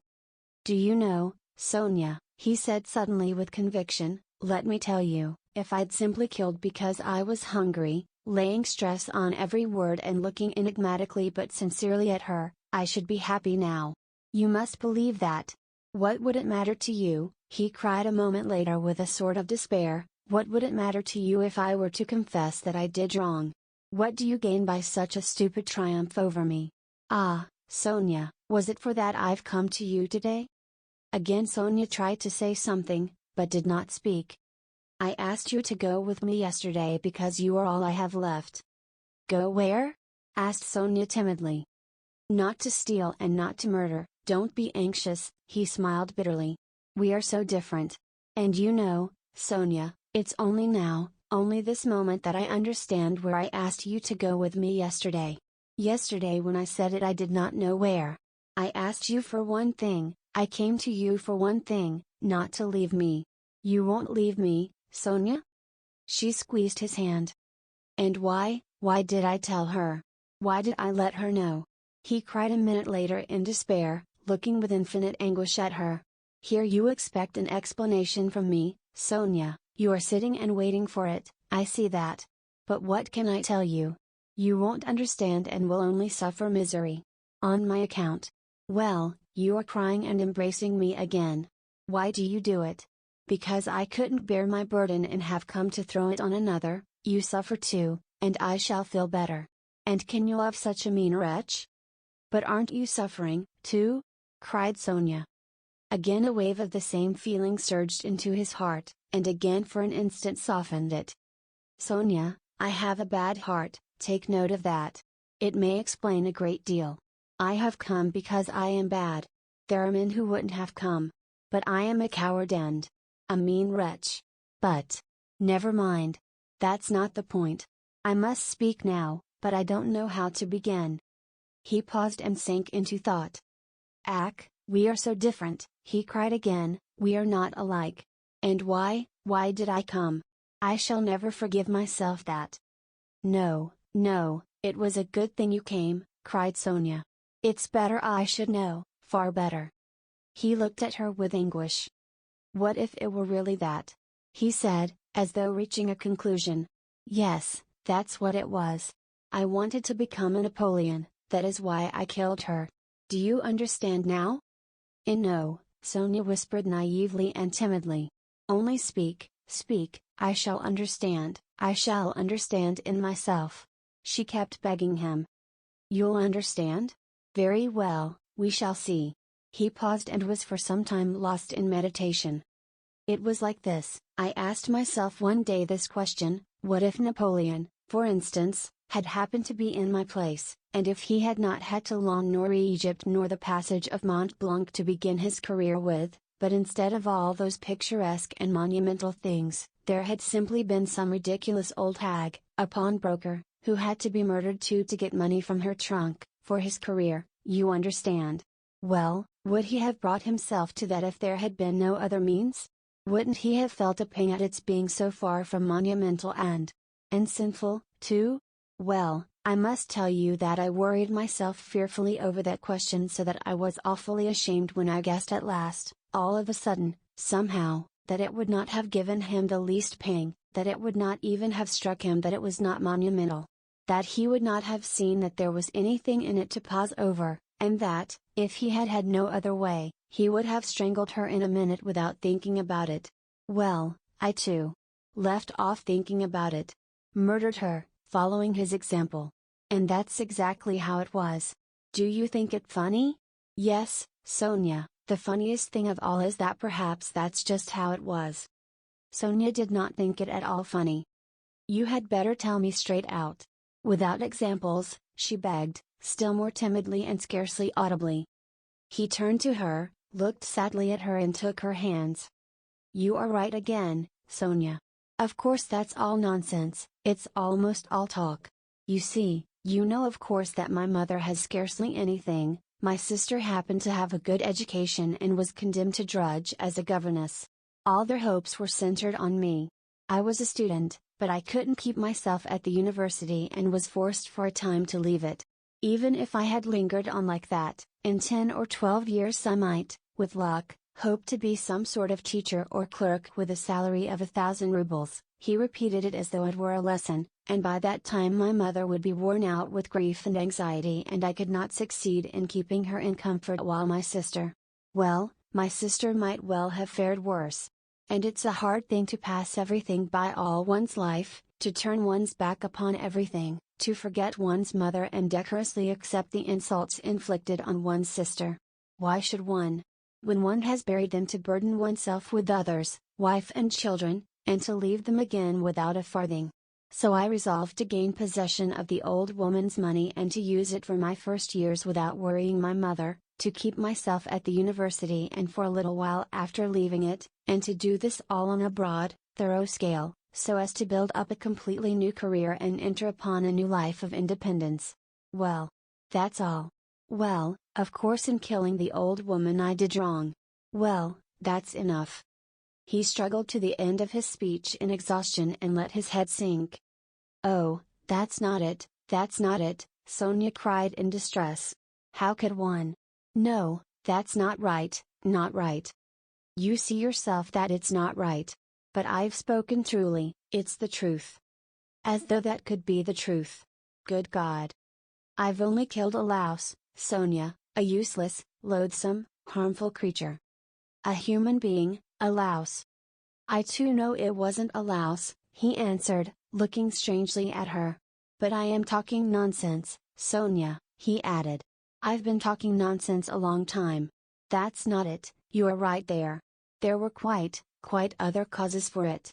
I haven't talked to anyone for so long, Sonia. My head aches dreadfully now. His eyes shone with feverish brilliance. He was almost delirious, an uneasy smile strayed on his lips. His terrible exhaustion could be seen through his excitement. Sonia saw how he was suffering. She too was growing dizzy. And he talked so strangely, it seemed somehow comprehensible, but yet. But how? Good God. And she wrung her hands in despair. No, Sonia, that's not it, he began again suddenly, raising his head, as though a new and sudden train of thought had struck and as it were roused him. That's not it. Better. Imagine, Yes, it's certainly better. Imagine that I am vain, envious, malicious, base, vindictive and, well, perhaps with a tendency to insanity. Let's have it all out at once. They've talked of madness already, I noticed. I told you just now I could not keep myself at the university. But do you know that perhaps I might have done? My mother would have sent me what I needed for the fees and I could have earned enough for clothes, boots and food, no doubt. Lessons had turned up at half a ruble. Razumian works. But I turned sulky and wouldn't. Yes, sulkiness, that's the right word for it. I sat in my room like a spider. You've been in my den, you've seen it. And do you know, Sonia, that low ceilings and tiny rooms cramp the soul and the mind? Ah, how I hated that garret. And yet I wouldn't go out of it. I wouldn't on purpose. I didn't go out for days together, and I wouldn't work, I wouldn't even eat, I just lay there doing nothing. If Nastasia brought me anything, I ate it. If she didn't, I went all day without. I wouldn't ask, on purpose, from sulkiness. At night I had no light, I lay in the dark and I wouldn't turn money for candles. I ought to have studied, but I sold my books, and the dust lies an inch thick on the notebooks on my table. I preferred lying still and thinking. And I kept thinking. And I had dreams all the time, strange dreams of all sorts, no need to describe. Only then I began to fancy that. No, that's not it. Again I am telling you wrong. You see, I kept asking myself then, why am I so stupid that if others are stupid, and I know they are, yet I won't be wiser? Then I saw, Sonia, that if one waits for everyone to get wiser it will take too long. Afterwards I understood that that would never come to pass, that men won't change and that nobody can alter it and that it's not worth wasting effort over it. Yes, that's so. That's the law of their nature, Sonia. That's so. And I know now, Sonia, that whoever is strong in mind and spirit will have power over them. Anyone who is greatly daring is right in their eyes. He who despises most things will be a lawgiver among them, and he who dares most of all will be most in the right. So it has been till now and so it will always be. A man must be blind not to see it. Though Raskolnikov looked at Sonia as he said this, he no longer cared whether she understood or not. The fever had complete hold of him, he was in a sort of gloomy ecstasy, he certainly had been too long without talking to anyone. Sonia felt that his gloomy creed had become his faith and code. I divine then, Sonia, he went on eagerly, that power is only vouchsafed to the man who dares to stoop and pick it up. There is only one thing needful, one has only to dare. Then for the first time in my life an idea took shape in my mind which no one had ever thought of before me, no one. I saw clear as daylight how strange it is that not a single person living in this mad world has had the daring to go straight for it all and send it flying to the devil. I wanted to have the daring. And I killed her. I only wanted to have the daring, Sonia. That was the whole cause of it. Oh hush, hush, cried Sonia, clasping her hands. You turned away from God and God has smitten you, has given you over to the devil. Then Sonia, when I used to lie there in the dark and all this became clear to me, was it a temptation of the devil, eh? Hush, don't laugh, blasphemer. You don't understand, you don't understand. Oh God. He won't understand. Hush, Sonia. I am not laughing. I know myself that it was the devil leading me. Hush, Sonia, hush. He repeated with gloomy insistence. I know it all, I have thought it all over and whispered it all over to myself, lying there in the dark. I've argued it all over with myself, every point of it, and I know it all. And how sick I was then of going over it all. I have kept wanting to forget it and make a new beginning, Sonia, and leave off thinking. And you don't suppose that I went into it headlong like a fool? I went into it like a wise man, and that was just my destruction. And you mustn't suppose that I didn't know, for instance, that if I began to question myself whether I had the right to gain power, I certainly hadn't the right, or that if I asked myself whether a human being is a louse it proved that it wasn't so for me, though it might be for a man who would go straight to his goal without asking questions. If I worried myself all those days, wondering whether Napoleon would have done it or not, I felt clearly of course that I wasn't Napoleon. I had to endure all the agony of that battle of ideas, Sonia, And I longed to throw it off. I wanted to murder without casuistry, to murder for my own sake, for myself alone. I didn't want to lie about it even to myself. It wasn't to help my mother I did the murder, that's nonsense. I didn't do the murder to gain wealth and power and to become a benefactor of mankind. Nonsense. I simply did it. I did the murder for myself alone, and whether I became a benefactor to others, or spent my life like a spider catching men in my web and sucking the life out of men, I couldn't have cared at that moment. And it was not the money I wanted, Sonia, when I did it. It was not so much the money I wanted, but something else. I know it all now. Understand me. Perhaps I should never have committed a murder again. I wanted to find out something else, it was something else led me on. I wanted to find out then and quickly whether I was a louse like everybody else or a man. Whether I can step over barriers or not, whether I dare stoop to pick up or not, whether I am a trembling creature or whether I have the right to kill? Have the right to kill? Sonia clasped her hands. Ack, Sonia, he cried irritably and seemed about to make some retort, but was contemptuously silent. Don't interrupt me, Sonia. I want to prove one thing only, that the devil led me on then and he has shown me since that I had not the right to take that path, because I am just such a louse as all the rest. He was mocking me and here I've come to you now. Welcome your guest. If I were not a louse, should I have come to you? Listen, when I went then to the old woman's I only went to try. You may be sure of that. And you murdered her. But how did I murder her? Is that how men do murders? Do men go to commit a murder as I went then? I will tell you some day how I went. Did I murder the old woman? I murdered myself, not her. I crushed myself once for all, forever. But it was the devil that killed that old woman, not I. Enough, Sonia, enough. Let me be, he cried in a sudden spasm of agony, let me be. He leaned his elbows on his knees and squeezed his head in his hands as in a vice. What suffering! A wail of anguish broke from Sonia. Well, what am I to do now? He asked, suddenly raising his head and looking at her with a face hideously distorted by despair. What are you to do? She cried, jumping up, and her eyes that had been full of tears suddenly began to shine. Stand up. She seized him by the shoulder, he got up, looking at her almost bewildered. Go at once, this very minute, stand at the crossroads, bow down, first kiss the earth which you have defiled and then bow down to all the world and say to all men aloud, I am a murderer. Then God will send you life again. Will you go, will you go? She asked him, trembling all over, snatching his two hands, squeezing them tight in hers and gazing at him with eyes full of fire. He was amazed at her sudden ecstasy. You mean Siberia, Sonia? I must give myself up? He asked gloomily. Suffer and expiate your sin by it, that's what you must do. No. I am not going to them, Sonia. But how will you go on living? What will you live for? Cried Sonia, how is it possible now? Why, how can you talk to your mother? Oh, what will become of them now? But what am I saying? You have abandoned your mother and your sister already. He has abandoned them already. Oh, God, she cried, why, he knows it all himself. How can he live by himself? What will become of you now? Don't be a child, Sonia, he said softly. What wrong have I done them? Why should I go to them? What should I say to them? That's only a phantom.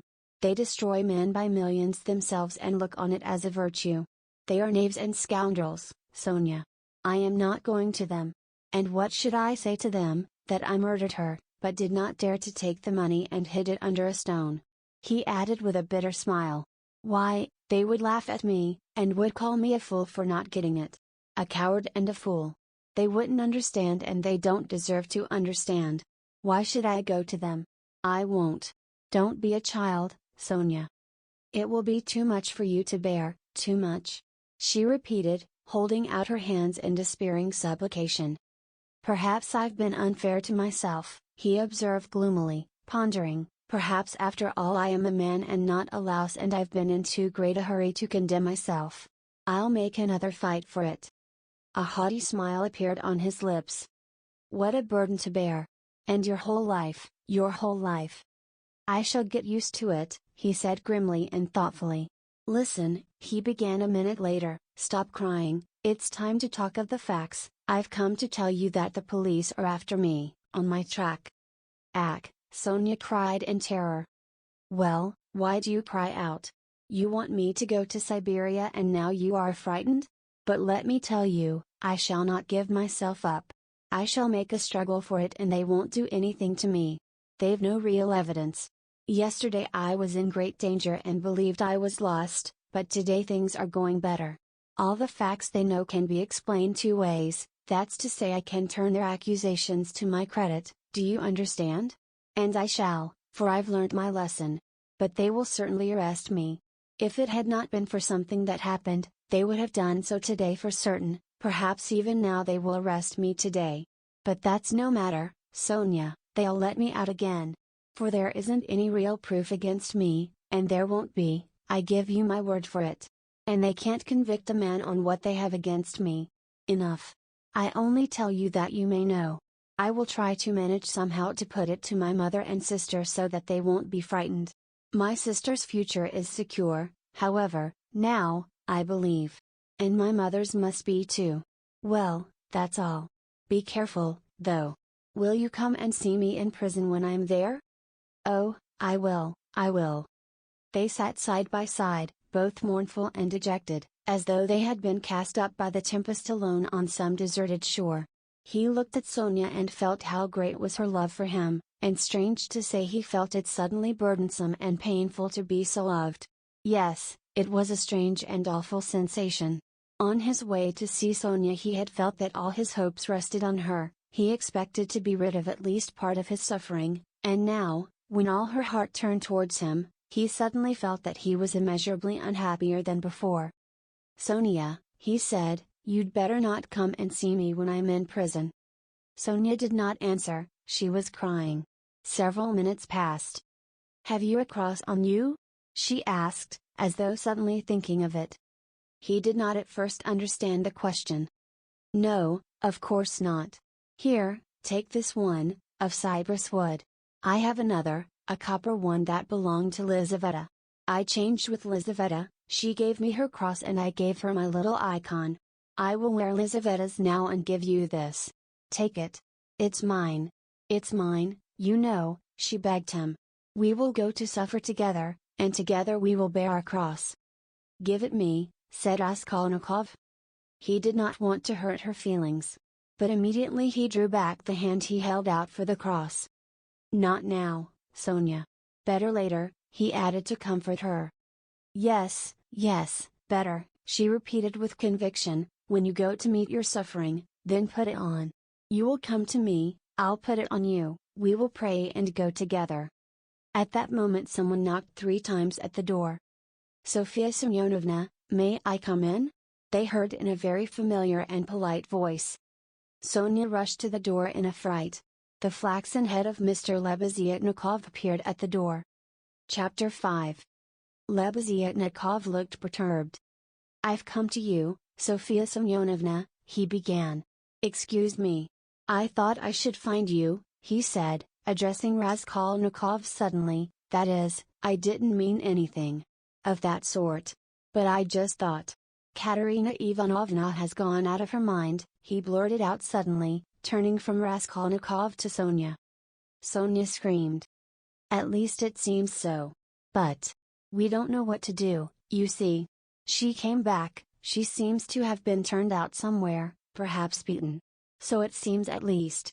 She had run to your father's former chief, she didn't find him at home, he was dining at some other general's. Only fancy, she rushed off there, to the other generals, and, imagine, she was so persistent that she managed to get the chief to see her, had him fetched out from dinner, it seems. You can imagine what happened.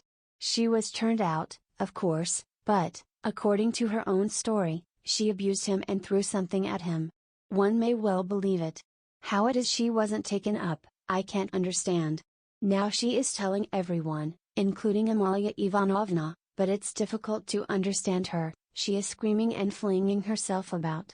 Oh yes, she shouts that since everyone has abandoned her, She will take the children and go into the street with a barrel organ, and the children will sing and dance, and she too, and collect money, and will go every day under the general's window. To let everyone see well-born children, whose father was an official, begging in the street. She keeps beating the children and they are all crying. She is teaching Lida to sing My Village, the boy to dance, Palinka the same. She is tearing up all the clothes, and making them little caps like actors. She means to carry a tin basin and make it tinkle, instead of music.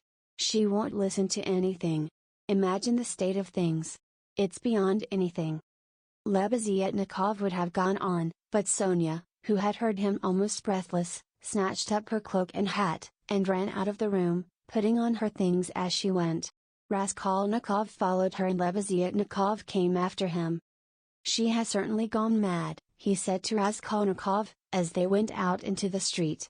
"I didn't want to frighten Sofia Semyonovna, so I said it seemed like it, but there isn't a doubt of it. They say that in consumption the tubercles sometimes occur in the brain. It's a pity I know nothing of medicine. I did try to persuade her, but she wouldn't listen." "Did you talk to her about the tubercles?" "Not precisely of the tubercles. Besides, she wouldn't have understood. But what I say is, that if you convince a person logically that he has nothing to cry about, he'll stop crying. That's clear. Is it your conviction that he won't?" "Life would be too easy if it were so," answered Raskolnikov. Excuse me, of course it would be rather difficult for Katerina Ivanovna to understand, but do you know that in Paris they have been conducting serious experiments as to the possibility of curing the insane, simply by logical argument? One professor there, a scientific man of standing, lately dead, believed in the possibility of such treatment. His idea was that there's nothing really wrong with the physical organism of the insane, and that insanity is, so to say, a logical mistake, an error of judgment, an incorrect view of things. He gradually showed the madman his error and, would you believe it, they say he was successful? But as he made use of douches too, how far success was due to that treatment remains uncertain. So it seems at least. Raskolnikov had long ceased to listen. Reaching the house where he lived, he nodded to Lebeziatnikov and went in at the gate. Lebeziatnikov woke up with a start, looked about him and hurried on. Raskolnikov went into his little room and stood still in the middle of it. Why had he come back here? He looked at the yellow and tattered paper, at the dust, at his sofa. From the yard came a loud continuous knocking, someone seemed to be hammering. He went to the window, rose on tiptoe and looked out into the yard for a long time with an air of absorbed attention. But the yard was empty and he could not see who was hammering. In the house on the left he saw some open windows, on the window sills were pots of sickly-looking geraniums. Linen was hung out of the windows. He knew it all by heart. He turned away and sat down on the sofa. Never had he felt himself so fearfully alone. Yes, he felt once more that he would perhaps come to hate Sonia, now that he had made her more miserable. Why had he gone to her to beg for her tears? What need had he to poison her life? Oh, the meanness of it! "I will remain alone," he said resolutely, "and she shall not come to the prison." 5 minutes later he raised his head with a strange smile. That was a strange thought. Perhaps it really would be better in Siberia, he thought suddenly. He could not have said how long he sat there with vague thoughts surging through his mind. All at once the door opened and Dunya came in. At first she stood still and looked at him from the doorway, just as he had done at Sonia, then she came in and sat down in the same place as yesterday, on the chair facing him. He looked silently and almost vacantly at her. "Don't be angry, brother, I've only come for 1 minute," said Dunya. Her face looked thoughtful but not stern. Her eyes were bright and soft. He saw that she too had come to him with love. "Brother, now I know all. Dmitri Prokofitch has explained and told me everything. They are worrying and persecuting you through a stupid and contemptible suspicion. Dmitri Prokofitch told me that there is no danger, and that you are wrong in looking upon it with such horror. I don't think so, and I fully understand how indignant you must be, and that indignation may have a permanent effect on you. That's what I am afraid of. As for your cutting yourself off from us, I don't judge you, I don't venture to judge you, and forgive me for having blamed you for it. I feel that I too, if I had so great a trouble, should keep away from everyone. I shall tell mother nothing of this, but I shall talk about you continually and shall tell her from you that you will come very soon. Don't worry about her, I will set her mind at rest, but don't you try her too much, come once at least, remember that she is your mother. And now I have come simply to say, Dunya began to get up, that if you should need me or should need all my life or anything, call me, and I'll come. Goodbye. She turned abruptly and went towards the door. Dunya. Raskolnikov stopped her and went towards her. That Razumihin, Dmitri Prokofyevich, is a very good fellow. Dunya flushed slightly. Well? She asked, waiting a moment. He is competent, hard-working, honest and capable of real love. Goodbye, Dunya. Dunya flushed crimson, then suddenly she took alarm. But what does it mean, brother?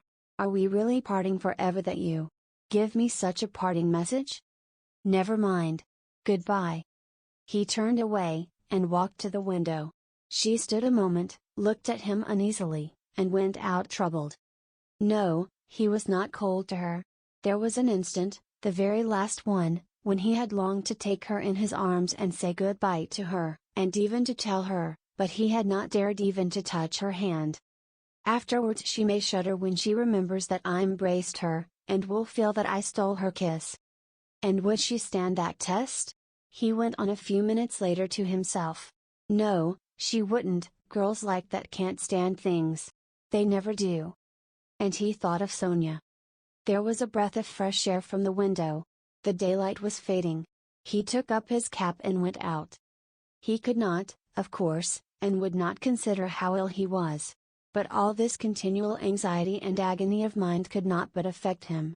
And if he were not lying in high fever, it was perhaps just because this continual inner strain helped to keep him on his legs and in possession of his faculties. But this artificial excitement could not last long. He wondered aimlessly. The sun was setting. A special form of misery had begun to oppress him of late. There was nothing poignant, nothing acute about it, but there was a feeling of permanence, of eternity about it. It brought a foretaste of hopeless years of this cold leaden misery, a foretaste of an eternity on a square yard of space. Towards evening this sensation usually began to weigh on him more heavily. With this idiotic, purely physical weakness, depending on the sunset or something, one can't help doing something stupid. You'll go to Dunya, as well as to Sonia, he muttered bitterly. He heard his name called. He looked round. Lebeziatnikov rushed up to him. Only fancy, I've been to your room looking for you. Only fancy, she's carried out her plan, and taken away the children. Sofia Semyonovna and I have had a job to find them. She is rapping on a frying pan and making the children dance. The children are crying. They keep stopping at the crossroads and in front of shops. There's a crowd of fools running after them. Come along. And Sonia? Raskolnikov asked anxiously, hurrying after Lebeziatnikov. Simply frantic. That is, it's not Sofia Semyonovna's frantic, but Katerina Ivanovna, though Sofia Semyonova's frantic too. But Katerina Ivanovna is absolutely frantic. I tell you she is quite mad. They'll be taken to the police. You can fancy what an effect that will have. They are on the canal bank, near the bridge now, not far from Sofia Semyonovna's, quite close. On the canal bank near the bridge and not 2 houses away from the one where Sonia lodged, there was a crowd of people, consisting principally of gutter children. The hoarse broken voice of Katerina Ivanovna could be heard from the bridge, and it certainly was a strange spectacle likely to attract a street crowd. Katerina Ivanovna in her old dress with the green shawl, wearing a torn straw hat, crushed in a hideous way on one side, was really frantic. She was exhausted and breathless. Her wasted consumptive face looked more suffering than ever, and indeed out of doors in the sunshine a consumptive always looks worse than at home. But her excitement did not flag, and every moment her irritation grew more intense. She rushed at the children, shouted at them, coaxed them, told them before the crowd how to dance and what to sing, began explaining to them why it was necessary, and driven to desperation by their not understanding, beat them. Then she would make a rush at the crowd, if she noticed any decently dressed person stopping to look, She immediately appealed to him to see what these children from a genteel, one may say aristocratic, house had been brought to. If she heard laughter or jeering in the crowd, she would rush at once at the scoffers and begin squabbling with them. Some people laughed, others shook their heads, but everyone felt curious at the sight of the mad woman with the frightened children. The frying pan of which Lebeziatnikov had spoken was not there, at least Raskolnikov did not see it. But instead of rapping on the pan, Katerina Ivanovna began clapping her wasted hands, when she made Lida and Kolya dance and Polinka sing. She too joined in the singing, but broke down at the second note with a fearful cough, which made her curse in despair and even shed tears. What made her most furious was the weeping and terror of Kolya and Lida.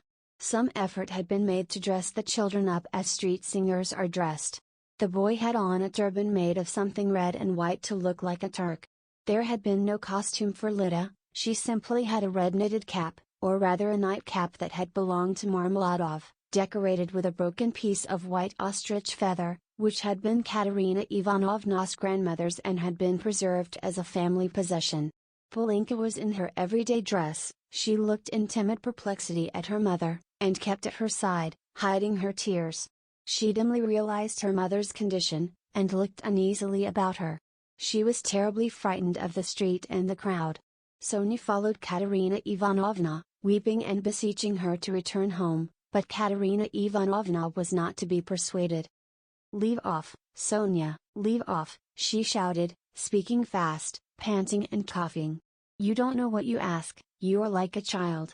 I've told you before that I am not coming back to that drunken German. Let everyone, let all Petersburg see the children begging in the streets, though their father was an honorable man who served all his life in truth and fidelity, and one may say died in the service." Katerina Ivanovna had by now invented this fantastic story and thoroughly believed it. "Let that wretch of a general see it. And you're silly, Sonia, what have we to eat? Tell me that. We have worried you enough, I won't go on so. Ah, Rodion Romanovich, is that you?" she cried, seeing Raskolnikov and rushing up to him. "Explain to this silly girl, please, that nothing better could be done. Even organ grinders earn their living, and everyone will see at once that we are different, that we are an honorable and bereaved family reduced to beggary. And that general will lose his post, you'll see. We shall perform under his windows every day, and if the Tsar drives by, I'll fall on my knees, put the children before me, show them to him, and say, 'Defend us, Father. He is the father of the fatherless, he is merciful, he'll protect us, you'll see,' and that wretch of a general. Lida, tenez-vous droit. Kolya, you'll dance again. Why are you whimpering? Whimpering again? What are you afraid of, stupid? Goodness, what am I to do with them, Rodion Romanovich? If you only knew how stupid they are. What's one to do with such children?" And she, almost crying herself, which did not stop her uninterrupted, rapid flow of talk, pointed to the crying children. Raskolnikov tried to persuade her to go home, and even said, hoping to work on her vanity, that it was unseemly for her to be wandering about the streets like an organ grinder, as she was intending to become the principal of a boarding school. "A boarding school, ha ha ha! A castle in the air," cried Katerina Ivanovna, her laugh ending in a cough. "No, Rodion Romanovich, that dream is over. All have forsaken us. And that general. You know, Rodion Romanovich, I threw an inkpot at him, it happened to be standing in the waiting room by the paper where you sign your name. I wrote my name, threw it at him and ran away. Oh, the scoundrels, the scoundrels! But enough of them, now I'll provide for the children myself, I won't bow down to anybody. She has had to bear enough for us." She pointed to Sonia. "Polinka, how much have you got? Show me." "What, only 2 farthings. Oh, the mean wretches! They give us nothing, only run after us, putting their tongues out. There, what is that blockhead laughing at?" She pointed to a man in the crowd. "It's all because Kolya here is so stupid, I have such a bother with him. What do you want, Polinka? Tell me in French, parlez-moi français. Why, I've taught you, you know some phrases. Else how are you to show that you are of good family, well brought up children, and not at all like other organ grinders? We aren't going to have a Punch and Judy show in the street, but to sing a genteel song. Ah, yes. What are we to sing? You keep putting me out, but you see, we are standing here, Rodion Romanovich, to find something to sing and get money, something Kolya can dance to. For, as you can fancy, our performance is all impromptu. We must talk it over and rehearse it all thoroughly, and then we shall go to Nevsky, where there are far more people of good society, and we shall be noticed at once. Lida knows my village only, nothing but my village, and everyone sings that. We must sing something far more genteel. Well, have you thought of anything, Polinka? If only you'd help your mother. My memory's quite gone, or I should have thought of something. We really can't sing in Hussar. Ah, let us sing in French. Sing Sue, I have taught it you, I have taught it you. And as it is in French, people will see at once that you are children of good family, and that will be much more touching. You might sing Marlborough s'en va-t en guerre, for that's quite a child's song and is sung as a lullaby in all the aristocratic houses. Marlborough s'en va-t en guerre ni se qu'on reviendra. She began singing. But no, better sing Sing Sue. Now, Kolya, your hands on your hips, make haste, and you, Lida, keep turning the other way, and Polinka and I will sing and clap our hands. Sing Sue pour monter notre ménage. Cough cough cough, set your dress straight, Polinka, it slipped down on your shoulders, she observed, panting from coughing. Now it's particularly necessary to behave nicely and genteelly, that all may see that you are well-born children. I said at the time that the bodice should be cut longer, and made of 2 widths. It was your fault, Sonia, with your advice to make it shorter, and now you see the child is quite deformed by it. Why, you're all crying again. What's the matter, stupids? Come, Kolya, begin. Make haste, make haste. Oh, what an unbearable child. Sing Sue, sing Sue. A policeman again. What do you want? A policeman was indeed forcing his way through the crowd. But at that moment a gentleman in civilian uniform and an overcoat, a solid-looking official of about 50 with a decoration on his neck, which delighted Katerina Ivanovna and had its effect on the policeman, approached and without a word handed her a green 3-ruble note. His face wore a look of genuine sympathy. Katerina Ivanovna took it and gave him a polite, even ceremonious, bow. I thank you, honored sir, she began loftily. The causes that have induced us, take the money, Polinka, you see there are generous and honorable people who are ready to help a poor gentlewoman in distress. You see, honored sir, these orphans of good family, I might even say of aristocratic connections, and that wretch of a general sat eating grouse. And stamped at my disturbing him. Your Excellency, I said, protect the orphans, for you knew my late husband, Semyon Zaharovich, and on the very day of his death the basest of scoundrels slandered his only daughter, that policeman again. Protect me, she cried to the official. Why is that policeman edging up to me? We have only just run away from one of them. What do you want, fool? It's forbidden in the streets. You mustn't make a disturbance. It's your making a disturbance. It's just the same as if I were grinding an organ. What business is it of yours? You have to get a license for an organ, and you haven't got one, and in that way you collect a crowd. Where do you lodge? What, a license? Wailed Katerina Ivanovna. I buried my husband today. What need of a license? Calm yourself, madam, calm yourself, began the official. Come along, I will escort you. This is no place for you in the crowd. You are ill. Honored sir, you don't know, screamed Katerina Ivanovna. We are going to the Nevsky. Sonia, where is she? She is crying too. What's the matter with you all? Kolya, Lida, where are you going? She cried suddenly in alarm. Oh, silly children. Kolya, Lida, where are they off to? Kolya and Lida, scared out of their wits by the crowd, and their mother's mad pranks, suddenly seized each other by the hand, and ran off at the sight of the policeman who wanted to take them away somewhere. Weeping and wailing, poor Katerina Ivanovna ran after them. She was a piteous and unseemly spectacle, as she ran, weeping and panting for breath. Sonia and Polinka rushed after them. Bring them back, Sonia. Oh stupid, ungrateful children. Polinka. Catch them. It's for your sakes She stumbled as she ran and fell down. She's cut herself, she's bleeding. Oh, dear, cried Sonia, bending over her. All ran up and crowded around.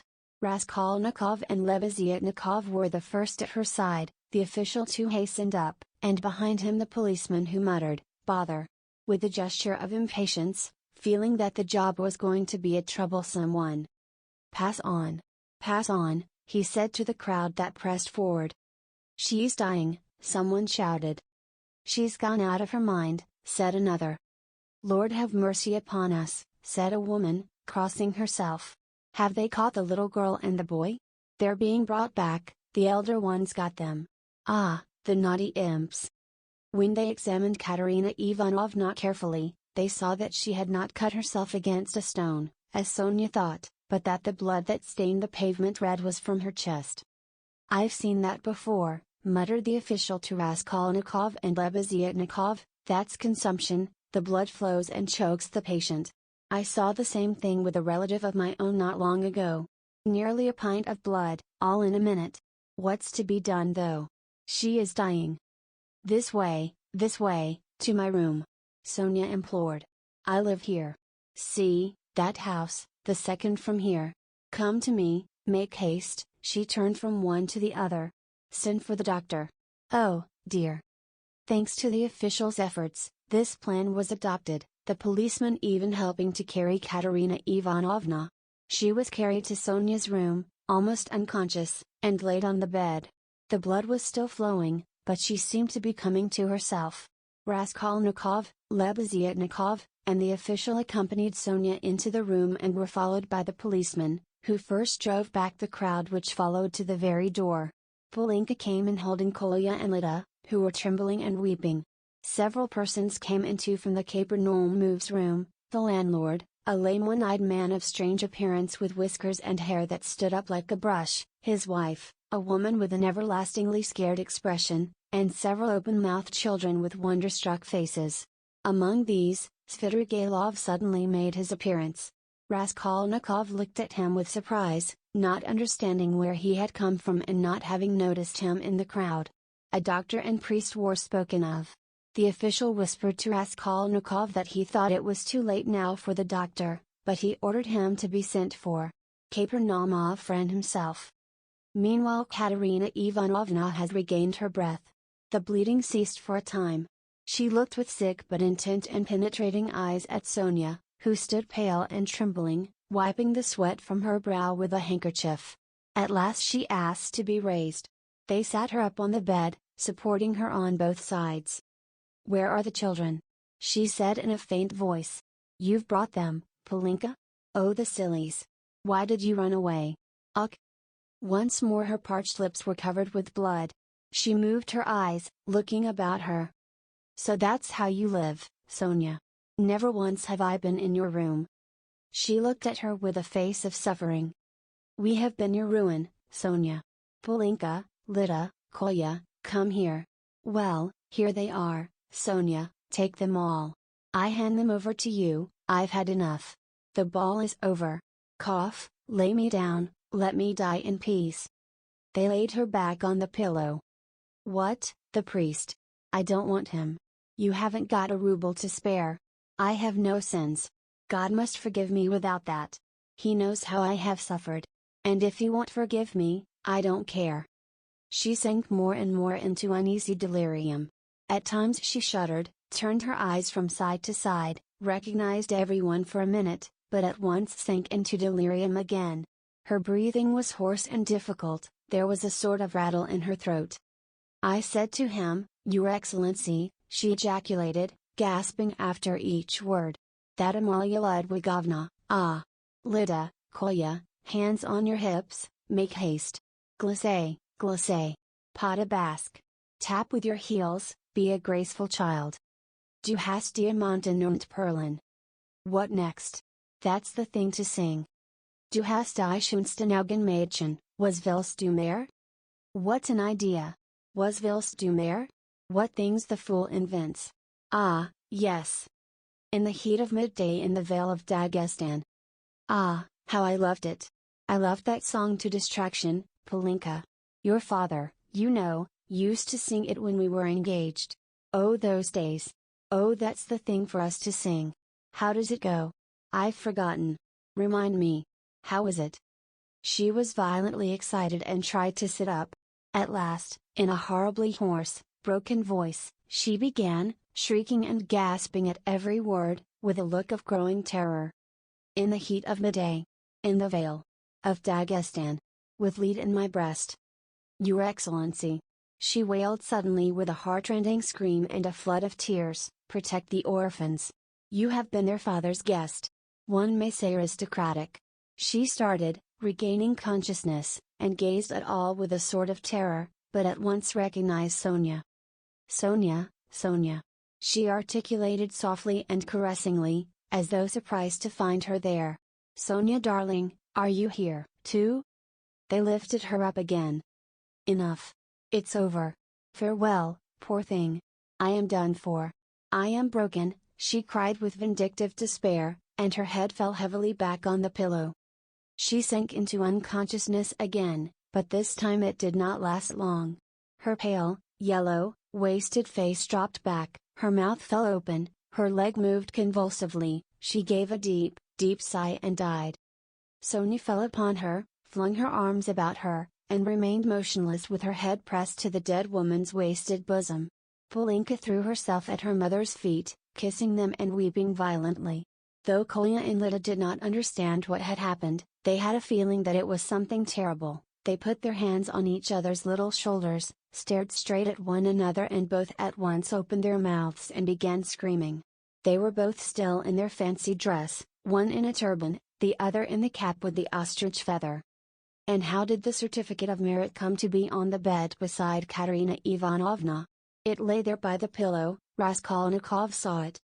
He walked away to the window. Lebeziatnikov skipped up to him. "She is dead," he said. "Rodion Romanovich, I must have 2 words with you," said Svidrigailov, coming up to them. Lebeziatnikov at once made room for him and delicately withdrew. Svidrigailov drew Raskolnikov further away. "I will undertake all the arrangements, the funeral and that. You know it's a question of money and, as I told you, I have plenty to spare. I will put those 2 little ones and Polinka into some good orphan asylum, and I will settle 1,500 rubles to be paid to each on coming of age, so that Sofia Semyonovna need have no anxiety about them. And I will pull her out of the mud too, for she is a good girl, isn't she? So tell Avdotia Romanovna that that is how I am spending her 10,000. What is your motive for such benevolence?" asked Raskolnikov. "Ah! You skeptical person," laughed Svidrigailov. "I told you I had no need of that money. Won't you admit that it's simply done from humanity? She wasn't a louse, you know," he pointed to the corner where the dead woman lay. "Was she, like some old pawnbroker woman? Come, you'll agree, is Luzhin to go on living, and doing wicked things, or is she to die? And if I didn't help them, Polinka would go the same way." He said this with an air of a sort of gay winking slyness, keeping his eyes fixed on Raskolnikov, who turned white and cold, hearing his own phrases, spoken to Sonia. He quickly stepped back and looked wildly at Svidrigailov. "How do you know?" he whispered, hardly able to breathe. "Why, I lodge here at Madame Reslick's, the other side of the wall. Here is Kapernamov, and there lives Madame Reslick, an old and devoted friend of mine. I am a neighbor." "You?" "Yes," continued Svidrigailov, shaking with laughter. "I assure you on my honor, dear Rodion Romanovich, that you have interested me enormously. I told you we should become friends, I foretold it. Well, here we have. And you will see what an accommodating person I am. You'll see that you can get on with me." Part 6. Chapter 1. A strange period began for Raskolnikov. It was as though a fog had fallen upon him and wrapped him in a dreary solitude from which there was no escape. Recalling that period long after, he believed that his mind had been clouded at times, and that it had continued so, with intervals, till the final catastrophe. He was convinced that he had been mistaken about many things at that time, for instance as to the date of certain events. Anyway, when he tried later on to piece his recollections together, He learned a great deal about himself from what other people told him. He had mixed up incidents and had explained events as due to circumstances which existed only in his imagination. At times he was a prey to agonies of morbid uneasiness, amounting sometimes to panic. But he remembered, too, moments, hours, perhaps whole days, of complete apathy, which came upon him as a reaction from his previous terror and might be compared with the abnormal insensibility, sometimes seen in the dying. He seemed to be trying in that latter stage to escape from a full and clear understanding of his position. Certain essential facts which required immediate consideration were particularly irksome to him. How glad he would have been to be free from some cares, the neglect of which would have threatened him with complete, inevitable ruin. He was particularly worried about Svidrigailov. He might be said to be permanently thinking of Svidrigailov. From the time of Svidrigailov's two menacing and unmistakable words in Sonia's room at the moment of Katerina Ivanovna's death, the normal working of his mind seemed to break down. But although this new fact caused him extreme uneasiness, Raskolnikov was in no hurry for an explanation of it. At times, finding himself in a solitary and remote part of the town, in some wretched eating house, sitting alone lost in thought, hardly knowing how he had come there, he suddenly thought of Svidrigailov. He recognized suddenly, clearly, and with dismay that he ought at once to come to an understanding with that man and to make what terms he could. Walking outside the city gates one day, he positively fancied that they had fixed a meeting there, that he was waiting for Svidrigailov. Another time he woke up before daybreak lying on the ground under some bushes and could not at first understand how he had come there. But during the 2 or 3 days after Katerina Ivanovna's death, he had 2 or 3 times met Svidrigailov at Sonia's lodging, where he had gone aimlessly for a moment. They exchanged a few words and made no reference to the vital subject, as though they were tacitly agreed not to speak of it for a time. Katerina Ivanovna's body was still lying in the coffin. Svidrigailov was busy making arrangements for the funeral. Sonia too was very busy. At their last meeting Svidrigailov informed Raskolnikov that he had made an arrangement, and a very satisfactory one, for Katerina Ivanovna's children, that he had, through certain connections, succeeded in getting hold of certain personages by whose help the 3 orphans could be at once placed in very suitable institutions, that the money he had settled on them had been of great assistance, as it is much easier to place orphans with some property than destitute ones. He said something too about Sonia and promised to come himself in a day or 2 to see Raskolnikov, mentioning that he would like to consult with him, that there were things they must talk over. This conversation took place in the passage on the stairs. Svidrigailov looked intently at Raskolnikov and suddenly, after a brief pause, dropping his voice, asked, "But how is it, Rodion Romanovich, you don't seem yourself? You look and you listen, but you don't seem to understand. Cheer up. We'll talk things over. I am only sorry, I've so much to do of my own business and other people's. Ah, Rodion Romanovich," he added suddenly, "what all men need is fresh air, more than anything." He moved to one side to make way for the priest and server, who were coming up the stairs. They had come for the requiem service. By Svidrigailov's orders it was sung twice a day punctually. Svidrigailov went his way. Raskolnikov stood still a moment, thought, and followed the priest into Sonia's room. He stood at the door. They began quietly, slowly and mournfully singing the service. From his childhood the thought of death in the presence of death had something oppressive and mysteriously awful, and it was long since he had heard the requiem service. And there was something else here as well, too awful and disturbing. He looked at the children, they were all kneeling by the coffin, Polinka was weeping. Behind them Sonia prayed, softly and, as it were, timidly weeping. "These last 2 days she hasn't said a word to me, she hasn't glanced at me," Raskolnikov thought suddenly. The sunlight was bright in the room, the incense rose in clouds, the priest read, "Give rest, O Lord." Raskolnikov stayed all through the service. As he blessed them and took his leave, the priest looked round strangely. After the service, Raskolnikov went up to Sonia. She took both his hands and let her head sink on his shoulder. This slight friendly gesture bewildered Raskolnikov. It seemed strange to him that there was no trace of repugnance, no trace of disgust, no tremor in her hand. It was the furthest limit of self-abnegation, at least so he interpreted it. Sonia said nothing. Raskolnikov pressed her hand and went out. He felt very miserable. If it had been possible to escape to some solitude, he would have thought himself lucky, even if he had to spend his whole life there. But although he had almost always been by himself of late, he had never been able to feel alone. Sometimes he walked out of the town onto the high road, once he had even reached the little wood, but the lonelier the place was, the more he seemed to be aware of an uneasy presence near him. It did not frighten him, but greatly annoyed him, so that he made haste to return to the town, to mingle with the crowd, to enter restaurants and taverns, to walk in busy thoroughfares. There he felt easier and even more solitary. One day at dusk he sat for an hour listening to songs in a tavern, and he remembered that he positively enjoyed it. But at last he had suddenly felt the same uneasiness again, as though his conscience smote him. Here I sit listening to singing, is that what I ought to be doing? He thought. Yet he felt at once that that was not the only cause of his uneasiness. There was something requiring immediate decision, but it was something he could not clearly understand or put into words. It was a hopeless tangle. No, better the struggle again. Better Porfiry again. Or Svidrigailov. Better some challenge again. Some attack. Yes, yes. He thought. He went out of the tavern and rushed away almost at a run. The thought of Dunya and his mother suddenly reduced him almost to a panic.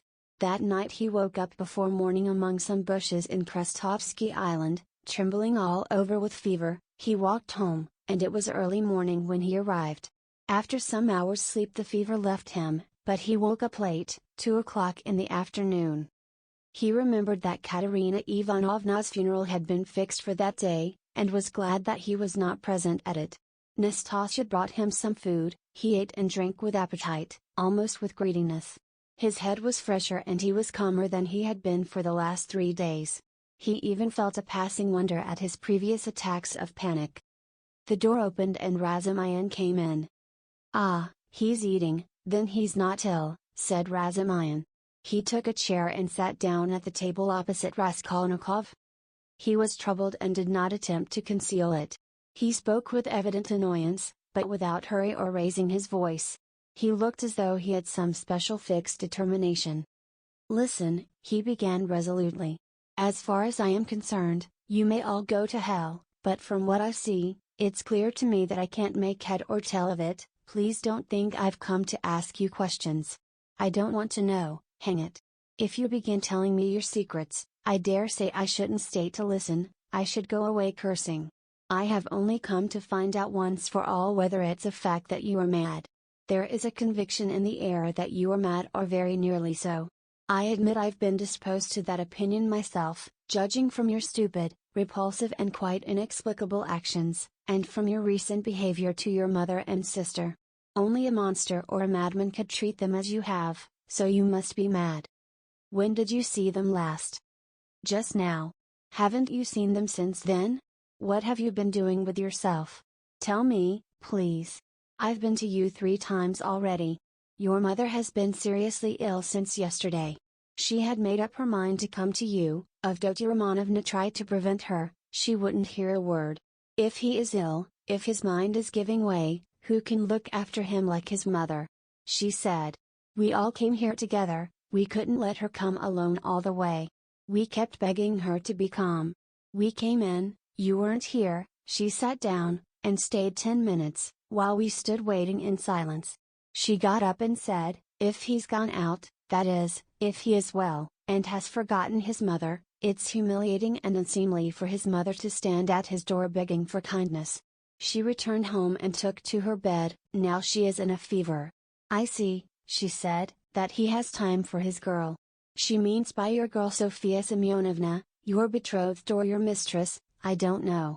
I went at once to Sofia Semyonovna's, for I wanted to know what was going on.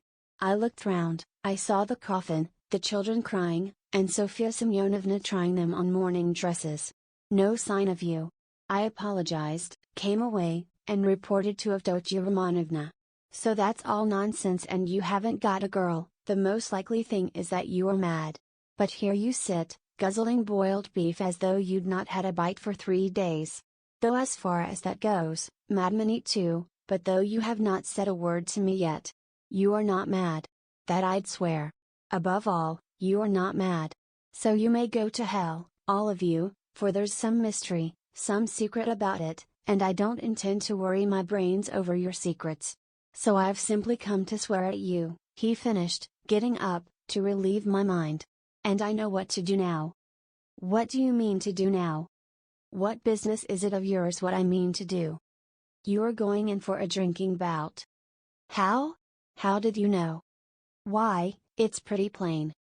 Razumihin paused for a minute. "You always have been a very rational person and you've never been mad, never," he observed suddenly with warmth. "You're right, I shall drink. Goodbye." And he moved to go out. "I was talking with my sister, the day before yesterday, I think it was, about you, Razumihin." "About me? But where can you have seen her the day before yesterday?" Razumihin stopped short and even turned a little pale. One could see that his heart was throbbing slowly and violently. "She came here by herself, sat there and talked to me." "She did?" "Yes." "What did you say to her? I mean, about me?" "I told her you were a very good, honest, and industrious man. I didn't tell her you love her, because she knows that herself." "She knows that herself?" "Well, it's pretty plain. Wherever I might go, whatever happened to me, you would remain to look after them. I, so to speak, give them into your keeping, Razumihin. I say this because I know quite well how you love her, and am convinced of the purity of your heart. I know that she too may love you and perhaps does love you already. Now decide for yourself, as you know best, whether you need go in for a drinking bout or not." "Rodia. You see. Well. Damn it. But where do you mean to go? Of course, if it's all a secret, never mind. But I shall find out the secret. And I am sure that it must be some ridiculous nonsense and that you've made it all up. Anyway, you're a capital fellow, a capital fellow." "That was just what I wanted to add, only you interrupted, that was a very good decision of yours not to find out these secrets. Leave it to time, don't worry about it. You'll know it all in time when it must be. Yesterday a man said to me that what a man needs is fresh air, fresh air, fresh air. I mean to go to him directly to find out what he meant by that." Razumihin stood lost in thought and excitement, making a silent conclusion. "He's a political conspirator. He must be. And he's on the eve of some desperate step, that's certain. It can only be that. And Dunya knows," he thought suddenly.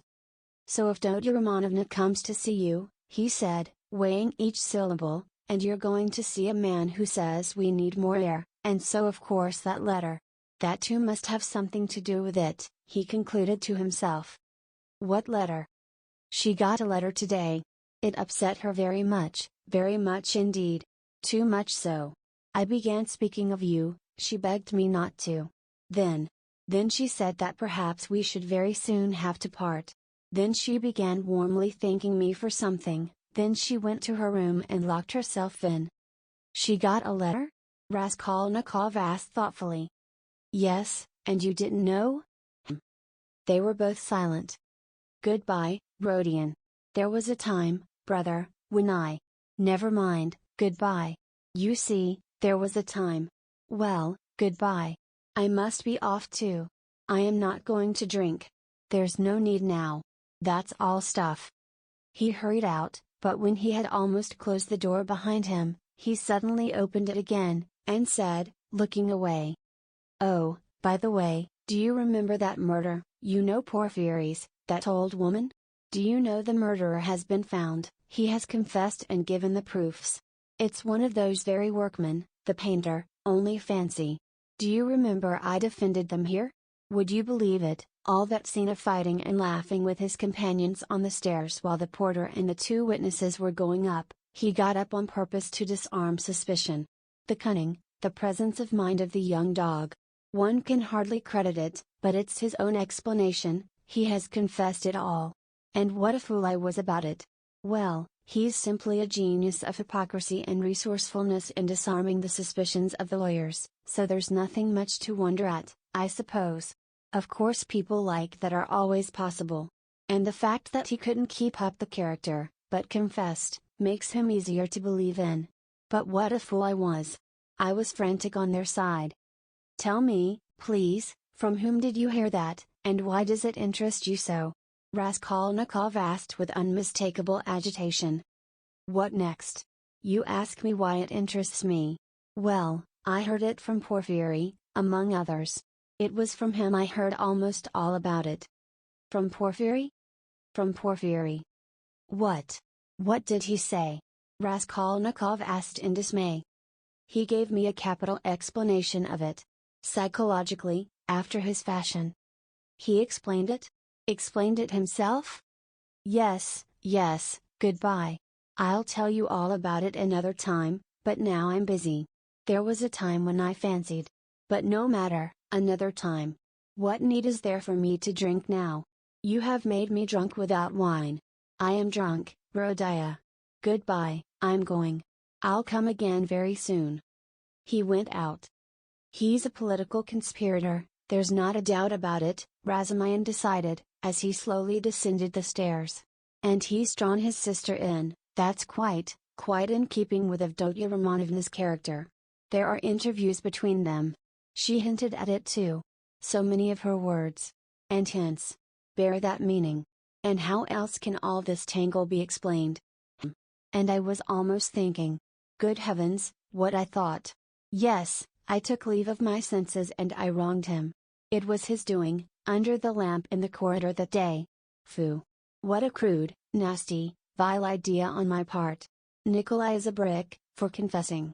And how clear it all is now. His illness then, all his strange actions. Before this, in the university, how morose he used to be, how gloomy. But what's the meaning now of that letter? There's something in that, too, perhaps. Whom was it from? I suspect.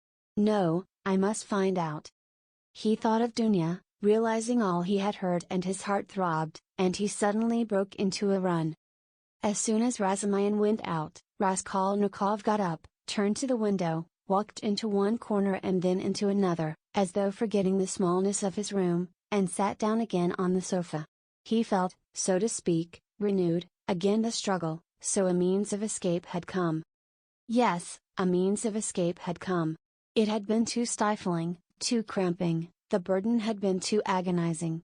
A lethargy had come upon him at times. From the moment of the scene with Nikolai at Porfiry's he had been suffocating, penned in without hope of escape. After Nikolai's confession, on that very day had come the scene with Sonia. His behavior and his last words had been utterly unlike anything he could have imagined beforehand. He had grown feebler, instantly and fundamentally. And he had agreed at the time with Sonia, he had agreed in his heart he could not go on living alone with such a thing on his mind. And Svidrigailov was a riddle. He worried him, that was true, but somehow not on the same point. He might still have a struggle to come with Svidrigailov. Svidrigailov, too, might be a means of escape, but Porfiry was a different matter. And so Porfiry himself had explained it to Razumihin, had explained it psychologically. He had begun bringing in his damned psychology again. Porfiry? But to think that Porfiry should for one moment believe that Nikolai was guilty, after what had passed between them before Nikolai's appearance, after that tete-a-tete interview, which could have only one explanation. During those days Raskolnikov had often recalled passages in that scene with Porfiry. He could not bear to let his mind rest on it. Such words, such gestures had passed between them, they had exchanged such glances, things had been said in such a tone and had reached such a pass, that Nikolai, whom Porfiry had seen through at the first word, at the first gesture, could not have shaken his conviction. And to think that even Razumihin had begun to suspect. The scene in the corridor under the lamp had produced its effect then. He had rushed to Porfiry. But what had induced the latter to receive him like that? What had been his object in putting Razumihin off with Nikolai? He must have some plan, there was some design, but what was it? It was true that a long time had passed since that morning, too long a time, and no sight nor sound of Porfiry. Well, that was a bad sign. Raskolnikov took his cap and went out of the room, still pondering. It was the first time for a long while that he had felt clear in his mind, at least. I must settle Svidrigailov, he thought, and as soon as possible. He, too, seems to be waiting for me to come to him of my own accord. And at that moment there was such a rush of hate in his weary heart that he might have killed either of those two, Porfiry or Svidrigailov. At least he felt that he would be capable of doing it later, if not now. We shall see, he repeated to himself. But no sooner had he opened the door than he stumbled upon Porfiry himself in the passage. He was coming in to see him. Raskolnikov was dumbfounded for a minute, but only for 1 minute. Strange to say, he was not very much astonished at seeing Porfiry and scarcely afraid of him. He was simply startled, but was quickly, instantly, on his guard. Perhaps this will mean the end? But how could Porfiry have approached so quietly, like a cat, so that he had heard nothing? Could he have been listening at the door? You didn't expect a visitor, Rodion Romanovich, Porfiry explained, laughing. I've been meaning to look in a long time. I was passing by and thought why not go in for 5 minutes. Are you going out? I won't keep you long. Just let me have one cigarette. Sit down, Porfiry Petrovich, sit down. Raskolnikov gave his visitor a seat with so pleased and friendly an expression that he would have marveled at himself, if he could have seen it. The last moment had come, the last drops had to be drained.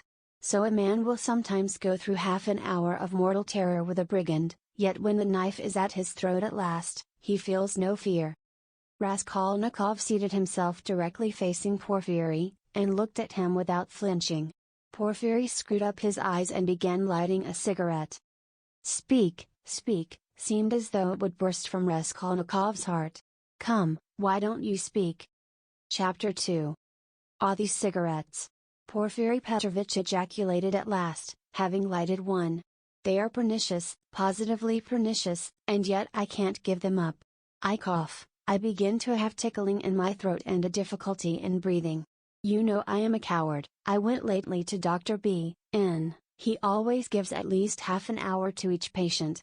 He positively laughed looking at me. He sounded me. Tobacco's bad for you, he said, your lungs are affected. But how am I to give it up? What is there to take its place? I don't drink, that's the mischief, he, that I don't.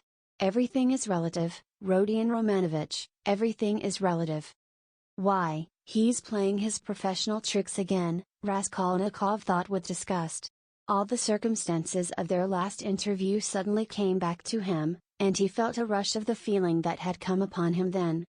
I came to see you the day before yesterday, in the evening, you didn't know? Porfiry Petrovich went on, looking round the room. I came into this very room. I was passing by, just as I did today, and I thought I'd return your call. I walked in as your door was wide open, I looked round, waited and went out without leaving my name with your servant. Don't you lock your door? Raskolnikov's face grew more and more gloomy. Porfiry seemed to guess his state of mind. I've come to have it out with you, Rodion Romanovich, my dear fellow.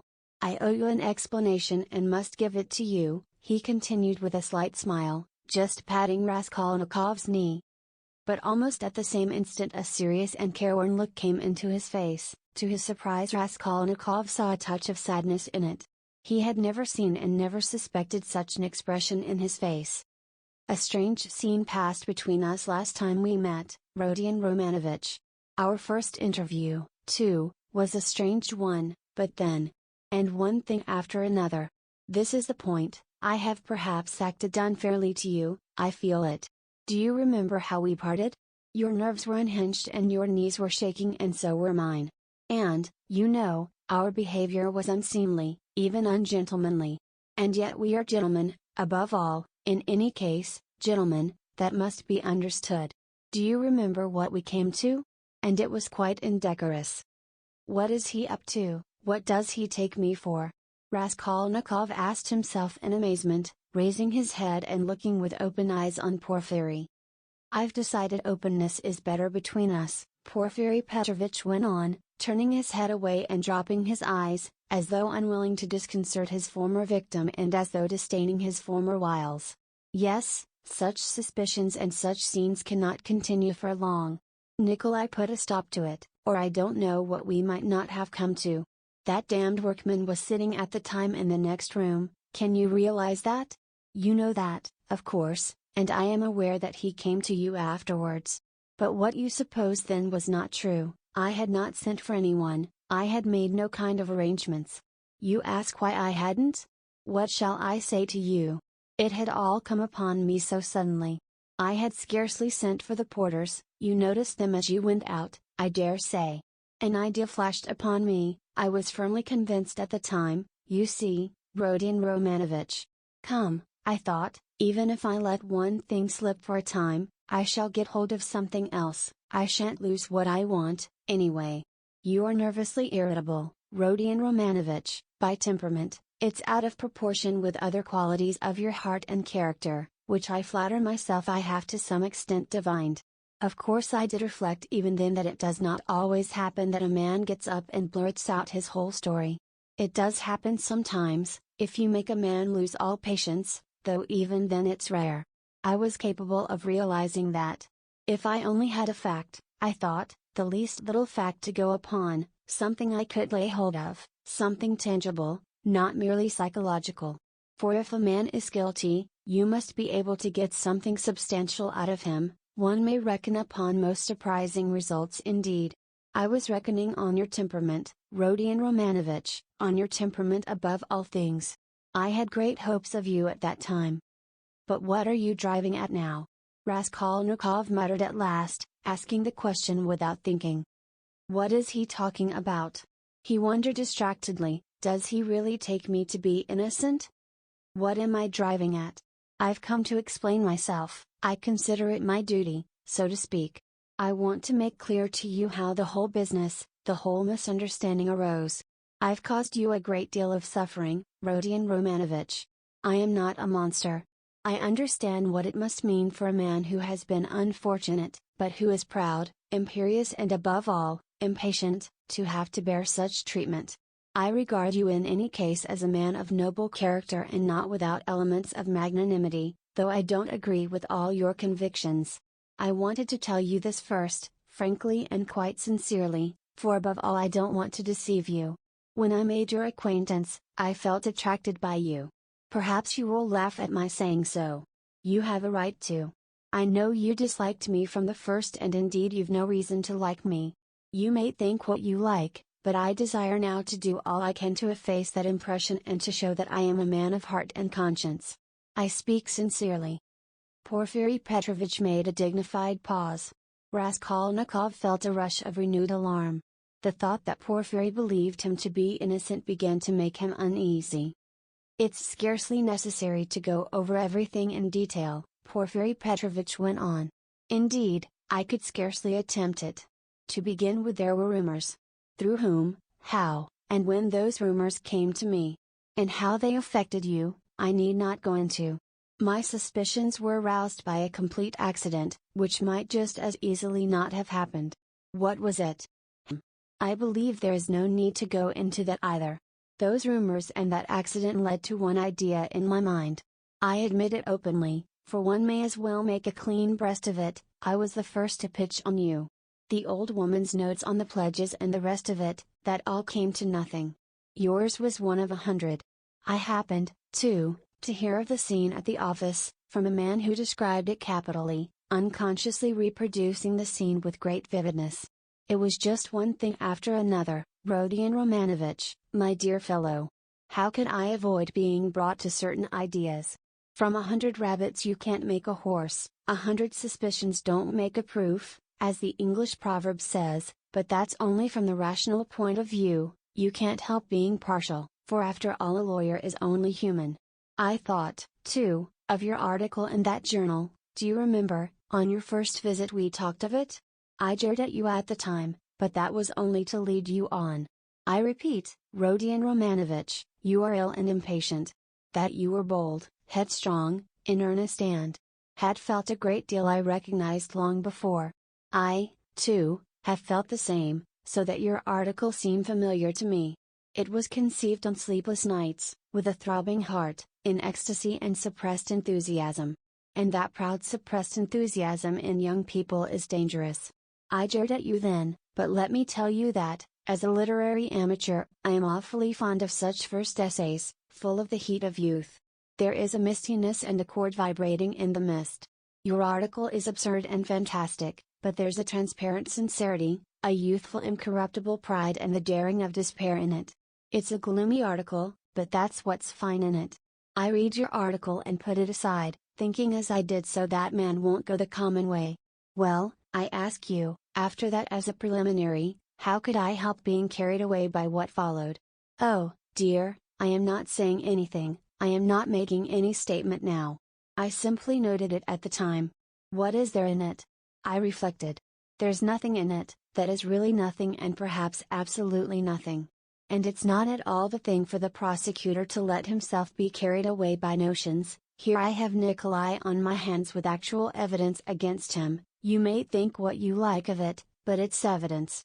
He brings in his psychology, too, one has to consider him, too, for it's a matter of life and death. Why am I explaining this to you? That you may understand, and not blame my malicious behavior on that occasion. It was not malicious, I assure you, he. Do you suppose I didn't come to search your room at the time?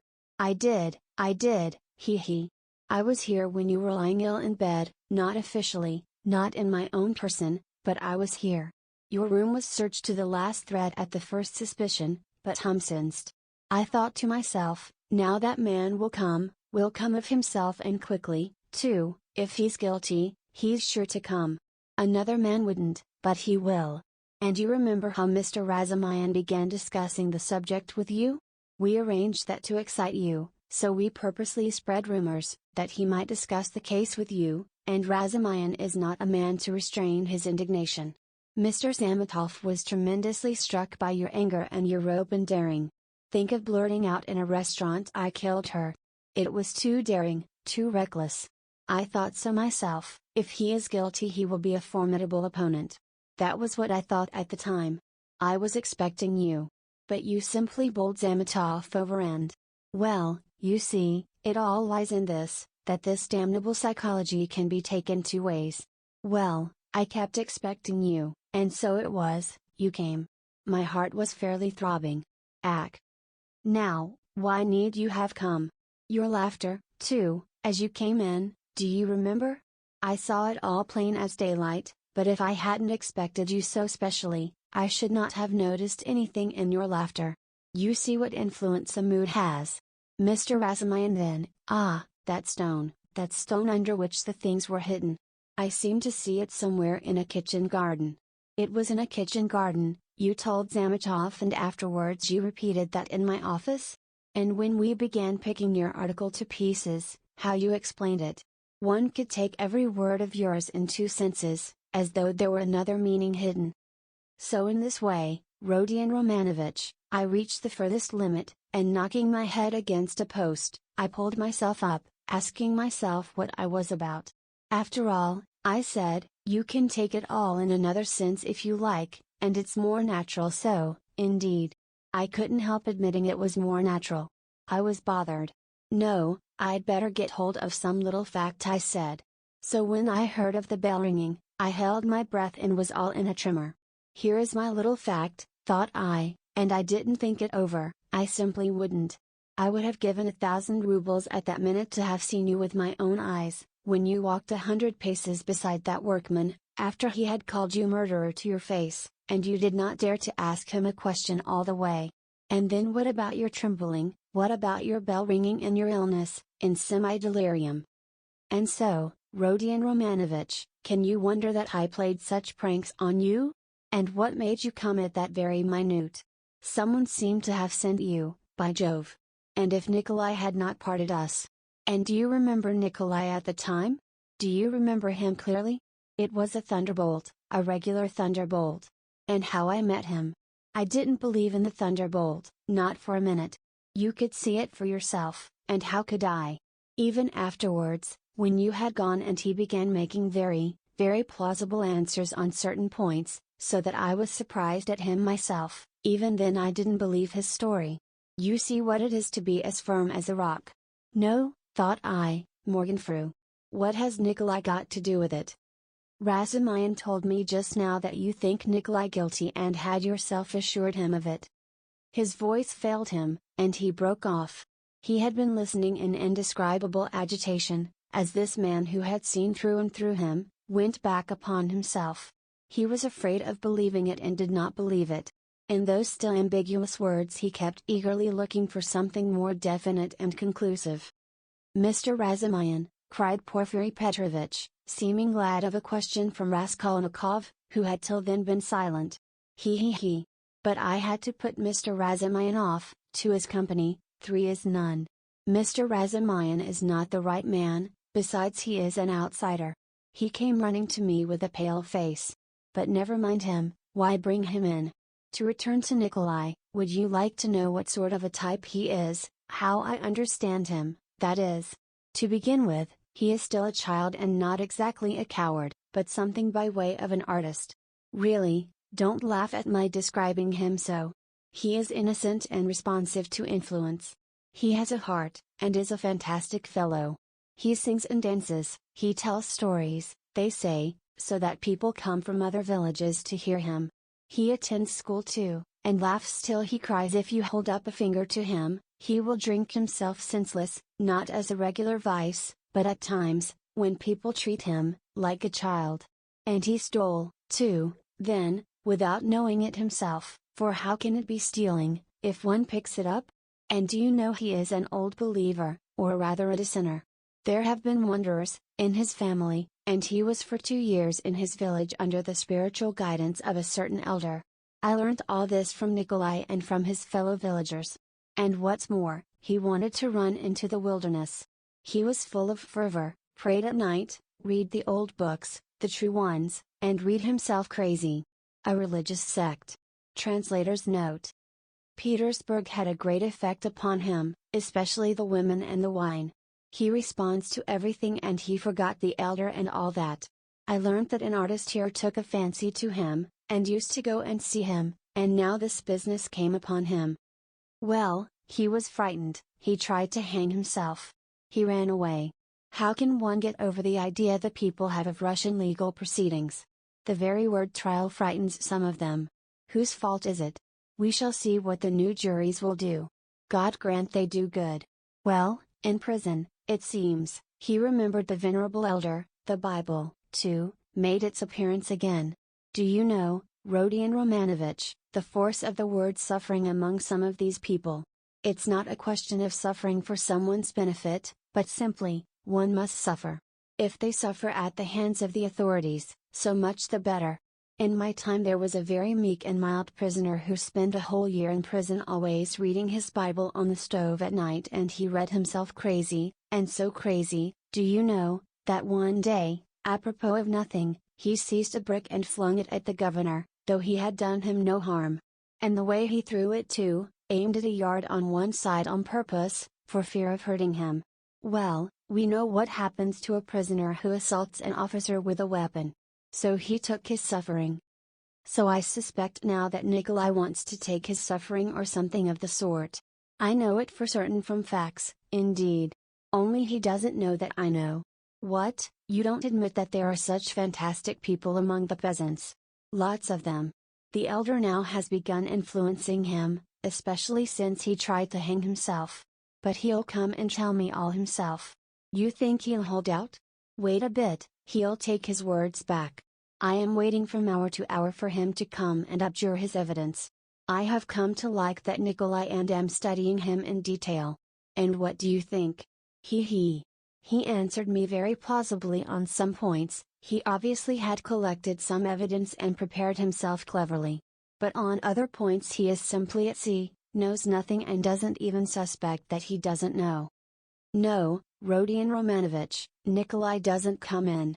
This is a fantastic, gloomy business, a modern case, an incident of today when the heart of man is troubled, when the phrase is quoted that blood renews, when comfort is preached as the aim of life. Here we have bookish dreams, a heart unhinged by theories.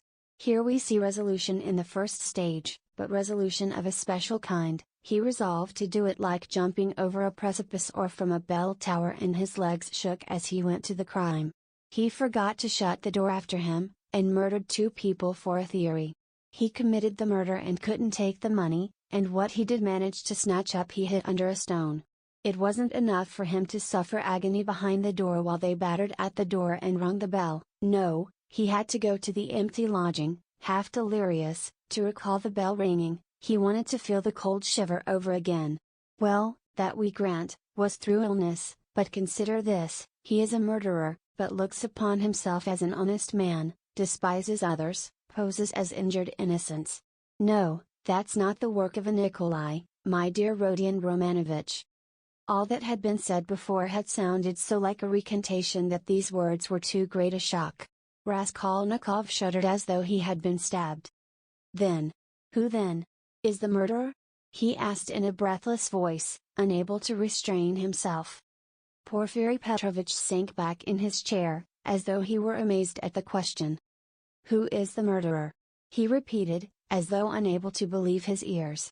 Why, you, Rodion Romanovich. You are the murderer, he added, almost in a whisper, in a voice of genuine conviction. Raskolnikov leapt from the sofa, stood up for a few seconds and sat down again without uttering a word. His face twitched convulsively. Your lip is twitching just as it did before, Porfiry Petrovich observed almost sympathetically. You've been misunderstanding me, I think, Rodion Romanovich, he added after a brief pause, that's why you are so surprised. I came on purpose to tell you everything and deal openly with you.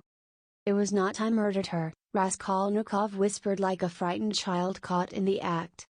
No, it was you, Rodion Romanovich, and no one else, Porfiry whispered sternly, with conviction. They were both silent and the silence lasted strangely long, about 10 minutes. Raskolnikov put his elbow on the table and passed his fingers through his hair. Porfiry Petrovich sat quietly waiting. Suddenly Raskolnikov looked scornfully at Porfiry. You are at your old tricks again, Porfiry Petrovich. Your old method again. I wonder you don't get sick of it. Oh, stop that, what does that matter now? It would be a different matter if there were witnesses present, but we are whispering alone. You see yourself that I have not come to chase and capture you like a hare. Whether you confess it or not is nothing to me now, for myself, I am convinced without it. If so, what did you come for? Raskolnikov asked irritably. I ask you the same question again, if you consider me guilty, why don't you take me to prison? Oh, that's your question. I will answer you, point for point. In the first place, to arrest you so directly is not to my interest. How so? If you are convinced you ought. What if I am convinced? That's only my dream for the time. Why should I put you in safety? You know that's it, since you ask me to do it. If I confront you with that workman for instance and you say to him were you drunk or not? Who saw me with you? I simply took you to be drunk, and you were drunk, too. Well, what could I answer, especially as your story is a more likely one than his? For there's nothing but psychology to support his evidence. That's almost unseemly with his ugly mug, while you hit the mark exactly, for the rascal is an inveterate drunkard and notoriously so. And I have myself admitted candidly several times already that psychology can be taken in 2 ways and that the second way is stronger and looks far more probable, and that apart from that I have as yet nothing against you. And though I shall put you in prison and indeed have come, quite contrary to etiquette, to inform you of it beforehand, yet I tell you frankly, also contrary to etiquette, that it won't be to my advantage. Well, secondly, I've come to you because. Yes, secondly? Raskolnikov was listening breathless. Because, as I told you just now, I consider I owe you an explanation. I don't want you to look upon me as a monster, as I have a genuine liking for you, you may believe me or not. And in the third place I've come to you with a direct and open proposition, that you should surrender and confess. It will be infinitely more to your advantage and to my advantage too, for my task will be done. Well, is this open on my part or not? Raskolnikov thought a minute. Listen, Porfiry Petrovich. You said just now you have nothing but psychology to go on, yet now you've gone on mathematics. Well, what if you are mistaken yourself, now? No, Rodion Romanovich, I am not mistaken. I have a little fact even then, Providence sent it me. What little fact? I won't tell you what, Rodion Romanovich. And in any case, I haven't the right to put it off any longer, I must arrest you. So think it over, it makes no difference to me now, and so I speak only for your sake. Believe me, it will be better, Rodion Romanovich. Raskolnikov smiled malignantly. That's not simply ridiculous, it's positively shameless. Why, even if I were guilty, which I don't admit, what reason should I have to confess, when you tell me yourself that I shall be in greater safety in prison? Ah, Rodion Romanovich, don't put too much faith in words, perhaps prison will not be altogether a restful place. That's only theory, and my theory, and what authority am I for you? Perhaps, too, even now I am hiding something from you? I can't lay bare everything, he. And how can you ask what advantage? Don't you know how it would lessen your sentence? You would be confessing at a moment when another man has taken the crime on himself and so has muddled the whole case. Consider that. I swear before God that I will so arrange that your confession shall come as a complete surprise. We will make a clean sweep of all these psychological points, of a suspicion against you, so that your crime will appear to have been something like an aberration, for in truth it was an aberration. I am an honest man, Rodion Romanovich, and will keep my word. Raskolnikov maintained a mournful silence and let his head sink dejectedly. He pondered a long while and at last smiled again, but his smile was sad and gentle. No, he said, apparently abandoning all attempt to keep up appearances with Porfiry, it's not worth it, I don't care about lessening the sentence. That's just what I was afraid of, Porfiry cried warmly and, as it seemed, involuntarily. That's just what I feared, that you wouldn't care about the mitigation of sentence. Raskolnikov looked sadly and expressively at him. Ah, don't disdain life. Porfiry went on. You have a great deal of it still before you. How can you say you don't want a mitigation of sentence? You are an impatient fellow. A great deal of what lies before me? Of life. What sort of prophet are you? Do you know much about it? Seek and ye shall find. This may be God's means for bringing you to Him. And it's not forever, the bondage. The time will be shortened, laughed Raskolnikov. Why, is it the bourgeois disgrace you are afraid of? It may be that you are afraid of it without knowing it, because you are young. But anyway, you shouldn't be afraid of giving yourself up and confessing. Ack, hang it, Raskolnikov whispered with loathing and contempt, as though he did not want to speak aloud. He got up again as though he meant to go away, but sat down again in evident despair. Hang it, if you like. You've lost faith and you think that I am grossly flattering you, but how long has your life been? How much do you understand? You made up a theory and then were ashamed that it broke down and turned out to be not at all original. It turned out something base, that's true, but you are not hopelessly base. By no means so base. At least you didn't deceive yourself for long. You went straight to the furthest point at one bound. How do I regard you? I regard you as one of those men who would stand and smile at their torturer while he cuts their entrails out, if only they have found faith or God. Find it and you will live. You have long needed a change of air. Suffering, too, is a good thing. Sufferer. Maybe Nikolai is right in wanting to suffer. I know you don't believe in it, but don't be overwise, fling yourself straight into life. Without deliberation, don't be afraid, the flood will bear you to the bank and set you safe on your feet again. What bank? How can I tell? I only believe that you have long life before you. I know that you take all my words now for a set speech prepared beforehand, but maybe you will remember them after. They may be of use some time. That's why I speak. It's as well that you only killed the old woman. If you'd invented another theory you might perhaps have done something 1,000 times more hideous. You ought to thank God, perhaps. How do you know? Perhaps God is saving you for something. But keep a good heart and have less fear. Are you afraid of the great expiation before you? No, it would be shameful to be afraid of it. Since you have taken such a step, you must harden your heart. There is justice in it. You must fulfill the demands of justice. I know that you don't believe it, but indeed, life will bring you through. You will live it down in time. What you need now is fresh air, fresh air, fresh air. Raskolnikov positively started. But who are you? What prophet are you?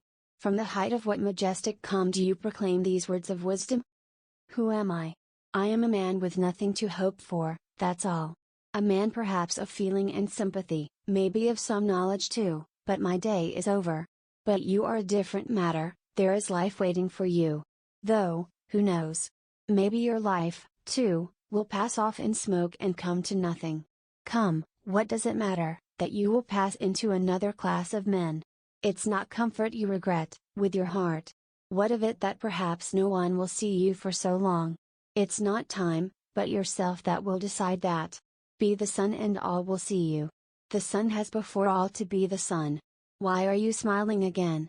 At my being such a shiller? I bet you're imagining that I am trying to get round you by flattery. Well, perhaps I am, he. Perhaps you'd better not believe my word, perhaps you'd better never believe it altogether. I'm made that way, I confess it. But let me add, you can judge for yourself, I think, how far I am a base sort of man and how far I am honest. When do you mean to arrest me? Well, I can let you walk about another day or two. Think it over, my dear fellow, and pray to God. It's more in your interest, believe me. And what if I run away? Asked Raskolnikov with a strange smile. No, you won't run away. A peasant would run away, a fashionable dissenter would run away, the flunkey of another man's thought, for you've only to show him the end of your little finger and he'll be ready to believe in anything for the rest of his life. But you've ceased to believe in your theory already, what will you run away with? And what would you do in hiding?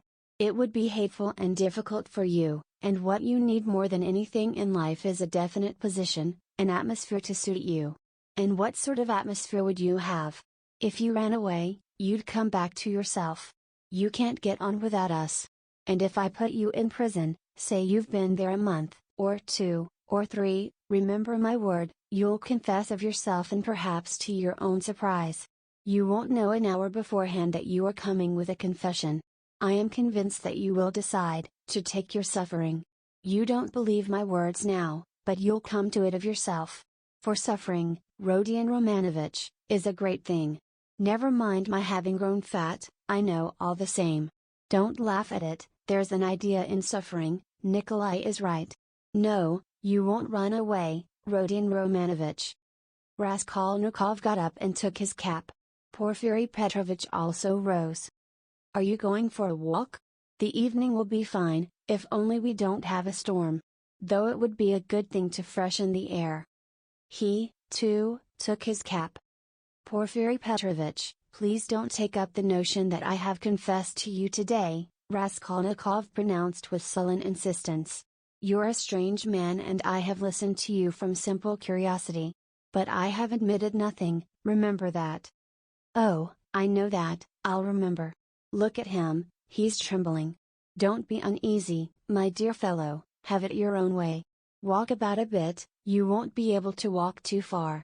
If anything happens, I have one request to make of you, he added, dropping his voice. It's an awkward one, but important. If anything were to happen, though indeed I don't believe in it and think you quite incapable of it, yet in case you were taken during these 40 or 50 hours with the notion of putting an end to the business in some other way, in some fantastic fashion, laying hands on yourself, it's an absurd proposition, but you must forgive me for it, do leave a brief but precise note, only 2 lines, and mention the stone. It will be more generous. Come, till we meet. Good thoughts and sound decisions to you. Porfiry went out, stooping and avoiding looking at Raskolnikov. The latter went to the window and waited with irritable impatience till he calculated that Porfiry had reached the street and moved away. Then he too went hurriedly out of the room. Chapter 3. He hurried to Svidrigaïlov's. What he had to hope from that man he did not know. But that man had some hidden power over him. Having once recognized this, he could not rest, and now the time had come. On the way, one question particularly worried him: had Svidrigaïlov been to Porfiry's? As far as he could judge, he would swear to it, that he had not. He pondered again and again, went over Porfiry's visit. No, he hadn't been, of course he hadn't. But if he had not been yet, would he go? Meanwhile, For the present he fancied he couldn't. Why? He could not have explained, but if he could, he would not have wasted much thought over it at the moment. It all worried him, and at the same time he could not attend to it.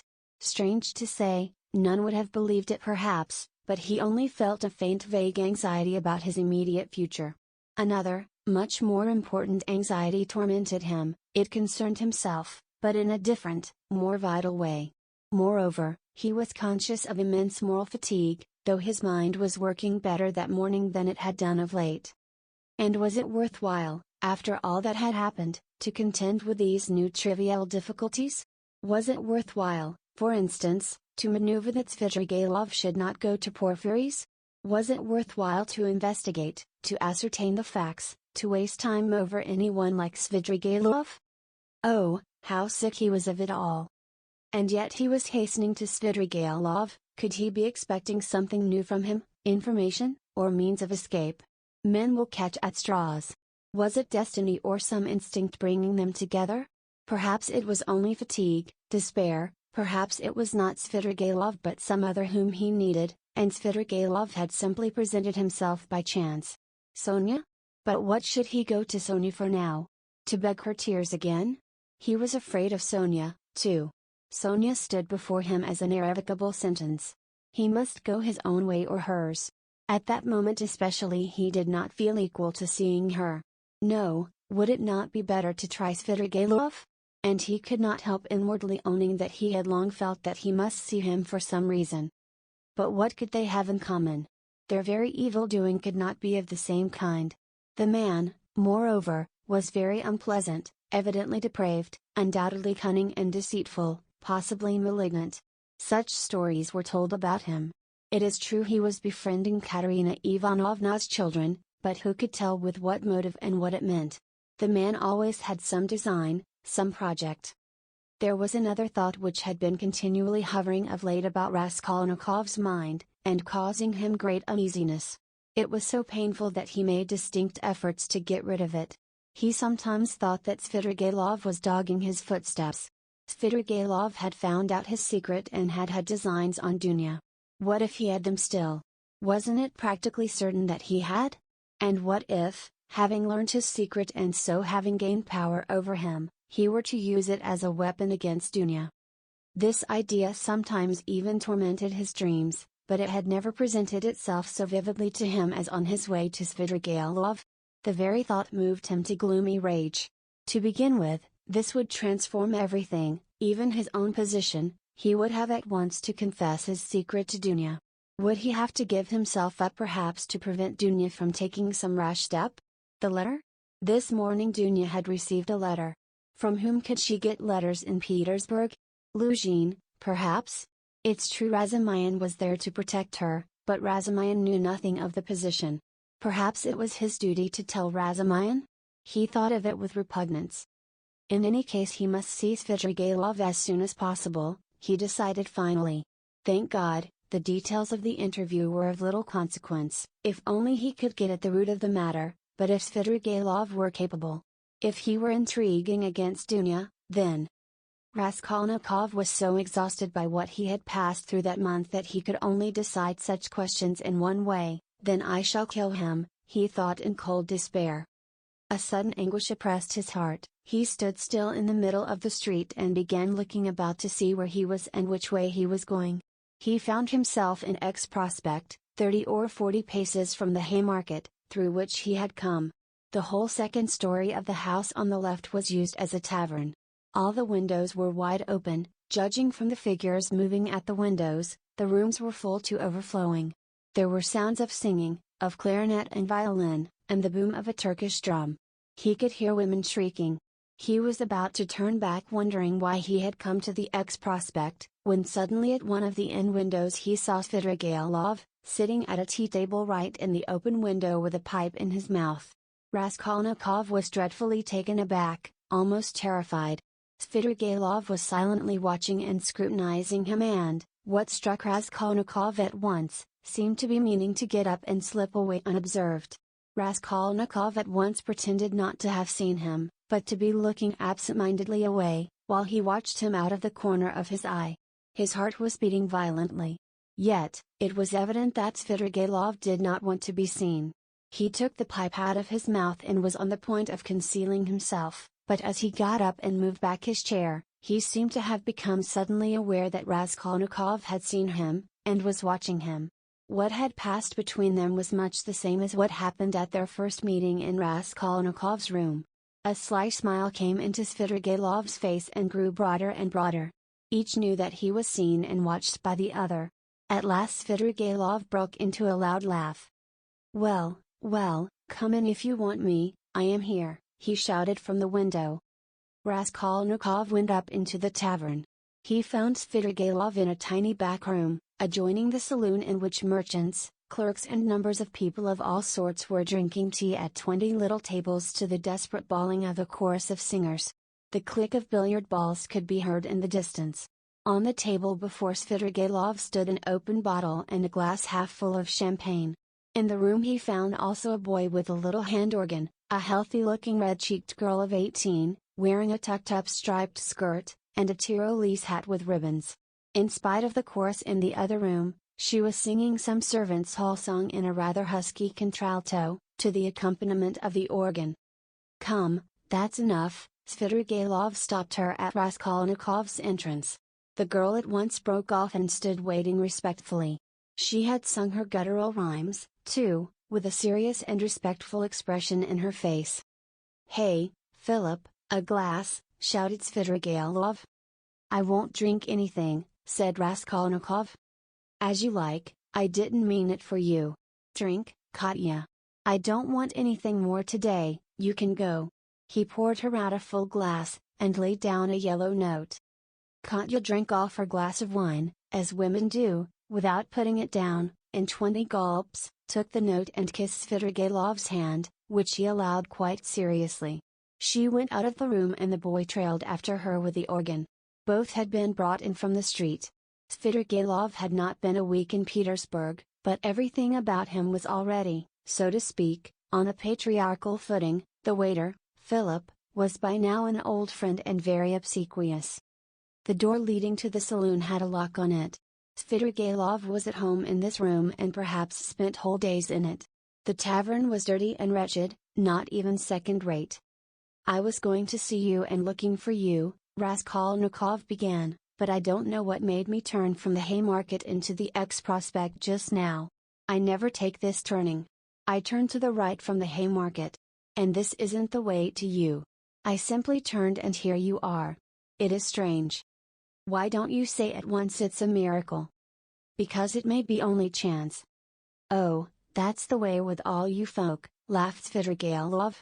"You won't admit it, even if you do inwardly believe it a miracle. Here you say that it may be only chance.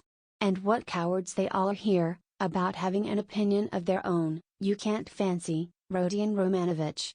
I don't mean you, you have an opinion of your own and are not afraid to have it. That's how it was you attracted my curiosity." "Nothing else?" "Well, that's enough, you know." Svidrigailov was obviously exhilarated, but only slightly so. He had not had more than half a glass of wine.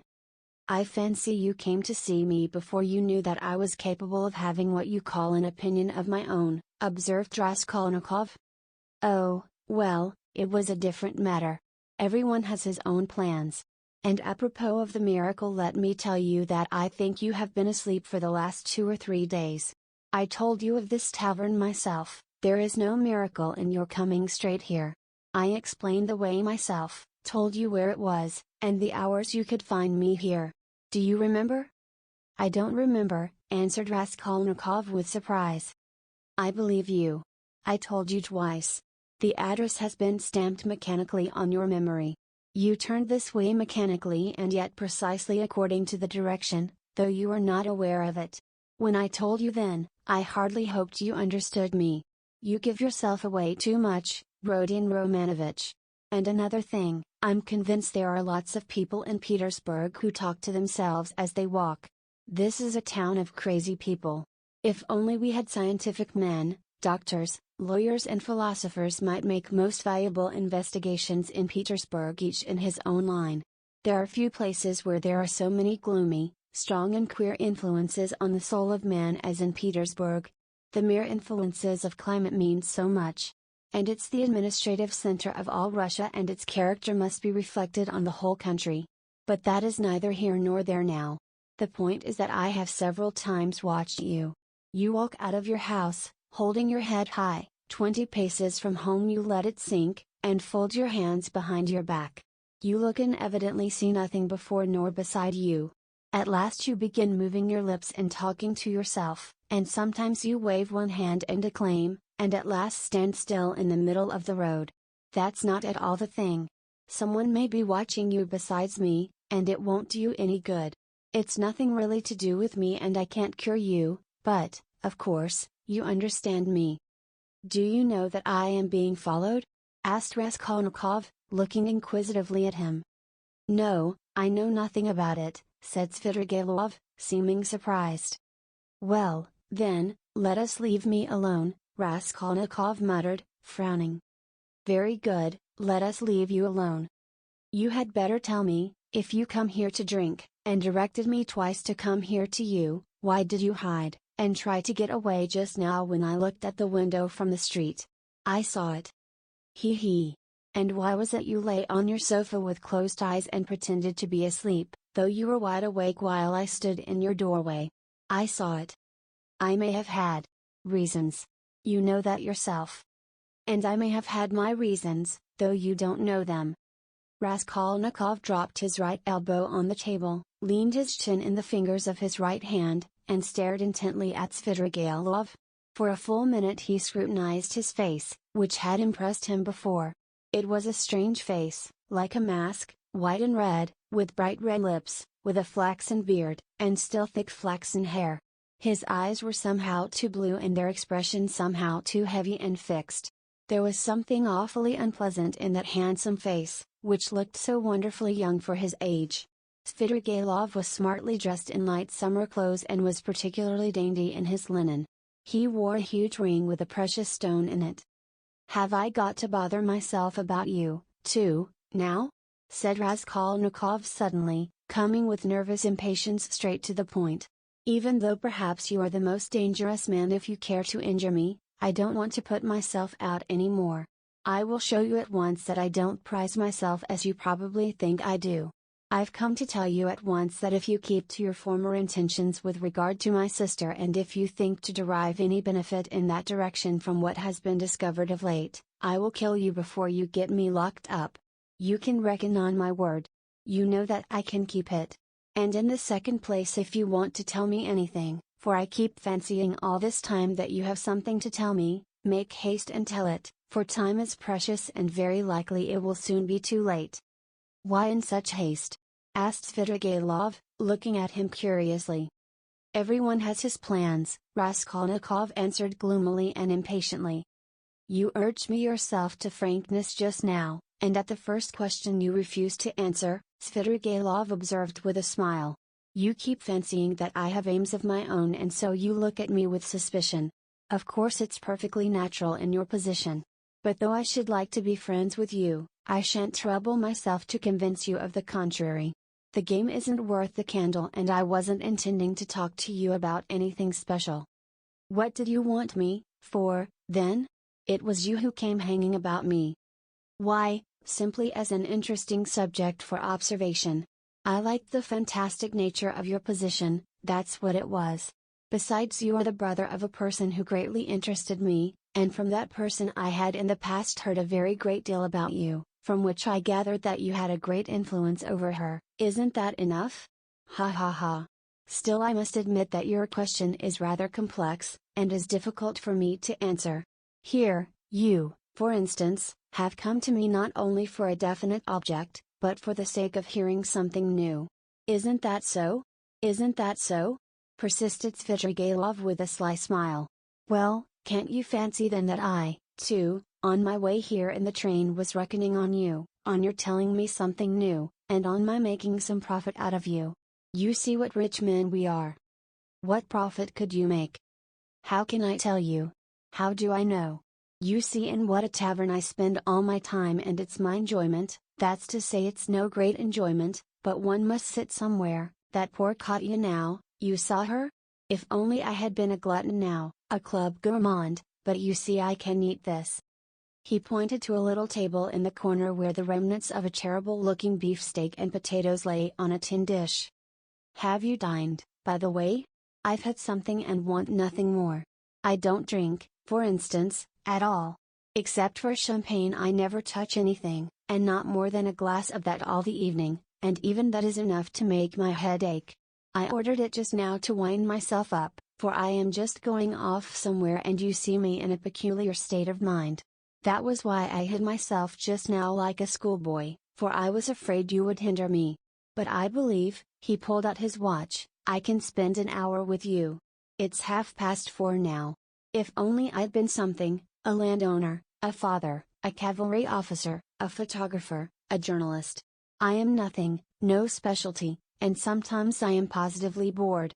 I really thought you would tell me something new. But what are you, and why have you come here?" "What am I? You know, a gentleman. I served for 2 years in the cavalry, then I knocked about here in Petersburg, then I married Marfa Petrovna and lived in the country. There you have my biography." "You are a gambler, I believe?" "No, a poor sort of gambler. A card sharper, not a gambler." "You have been a card sharper then?" "Yes, I've been a card sharper too." "Didn't you get thrashed sometimes?" "It did happen." "Why?" "Why, you might have challenged them. Altogether it must have been lively." "I won't contradict you, and besides I am no hand at philosophy. I confess that I hastened here for the sake of the women." "As soon as you buried Marfa Petrovna?" "Quite so." Svidrigailov smiled with engaging candor. "What of it? You seem to find something wrong in my speaking like that about women?" "You ask whether I find anything wrong in vice?" "Vice? Oh, that's what you were after. But I'll answer you in order. First about women in general, you know I am fond of talking. Tell me, what should I restrain myself for? Why should I give up women, since I have a passion for them? It's an occupation, anyway." "So you hope for nothing here but vice?" "Oh, very well, for vice then. You insist on its being vice. But anyway I like a direct question. In this vice at least there is something permanent, founded indeed upon nature and not dependent on fantasy, something present in the blood like an ever-burning ember, forever setting one on fire and, maybe, not to be quickly extinguished, even with years. You'll agree it's an occupation of a sort." "That's nothing to rejoice at, it's a disease and a dangerous one." "Oh, that's what you think, is it? I agree, that it is a disease like everything that exceeds moderation. And, of course, in this one must exceed moderation. But in the first place, everybody does so in one way or another, and in the second place, of course, one ought to be moderate and prudent, however mean it may be, but what am I to do? If I hadn't this, I might have to shoot myself. I am ready to admit that a decent man ought to put up with being bored, but yet." "And could you shoot yourself?" "Oh, come." Svidrigailov parried with disgust. "Please don't speak of it," he added hurriedly and with none of the bragging tone he had shown in all the previous conversation. His face quite changed. "I admit it's an unpardonable weakness, but I can't help it. I am afraid of death and I dislike its being talked of. Do you know that I am to a certain extent a mystic?" "Ah, the apparitions of Marfa Petrovna. Do they still go on visiting you?" "Oh, don't talk of them, there have been no more in Petersburg, confound them," he cried with an air of irritation. "Let's rather talk of that. Though I have not much time, and can't stay long with you, it's a pity. I should have found plenty to tell you." "What's your engagement, a woman?" "Yes, a woman, a casual incident. No, that's not what I want to talk of." "And the hideousness, the filthiness of all your surroundings, doesn't that affect you? Have you lost the strength to stop yourself? And do you pretend to strength, too? He. You surprised me just now, Rodion Romanovich, though I knew beforehand it would be so. You preached to me about vice and aesthetics. You, a Schiller, you, an idealist. Of course that's all as it should be and it would be surprising if it were not so, yet it is strange in reality. Ah, what a pity I have no time, for you're a most interesting type. And, by the way, are you fond of Schiller?" I am awfully fond of him." "But what a braggart you are," Raskolnikov said with some disgust. "Upon my word, I am not," answered Svidrigailov laughing. "However, I won't dispute it, let me be a braggart, why not brag, if it hurts no one? I spent 7 years in the country with Marfa Petrovna, so now when I come across an intelligent person like you, intelligent and highly interesting, I am simply glad to talk and, besides, I've drunk that half glass of champagne and it's gone to my head a little. And besides, there's a certain fact that has wounded me up tremendously, but about that I will keep quiet. Where are you off to?" he asked in alarm. Raskolnikov had begun getting up. He felt oppressed and stifled and, as it were, ill at ease at having come here. He felt convinced that Svidrigailov was the most worthless scoundrel on the face of the earth. "Ayak! Sit down, stay a little," Svidrigailov begged. "Let them bring you some tea, anyway. Stay a little, I won't talk nonsense, about myself, I mean. I'll tell you something. If you like, I'll tell you how a woman tried to save me, as you would call it. It will be an answer to your first question indeed, for the woman was your sister. May I tell you? It will help to spend the time." "Tell me, but I trust that you—" "Oh, don't be uneasy. Besides, even in a worthless low fellow like me, Avdotya Romanovna can only excite the deepest respect." Chapter 4.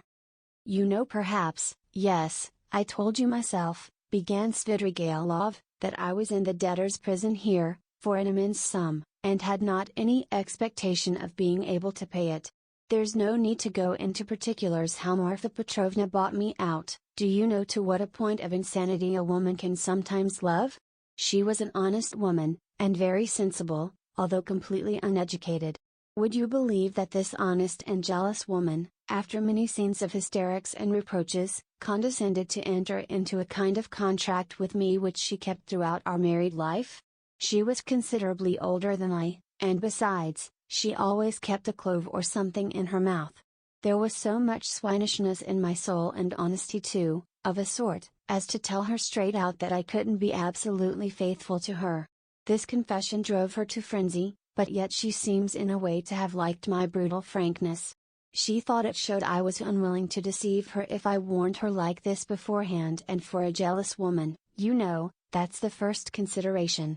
After many tears an unwritten contract was drawn up between us, first, that I would never leave Marfa Petrovna and would always be her husband, secondly, that I would never absent myself without her permission, thirdly, that I would never set up a permanent mistress, fourthly, in return for this, Marfa Petrovna gave me a free hand with the maid-servants, but only with her secret knowledge, fifthly, God forbid my falling in love with a woman of her class, sixthly, in case I, which God forbid, should be visited by a great serious passion, I was bound to reveal it to Marfa Petrovna. On this last score, however, Marfa Petrovna was fairly at ease. She was a sensible woman, and so she could not help looking upon me as a dissolute profligate incapable of real love. But a sensible woman and a jealous woman are two very different things, and that's where the trouble came in. But to judge some people impartially we must renounce certain preconceived opinions and our habitual attitude to the ordinary people about us. I have reason to have faith in your judgment rather than in anyone's. Perhaps you have already heard a great deal that was ridiculous and absurd about Marfa Petrovna. She certainly had some very ridiculous ways, but I tell you frankly that I feel really sorry for the innumerable woes of which I was the cause. Well, and that's enough, I think, by way of a decorous orisson funèbre for the most tender wife of a most tender husband. When we quarreled, I usually held my tongue and did not irritate her, and that gentlemanly conduct rarely failed to attain its object. It influenced her, it pleased her, indeed. These were times when she was positively proud of me. But your sister she couldn't put up with, anyway. And however she came to risk taking such a beautiful creature into her house as a governess. My explanation is that Marfa Petrovna was an ardent and impressionable woman and simply fell in love herself, literally fell in love, with your sister. Well, little wonder, look at Avdotya Romanovna. I saw the danger at the first glance, and what do you think, I resolved not to look at her even. But Avdotya Romanovna herself made the first step, would you believe it? Would you believe it too that Marfa Petrovna was positively angry with me at first for my persistent silence about your sister, for my careless reception of her continual adoring praises of Avdotia Romanovna. I don't know what it was she wanted. Well, of course, Marfa Petrovna told Avdotia Romanovna every detail about me. She had the unfortunate habit of telling literally everyone all our family secrets and continually complaining of me. How could she fail to confide in such a delightful new friend? I expect they talked of nothing else but me, and no doubt Avdotia Romanovna heard all those dark mysterious rumors that were current about me. I don't mind betting that you too have heard something of the sort already? I have. Luzhin charged you with having caused the death of a child. Is that true? Don't refer to those vulgar tales, I beg, said Svidrigailov with disgust and annoyance. If you insist on wanting to know about all that idiocy, I will tell you one day, but now. I was told too about some footman of yours in the country whom you treated badly. I beg you to drop the subject, Svidrigailov interrupted again with obvious impatience. Was that the footman who came to you after death to fill your pipe? You told me about it yourself. Raskolnikov felt more and more irritated. Svidrigailov looked at him attentively, and Raskolnikov fancied he caught a flash of spiteful mockery in that look. But Svidrigailov restrained himself and answered very civilly. Yes, it was. I see that you, too, are extremely interested, and shall feel it my duty to satisfy your curiosity at the first opportunity. Upon my soul, I see that I really might pass for a romantic figure with some people. Judge how grateful I must be to Marfa Petrovna for having repeated to Avdotia Romanovna such mysterious and interesting gossip about me. I dare not guess what impression it made on her, but in any case it worked in my interests. With all Avdotia Romanovna's natural aversion, and in spite of my invariably gloomy and repellent aspect, she did at least feel pity for me, pity for a lost soul. And if once a girl's heart is moved to pity, it's more dangerous than anything. She is bound to want to save him, to bring him to his senses, and lift him up and draw him to nobler aims, and restore him to new life and usefulness. Well, we all know how far such dreams can go.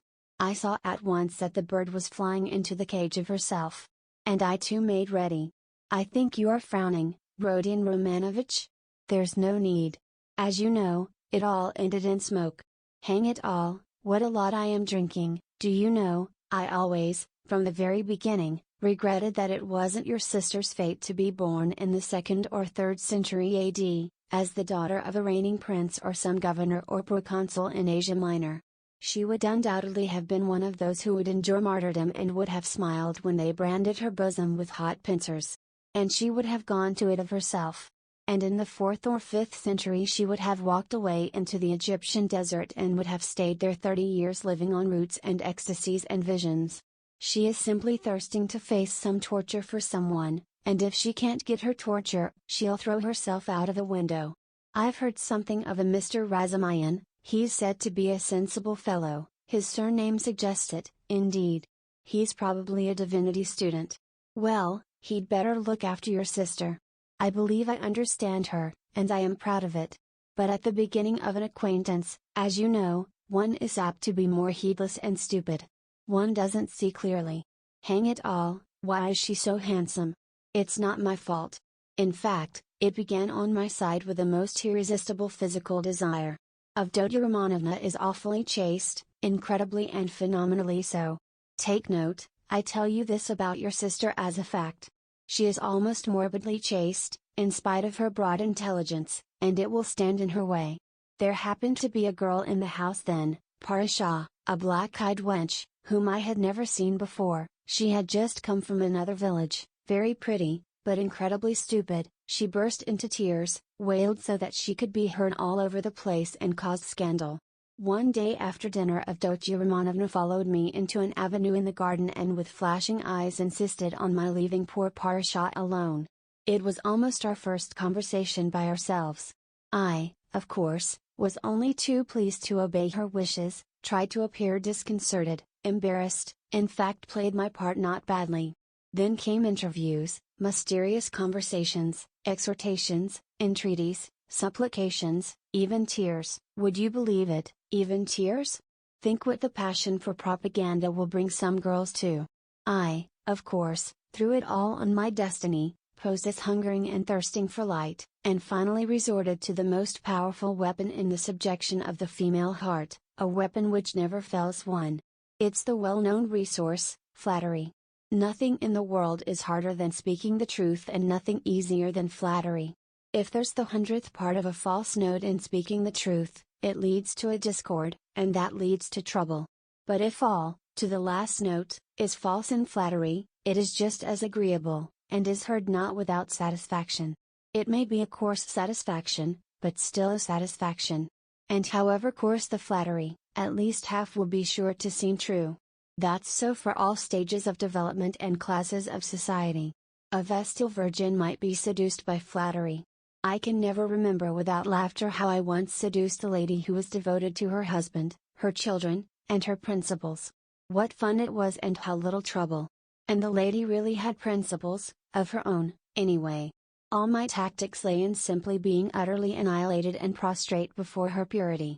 I flattered her shamelessly, and as soon as I succeeded in getting a pressure of the hand, even a glance from her, I would reproach myself for having snatched it by force, and would declare that she had resisted, so that I could never have gained anything but for my being so unprincipled. I maintained that she was so innocent that she could not foresee my treachery, and yielded to me unconsciously, unawares, and so on. In fact, I triumphed, while my lady remained firmly convinced that she was innocent, chaste, and faithful to all her duties and obligations and had succumbed quite by accident. And how angry she was with me when I explained to her at last that it was my sincere conviction that she was just as eager as I. Poor Marfa Petrovna was awfully weak on the side of flattery, and if I had only cared to, I might have had all her property settled on me during her lifetime. I am drinking an awful lot of wine now and talking too much. I hope you won't be angry if I mention now that I was beginning to produce the same effect on Avdotya Romanovna. But I was stupid and impatient and spoiled it all. Avdotya Romanovna had several times, and one time in particular, been greatly displeased by the expression of my eyes. Would you believe it? There was sometimes a light in them which frightened her and grew stronger and more unguarded till it was hateful to her. No need to go into detail, but we parted. There I acted stupidly again. I fell to jeering in the coarsest way at all such propaganda and efforts to convert me. Parasha came onto the scene again, and not she alone. In fact there was a tremendous to-do. Ah, Rodion Romanovich, if you could only see how your sister's eyes can flash sometimes. Never mind my being drunk at this moment and having had a whole glass of wine. I am speaking the truth. I assure you that this glance has haunted my dreams. The very rustle of her dress was more than I could stand at last. I really began to think that I might become epileptic. I could never have believed that I could be moved to such a frenzy. It was essential, indeed, to be reconciled, but by then it was impossible. And imagine what I did then. To what a pitch of stupidity a man can be brought by frenzy. Never undertake anything in a frenzy, Rodion Romanovich. I reflected that Avdotya Romanovna was after all a beggar. Excuse me, that's not the word. But does it matter if it expresses the meaning? That she lived by her work, that she had her mother and you to keep. Hang it, you are frowning again, and I resolved to offer her all my money, 30,000 rubles I could have realized then, if she would run away with me here, to Petersburg. Of course I should have vowed eternal love, rapture, and so on. Do you know, I was so wild about her at that time that if she had told me to poison Marfa Petrovna or to cut her throat and to marry herself, it would have been done at once. But it ended in the catastrophe of which you know already. You can fancy how frantic I was when I heard that Marfa Petrovna had got hold of that scoundrelly attorney, Luzhin, and had almost made a match between them, which would really have been just the same thing as I was proposing. Wouldn't it? Wouldn't it? I notice that you've begun to be very attentive. You interesting young man. Svidrigailov struck the table with his fist impatiently. He was flushed.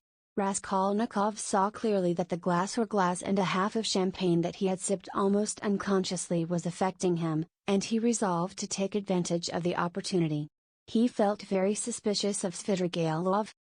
Well, after what you have said, I am fully convinced that you have come to Petersburg with designs on my sister, he said directly to Svidrigailov, in order to irritate him further. Oh, nonsense, said Svidrigailov, seeming to rouse himself. Why, I told you. Besides, your sister can't endure me.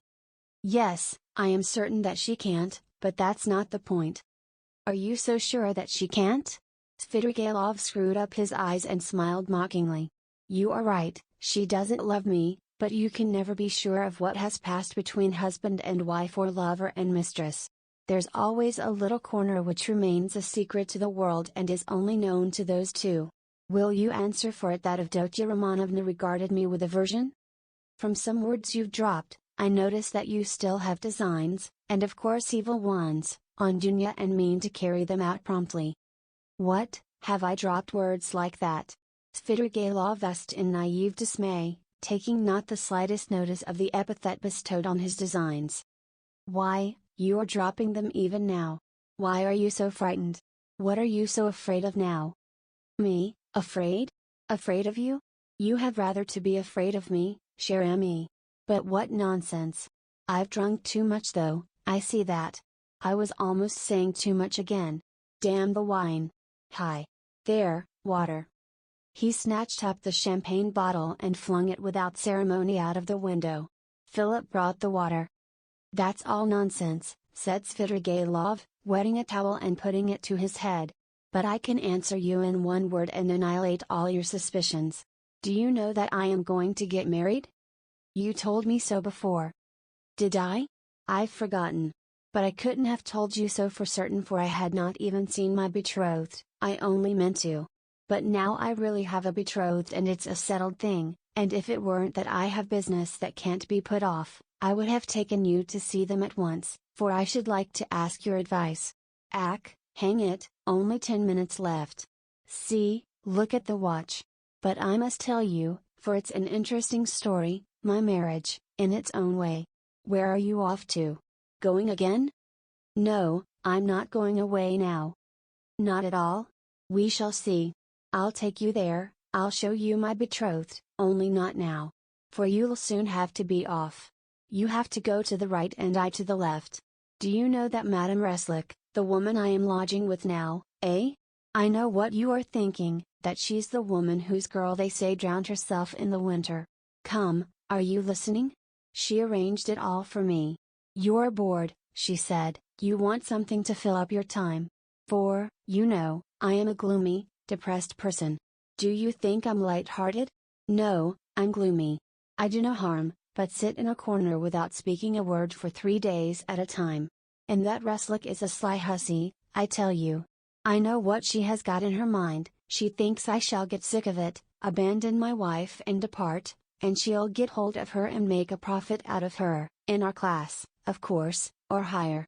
She told me the father was a broken-down retired official, who has been sitting in a chair for the last 3 years with his legs paralyzed.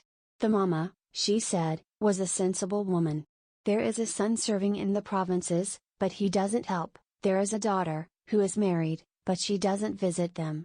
And they've 2 little nephews on their hands, as though their own children were not enough, and they've taken from school their youngest daughter, a girl who will be 16 in another month, so that then she can be married. She was for me. We went there. How funny it was. I present myself, a landowner, a widower, of a well-known name, with connections, with a fortune. What if I am 50 and she is not 16? Who thinks of that? But it's fascinating, isn't it? It is fascinating, haha. You should have seen how I talked to the papa and mama. It was worth paying to have seen me at that moment. She comes in, curtsies, you can fancy, still in a short frock, an unopened bud. Flushing like a sunset, she had been told, no doubt. I don't know how you feel about female faces, but to my mind these 16 years, these childish eyes, shyness and tears of bashfulness are better than beauty, and she is a perfect little picture, too. Fair hair in little curls, like a lamb's, full little rosy lips, tiny feet, a charmer. Well, we made friends. I told them I was in a hurry owing to domestic circumstances, and the next day, that is the day before yesterday, we were betrothed. When I go now I take her on my knee at once and keep her there. Well, she flushes like a sunset and I kiss her every minute. Her mama of course impresses on her that this is her husband and that this must be so. It's simply delicious. The present betrothed condition is perhaps better than marriage. Here you have what is called la nature et la vérité, haha. I've talked to her twice, she is far from a fool. Sometimes she steals a look at me that positively scorches me. Her face is like Raphael's Madonna. You know, the Sistine Madonna's face has something fantastic in it, the face of mournful religious ecstasy. Haven't you noticed it? Well, she's something in that line. The day after we'd been betrothed, I bought her presents to the value of 1,500 rubles, a set of diamonds and another of pearls and a silver dressing case as large as this, with all sorts of things in it, so that even my Madonna's face glowed. I sat her on my knee, yesterday, and I suppose rather too unceremoniously, she flushed crimson and the tears started, but she didn't want to show it.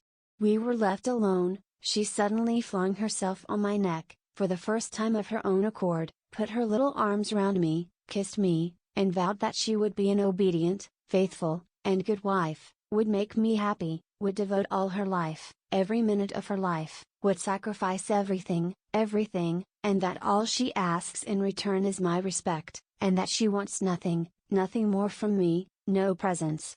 You'll admit that to hear such a confession, alone, from an angel of 16 in a muslin frock, with little curls, with a flush of maiden shyness in her cheeks and tears of enthusiasm in her eyes is rather fascinating. Isn't it fascinating? It's worth paying for, isn't it? Well. Listen, we'll go to see my betrothed, only not just now. The fact is this monstrous difference in age and development excites your sensuality. Will you really make such a marriage? Why, of course. Everyone thinks of himself, and he lives most gaily who knows best how to deceive himself. Ha ha. But why are you so keen about virtue? Have mercy on me, my good friend. I am a sinful man. Ha ha ha. But you have provided for the children of Katerina Ivanovna. Though you had your own reasons. I understand it all now. I am always fond of children, very fond of them, laughed Svidrigailov. I can tell you one curious instance of it. The first day I came here I visited various haunts, after 7 years I simply rushed at them. You probably notice that I am not in a hurry to renew acquaintance with my old friends. I shall do without them as long as I can. Do you know, when I was with Marfa Petrovna in the country, I was haunted by the thought of these places where anyone who knows his way about can find a great deal. Yes, upon my soul. The peasants have vodka, the educated young people, shut out from activity, waste themselves in impossible dreams and visions and are crippled by theories. Jews have sprung up and are amassing money, and all the rest give themselves up to debauchery. From the first hour the town reeked of its familiar odors. I chanced to be in a frightful den. I like my dance dirty. It was a dance, so called, and there was a can-can such as I never saw in my day. Yes, there you have progress. All of a sudden I saw a little girl of 13, nicely dressed, dancing with a specialist in that line, with another one vis-a-vis. Her mother was sitting on a chair by the wall. You can't fancy what a can-can that was. The girl was ashamed, blushed, at last felt insulted, and began to cry. Her partner seized her and began whirling her round and performing before her. Everyone laughed and, I like your public, even the can-can public, they laughed and shouted, serves her right, serves her right. Shouldn't bring children. Well, it's not my business whether that consoling reflection was logical or not. I at once fixed on my plan, sat down by the mother, and began by saying that I too was a stranger and that people here were ill-bred and that they couldn't distinguish decent folks and treat them with respect, gave her to understand that I had plenty of money, offered to take them home in my carriage. I took them home and got to know them. They were lodging in a miserable little hole and had only just arrived from the country. She told me that she and her daughter could only regard my acquaintance as an honor. I found out that they had nothing of their own and had come to town upon some legal business. I proffered my services and money. I learnt that they had gone to the dancing saloon by mistake, believing that it was a genuine dancing class. I offered to assist in the young girl's education in French and dancing. My offer was accepted with enthusiasm as an honor, and we are still friendly. If you like, we'll go and see them, only not just now. Stop. Enough of your vile, nasty anecdotes, depraved vile, sensual man. Schiller, you are regular Schiller. all over to votre signature? But you know I shall tell you these things on purpose, for the pleasure of hearing your outcries. I dare say. I can see I am ridiculous myself, muttered Raskolnikov angrily. Svidrigailov laughed heartily. Finally he called Philip, paid his bill, and began getting up. I say, but I am drunk, I say cause, he said. It's been a pleasure. I should rather think it must be a pleasure, cried Raskolnikov, getting up. No doubt it is a pleasure for a worn-out profligate to describe such adventures with a monstrous project of the same sort in his mind, especially under such circumstances and to such a man as me. It's stimulating. Well, if you come to that, Svidrigailov answered, scrutinizing Raskolnikov with some surprise, if you come to that, you are a thorough cynic yourself. You've plenty to make you so, anyway. You can understand a great deal. And you can do a great deal too. But enough. I sincerely regret not having had more talk with you, but I shan't lose sight of you. Only wait a bit. Svidrigailov walked out of the restaurant. Raskolnikov walked out after him. Svidrigailov was not however very drunk, the wine had affected him for a moment, but it was passing off every minute. He was preoccupied with something of importance and was frowning. He was apparently excited and uneasy in anticipation of something. His manner to Raskolnikov had changed during the last few minutes, and he was ruder and more sneering every moment. Raskolnikov noticed all this, and he too was uneasy. He became very suspicious of Svidrigailov and resolved to follow him. They came out onto the pavement. You go to the right, and I to the left, or if you like, the other way. Only adieu, mon plaisir. May we meet again. And he walked to the right towards the Haymarket.